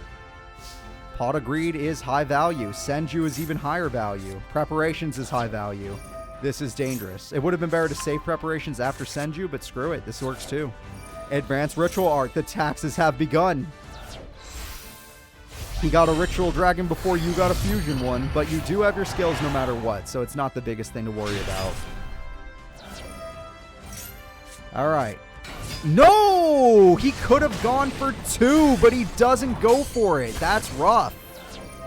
I thought he was going to get double the taxes, but that's not the case.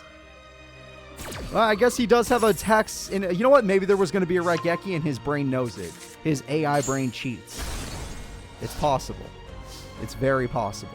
Either way, every card Yuya plays is going to cost 500. 1,000 if he tries to rescale. 500 for the field spell. 500 for the monster effect. 500 for that scale. 500 for that scale. I don't know if Pendulum Summoning is an activate. You might not have to pay for that. You don't have to pay for Pendulum Summoning. 500 for that monster's effect. You got your opponent decently low, but it turns out he's like way stronger than you. Yuya Sakaki is like way stronger with that field spell.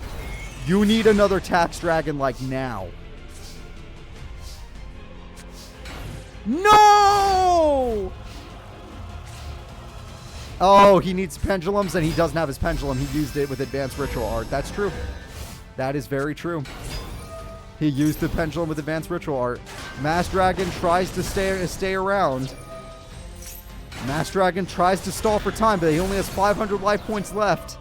Both characters are using their dragons the best they can. But it seems like Yuya truly is the master of odd eyes. Andrew only adopted it. Andrew only adopted it. Damn, Andrew, you were doing pretty good too. I can't hate you. The opponent just overpowered you, which has always been your weakness. Overpowering Andrew is how you beat him. His ritual deck caps out at 2,800 attack. All right. Game number 2. He's not out of the tournament yet. He could still do it.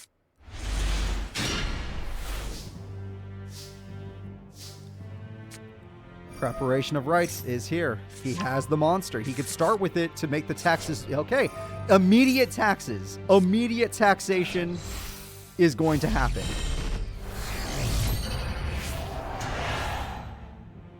You play anything, you're paying for it. Any card you play, unless you start Geki, because that'll be brutal. You try to scale, you pay. Oh, God. They both got their best dragons on the first turn. It's over. It's over. I already know which one's better. Oh, well, that one's better for a different reason, but he needs a pendulum scale first. 500? Oh, because it's attack mode, it still works, yeah. 500. Bouncing it back doesn't get rid of it, though. He could still just get it right back out. Another fusion? Wait. Holy crap, what was that starting hand for Yuya? He got Metal Claw and Vortex in one hand. Thank God for Mass Dragon, or this duel would already be over. Holy crap, Mass Dragon stall for time. We need to think. Not even the freaking Gravity Dragon can stop this. Exploder Dragon can't either. You need to find a way to win around it. Geki doesn't work either. I'm pretty sure it's immune to destruction. Yeah, no, you can't use your best cards. Metal Claw beats Gravity Dragon in a 1v1 in any situation. It's just better. Because you have to beat it by battle. And let me tell you right now, he can't. He legitimately can't.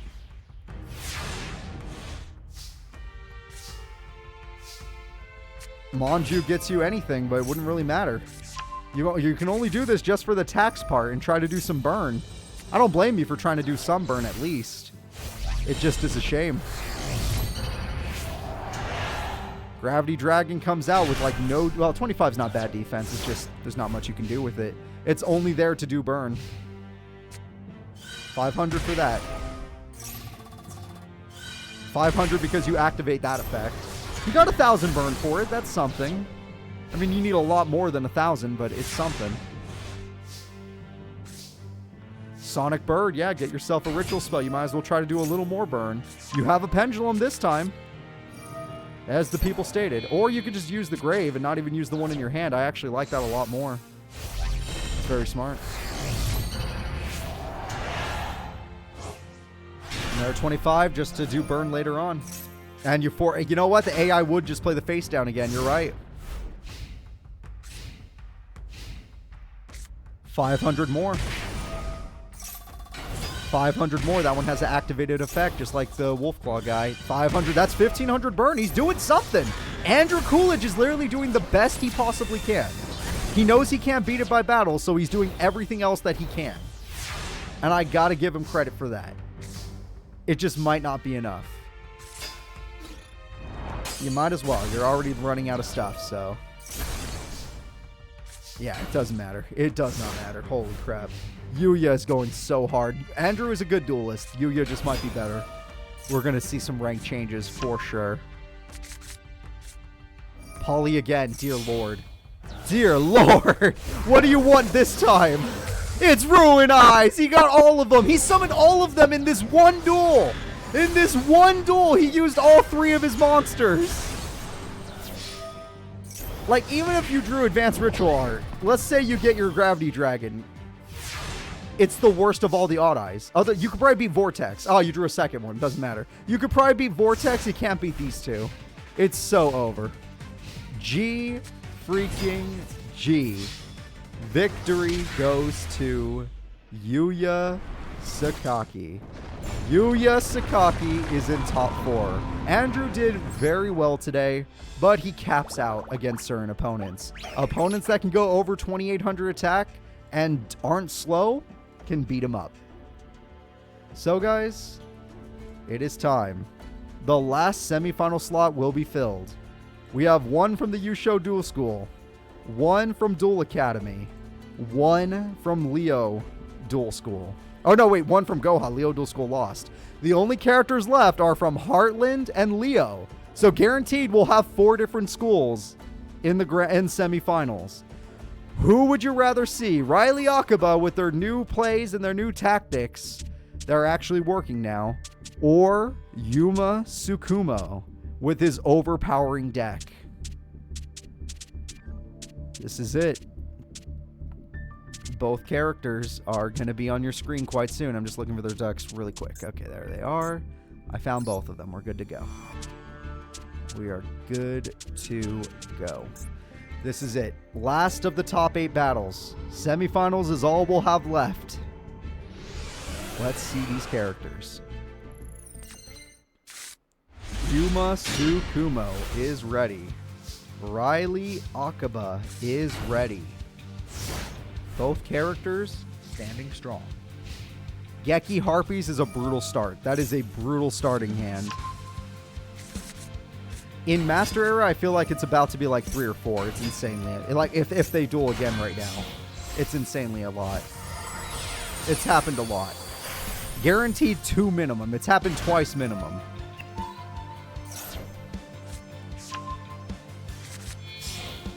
Utopia double. There you go. Utopia Kaiser. Okay. The Kaiser brings out a new monster. He gets 2 this time. His mom lets him have 2. Warrior Lady will stall for time. Warrior Lady will stall for time. Sadly, you can't beat Kaiser. That's going to be your only problem. Endless Decay is strong, but you can't get past 5,000. Goblinberg is gone. I'll give you credit. You held on, and even with Raigeki Harpies, it just won't work. It's brutal. I would have used Harpies first, but sure. Geki. Harpies. I mean, that would normally would have been an amazing play, but Yuma doesn't care. He has Kaiser. Yuma has Kaiser. He does not care. Holy cow. Rhoda comes through. That gets Goblinberg. He gets more monsters. Utopia. He gets a 15 beater. Why not? It's only going to do half damage, but screw it. He only needs half. The opponent can't match up to it. Instant Fusion can get her online, but even if she goes online, she can't beat 5,000. Kaiser is above her potential. Unless she has a card that I'm not thinking of.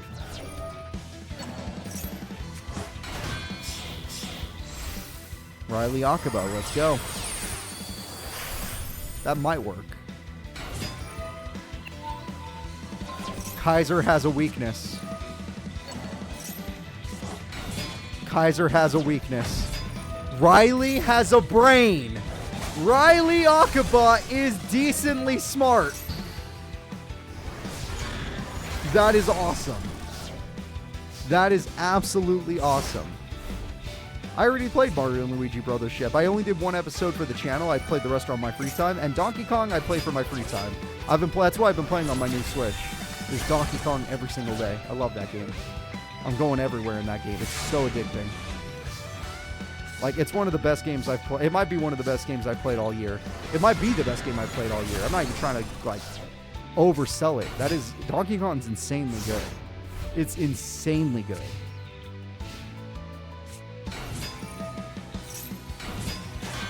Alright, Goblinberg comes through. We get ourselves into Seed Summon. Utopia double is the correct play because it's the only thing that has a single chance of stopping Endless Decay. Honestly, I'm just proud that Riley found a way. Like, I know it doesn't look like she's going to win this, but at least she found a way. Right, guys?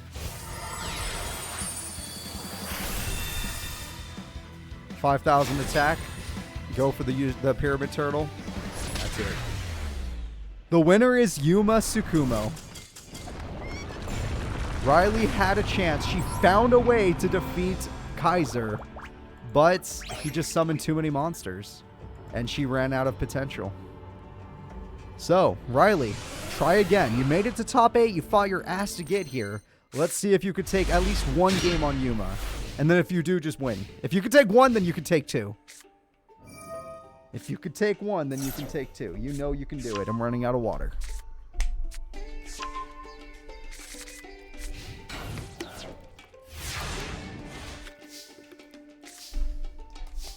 Raigeki. Raigeki comes through. Raigeki gets rid of the golem. Goblin-Berg's effect is not activated. Does anyone understand that, or am I crazy? Like, the early Geki was bad enough, but, like, you didn't even use Goblin-Berg's effect to get more cards? And now you're gonna die? And now you're gonna see, like, 3 monsters, luckily, that don't do that much damage to you? Oh, this time it's just Utopia? We're not gonna have to fight Kaiser? Oh, that's nice. Still a billion damage, but at least you don't have to fight Kaiser.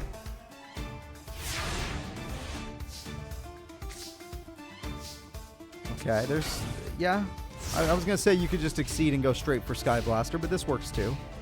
You know, spend some time getting there. Oh, little Cosmo Beat's like, I want to play too.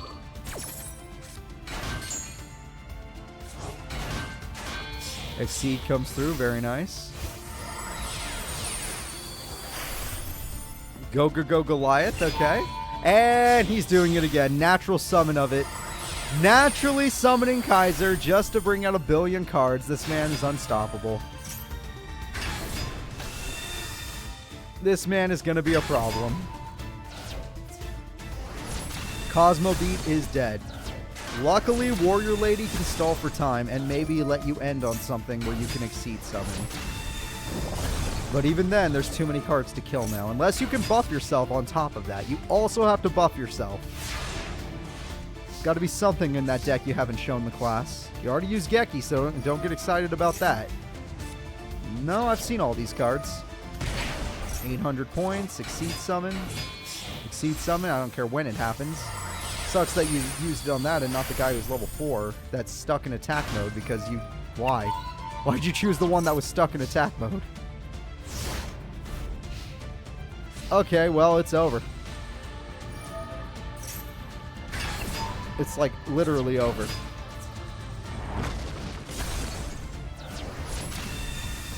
These 2 damages together will do it. Even if it only does half, it's plenty. The winner is Yuma Sukumo. Top 8 contestants have been knocked out. We are moving in to semifinals of the Junior Nationals. This is going to be where we decide who the best of the best is. Who is the strongest youth duelist in the entire dueling world? Your choices are Yuma Sukumo of Heartland Middle, Yuya Sakaki of Yusho Duel School, Mickey Hops of Duel Academy, and Gavin Sogetsu, who I'm surprised made it this far with a defense deck. Gavin Sogetsu of, whatchamacallit, Goha. The first duel will be Gavin Sogetsu versus Mickey Hops. Let's see how these characters perform against each other.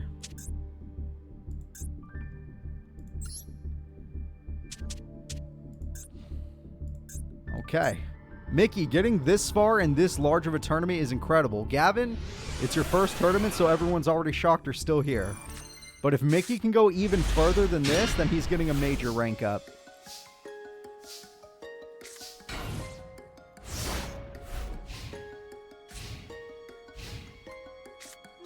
Rescue Rabbit comes through. Rescue Rabbit gets you a double, Gene Warp. But your opponent plays into this play.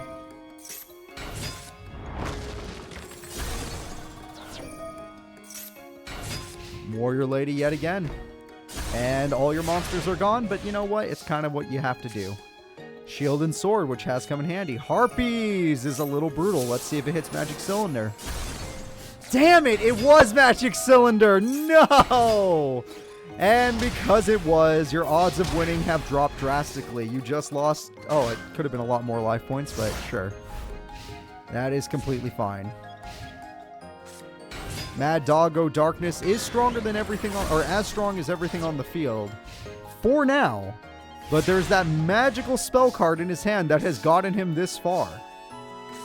And he's going to use it. The Shield and Sword! Destiny Hero Defender goes in. Warrior Lady goes in. And the War Rock goes in. Mickey has 800 life points and he desperately needs an alpha. I'm not seeing an alpha. I'm not seeing a trap card. He lost Magic Cylinder. He has a trap. There is a trap. There is a little bit of hope. There is a little bit of hope. Pot of Greed, though, that could change everything. He could just crash play. Super Rush Flex Sleep doesn't make a difference. It's over. GG. Game number 1 goes to Gavin Sogetsu. The Sogetsu style has been working. He is the shining star of Goha. Yuga did good, but he is the shining star. So, Gavin, one more duel and you're going to top 2. If you can make it to top 2, that'd be incredible with the deck you're using. He started Harpy Geki. He has no monsters, though. He started Harpy Geki, but no monsters. So if Mickey can go all in, that'd be pretty amazing. Mickey's going ham. Mickey's going to take half your life points. Ah, that card wanted you to attack. I got you now. Never mind, he took 1/4 of your life points. That's not as bad. Not too bad still. The problem is Harpy Geki.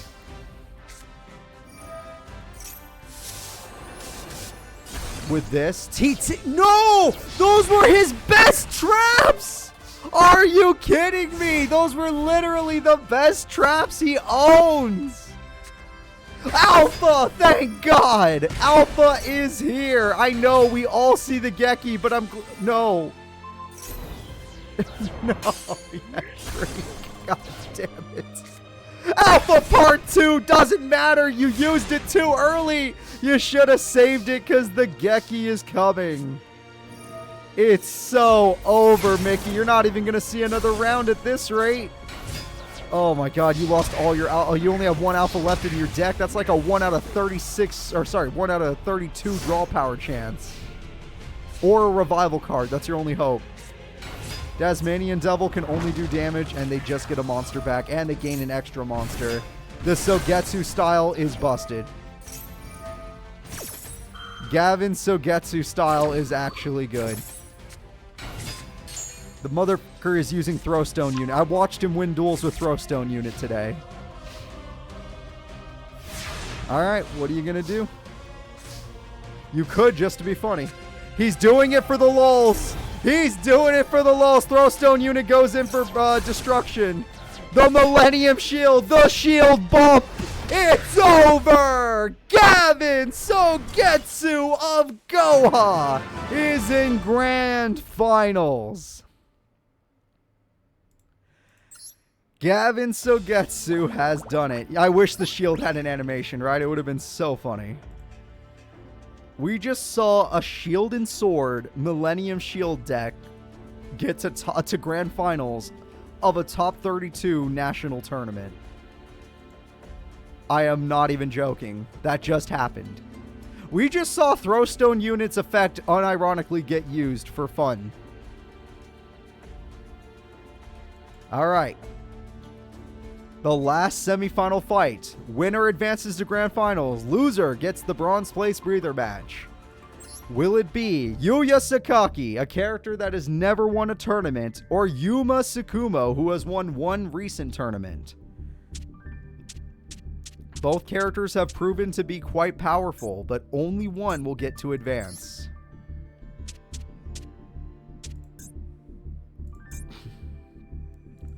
Here we go. Finals is upon us. I hope you're excited.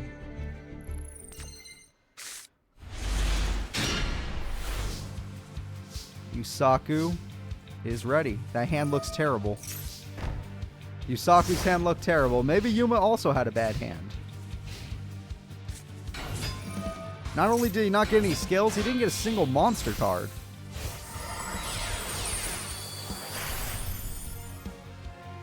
Double is going to do a lot of damage. He could do 5 grand right now because the AI is not strong enough or smart enough to do double or nothing.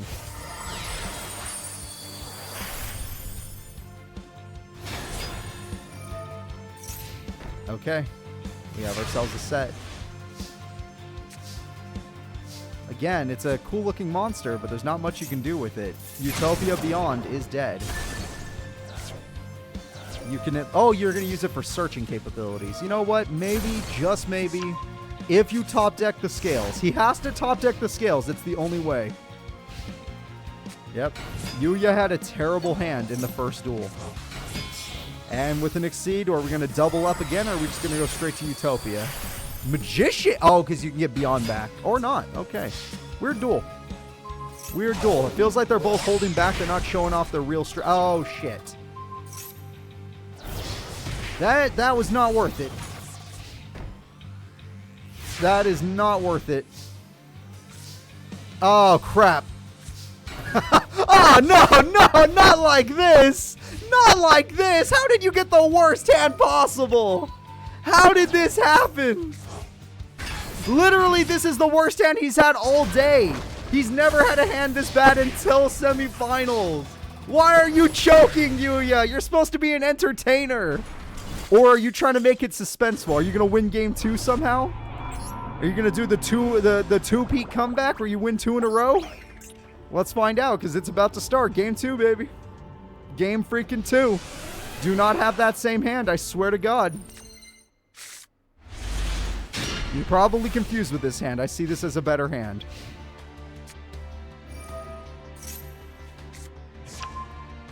This hand looks like it will fuse.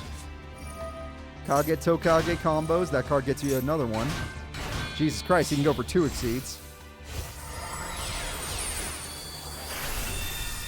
Yuya Sakaki is going to try and entertain Yuma, but Yuma's like, hey, I don't know how strong you are, but you'll never be allowed to it. I can negate 4 attacks.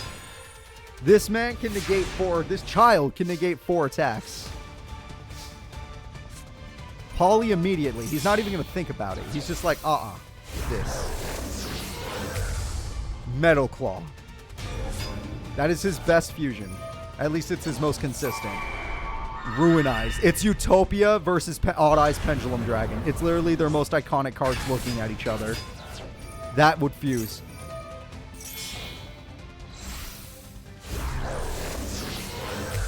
Ruin Eyes Pendulum Dragon. Interesting choices. You are going to get negated. You are going to get negated. You are going to get negated. Oh, that card cannot be negated. Good to know. Good to know. I did not know that. So, Yuma, how do you beat that guy? You're going to Utopia double, aren't you? You're going to Utopia double, aren't you?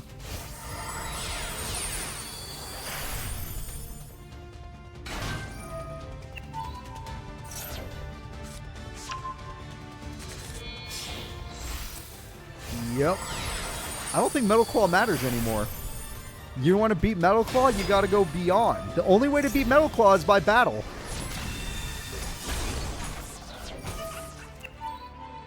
And he's got double or nothing. This man is a genius! Yuma, with exact damage, is going to Grand Finals! Yuma Sukumo is the ultimate duelist with the ultimate plays, and I owe him DP. Yuya did his best, and we're not done yet. Yuya's staying on your screen because Yuma's going to be replaced by Mickey Hops. Let's go find Mickey Hops together. Mickey Hops will be taking on Yuya for the bronze medal. Yuya has been doing way better as of late, but he's not Yuma's level. Yuma just too big. Too big, too strong. Alright, so let's see here. You guys probably see Mickey and I don't you? Where is Mickey? Probably passed him like twice now. There he is. He's in the corner. It's always the corner characters. All right, let's do this. Yuma will be leaving your screen and Mickey will be joining the screen. This will be for the bronze medal. Bronze place breather match. After this, we will do grand finals. All right, let's see here. Yuma is moving forward. And we're watching. This is a very strong start for Yuya. This is a very strong start. Also, whoever wins this tournament receives a major rank up. And Yuma's already at 3, so he would probably go all the way to 4 stars immediately. We have another pendulum summon. We have a lot of monsters on the field. Yuya is looking like a monster right now. Only Alpha could stop all of this.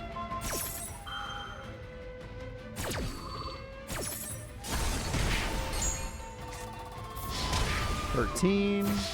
That's a lot. That's 25 right there.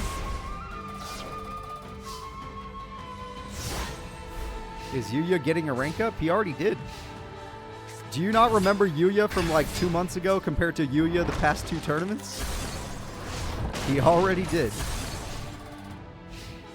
Alpha is here. Mickey Hops is on fire.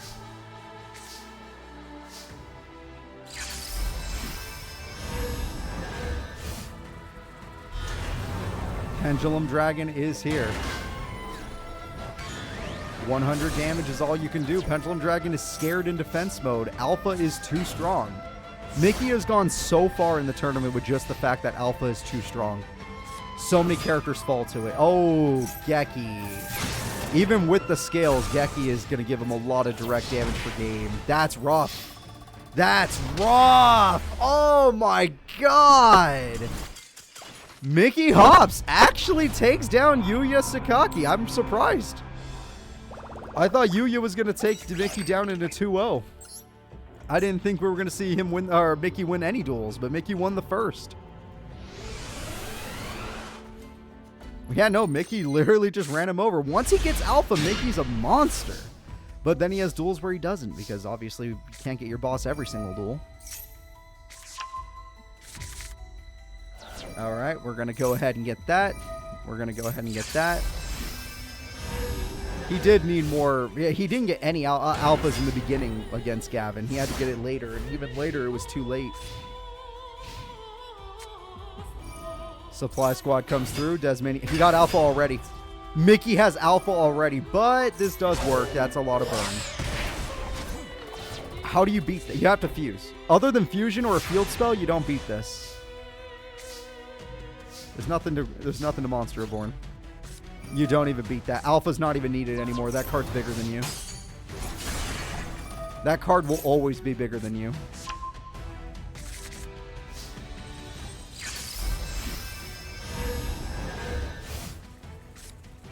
Okay, we got ourselves a big old dragon, but it's just going to play defense mode. Mickey, you got anything you want to show the class? Yeah, that's 4,000 damage. Mickey's got 4 grand staring you down. What the fuck? What the fuck? What?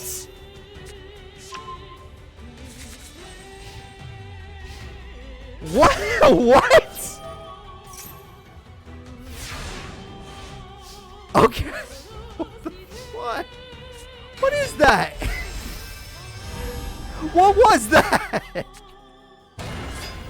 Oh my god, he's gonna lose now. He's actually gonna lose now. Are you serious? Oh my god. Are you serious? I can't believe it. That was so stupid. Oh boy, you just get him. Just get him, Yuya. He thought it'd be funny. Show him what a joke it was. Oh, that was beautiful. That was beautiful. Let's go ahead and get into game 3. I don't know what else to say. I don't know what programming could have forced them to think that was okay. There is none, actually. There is none. Nothing acceptable on a human level. And humans are pretty stupid. Me included. Alright. These are scales, right? Yeah, I was gonna say these are the right scales. He's got all the dragons in the world. He just needs Poly. But he does have the right scales.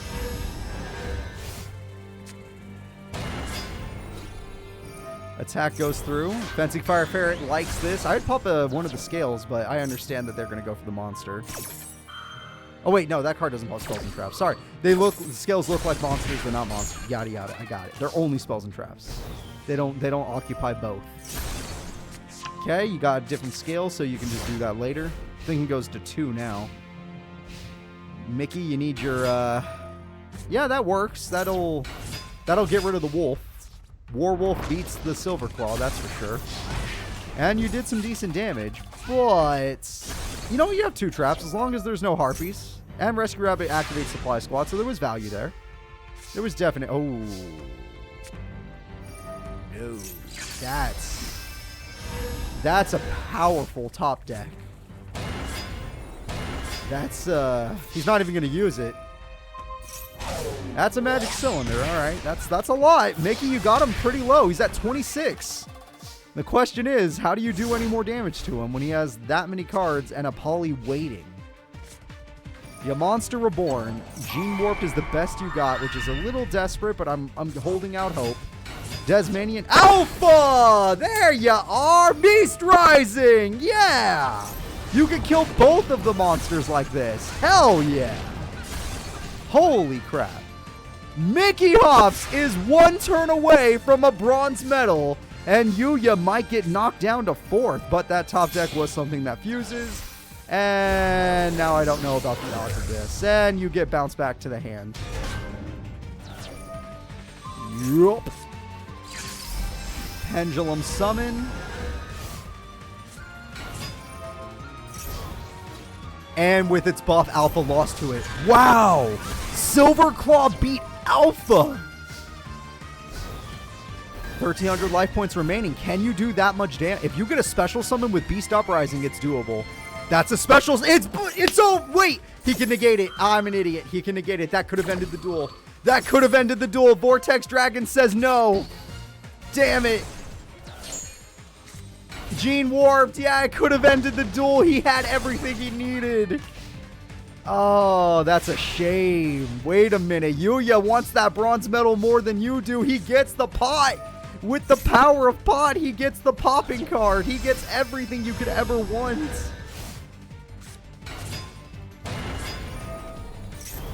This is going to pop. We got rid of the monster. You're wide open. Unless you have a hand trap, it's over. Yeah, with barely any life points left, the negate saves the day, and the winner of the bronze medal is Yuya Sakaki. Yuya Sakaki has done it. Mickey, sadly, he did really good today, but he's going to have to take 4th. He is going to have to take 4th place. Just how it's got to be. All right, let's get over to our bracket. Let's do Grand Finals. We have 2 characters in Grand Finals. One that's been amazing, Yuma Sukumo, dominating his opponents. Sometimes goes to Game 3, but he's been dominating. And then we have the weirdo that nobody expected to get this far, guaranteed after seeing what his deck was. And the weirdo uses a defensive deck called the Sogetsu style. Mr. Gavin Sogetsu is going to do his very best against Yuma Sukumo, a tournament winner from the past. Recently, but still from the past. So, will Gavin win his first tournament using some bullshit? He used a lot of bullshit to get here, especially against Yuga. So, yeah, to think, Yuga should have won that duel, and Gavin made it all the way because Yuga made one misplay. What the hell? That makes no sense. All right, let's do it. Let's start the duel. It's time. Final match of the day. Grand Finals. Winner gets a lot of changes. Big rank ups and some, let's say, presents from Pegasus. He's going to be helping them out. All right, Gavin Sogetsu is on your screen. Yuma Sukumo is on your screen. Which characters will be advancing, or which character will be winning the whole tournament?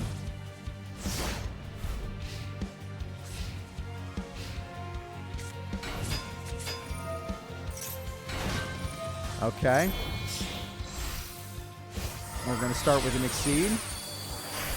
Hey, he's going to start strong. He's not going to take it easy on Gavin. This is Grand Finals. It makes sense.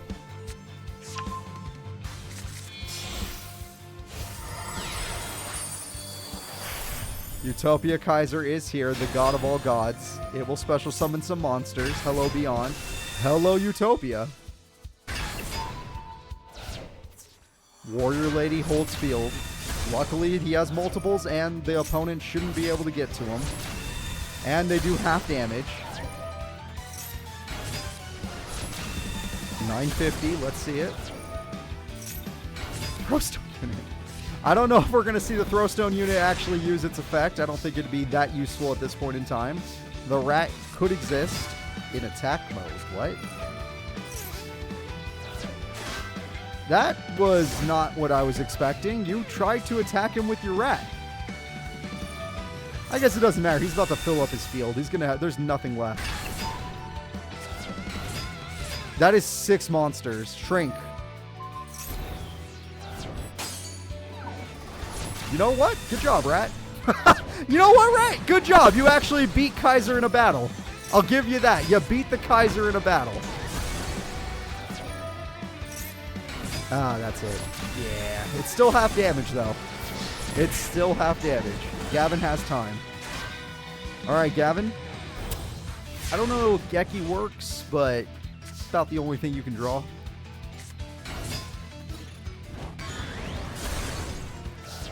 Yeah, that's about the best play you had. It was over. That was about the best play you had. Jesus Christ. 2,400 damage, and that is game. One more duel is most likely all we have left. This is it. Yuma Sukumo is dominating. He is becoming a new main character for the Master Era. With each tournament, he has gotten a little bit better, but now he is much better. We lost Yugi a long time ago. Maybe Yuma can fill the shoes. They're big shoes to fill, though.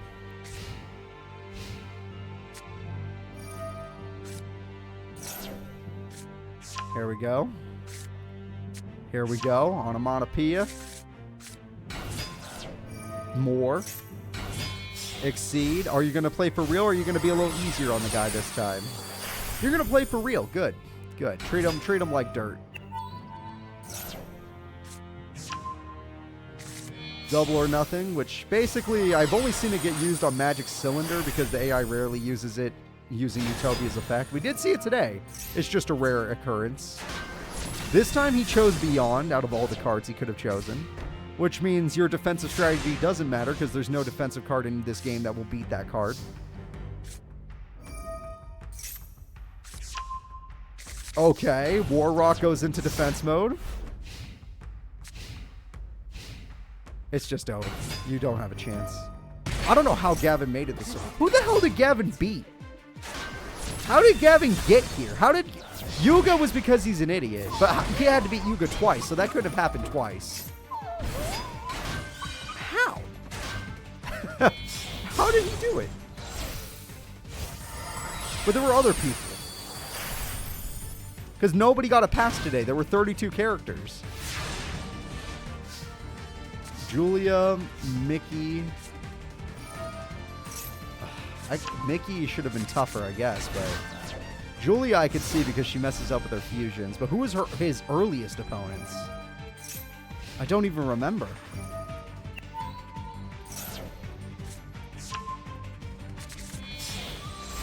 Utopia double again. That's going to be so much. Utopia Kaiser. Yeah, he's not taking it easy. Like, all the other duels, sometimes he would just summon Utopia for fun. He took it easy on the opponent. This duel, nah. He's just going to go all in. He knows it's grand finals.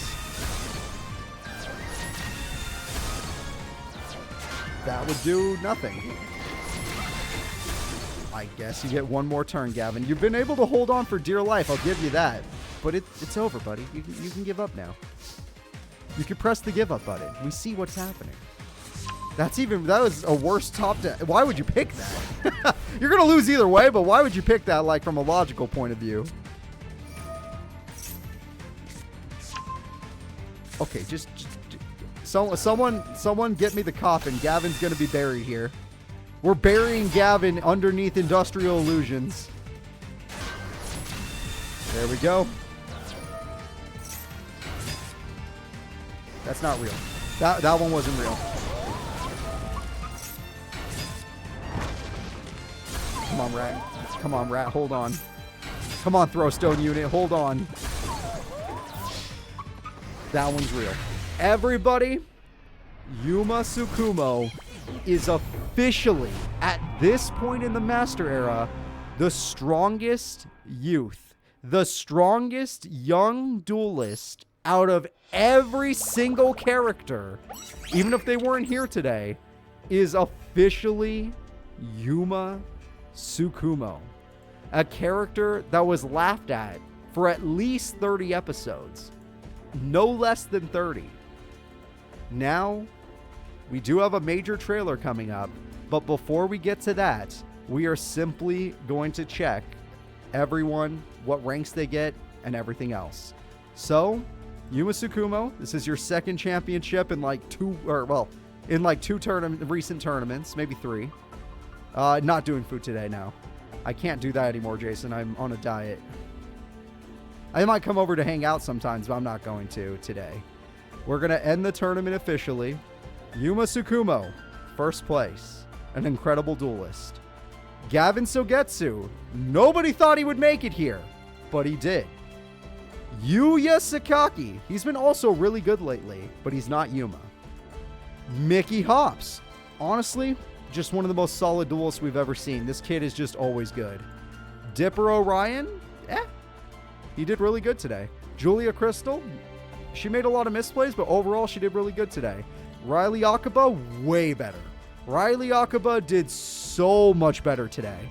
And finally, Andrew Coolage. Honestly, I feel like him and Top 8 are best friends. I think Andrew is, I think Andrew is best friends with Top 8. I don't know if he ever gets any farther than that. But that is everything I have to show you guys today. I want to thank you all for being here today. I know today was a major tournament. It was a lot longer. At least by an hour. So, next week, or maybe in 2 weeks, because these might be 2 weeks now. I can't confirm or deny it. We'll find out later. Because I'm thinking about... you'll see after the trailer. You'll understand after the trailer. Let me go ahead and say thank you all for being here. Goodbye. And enjoy your trailer. Bye-bye.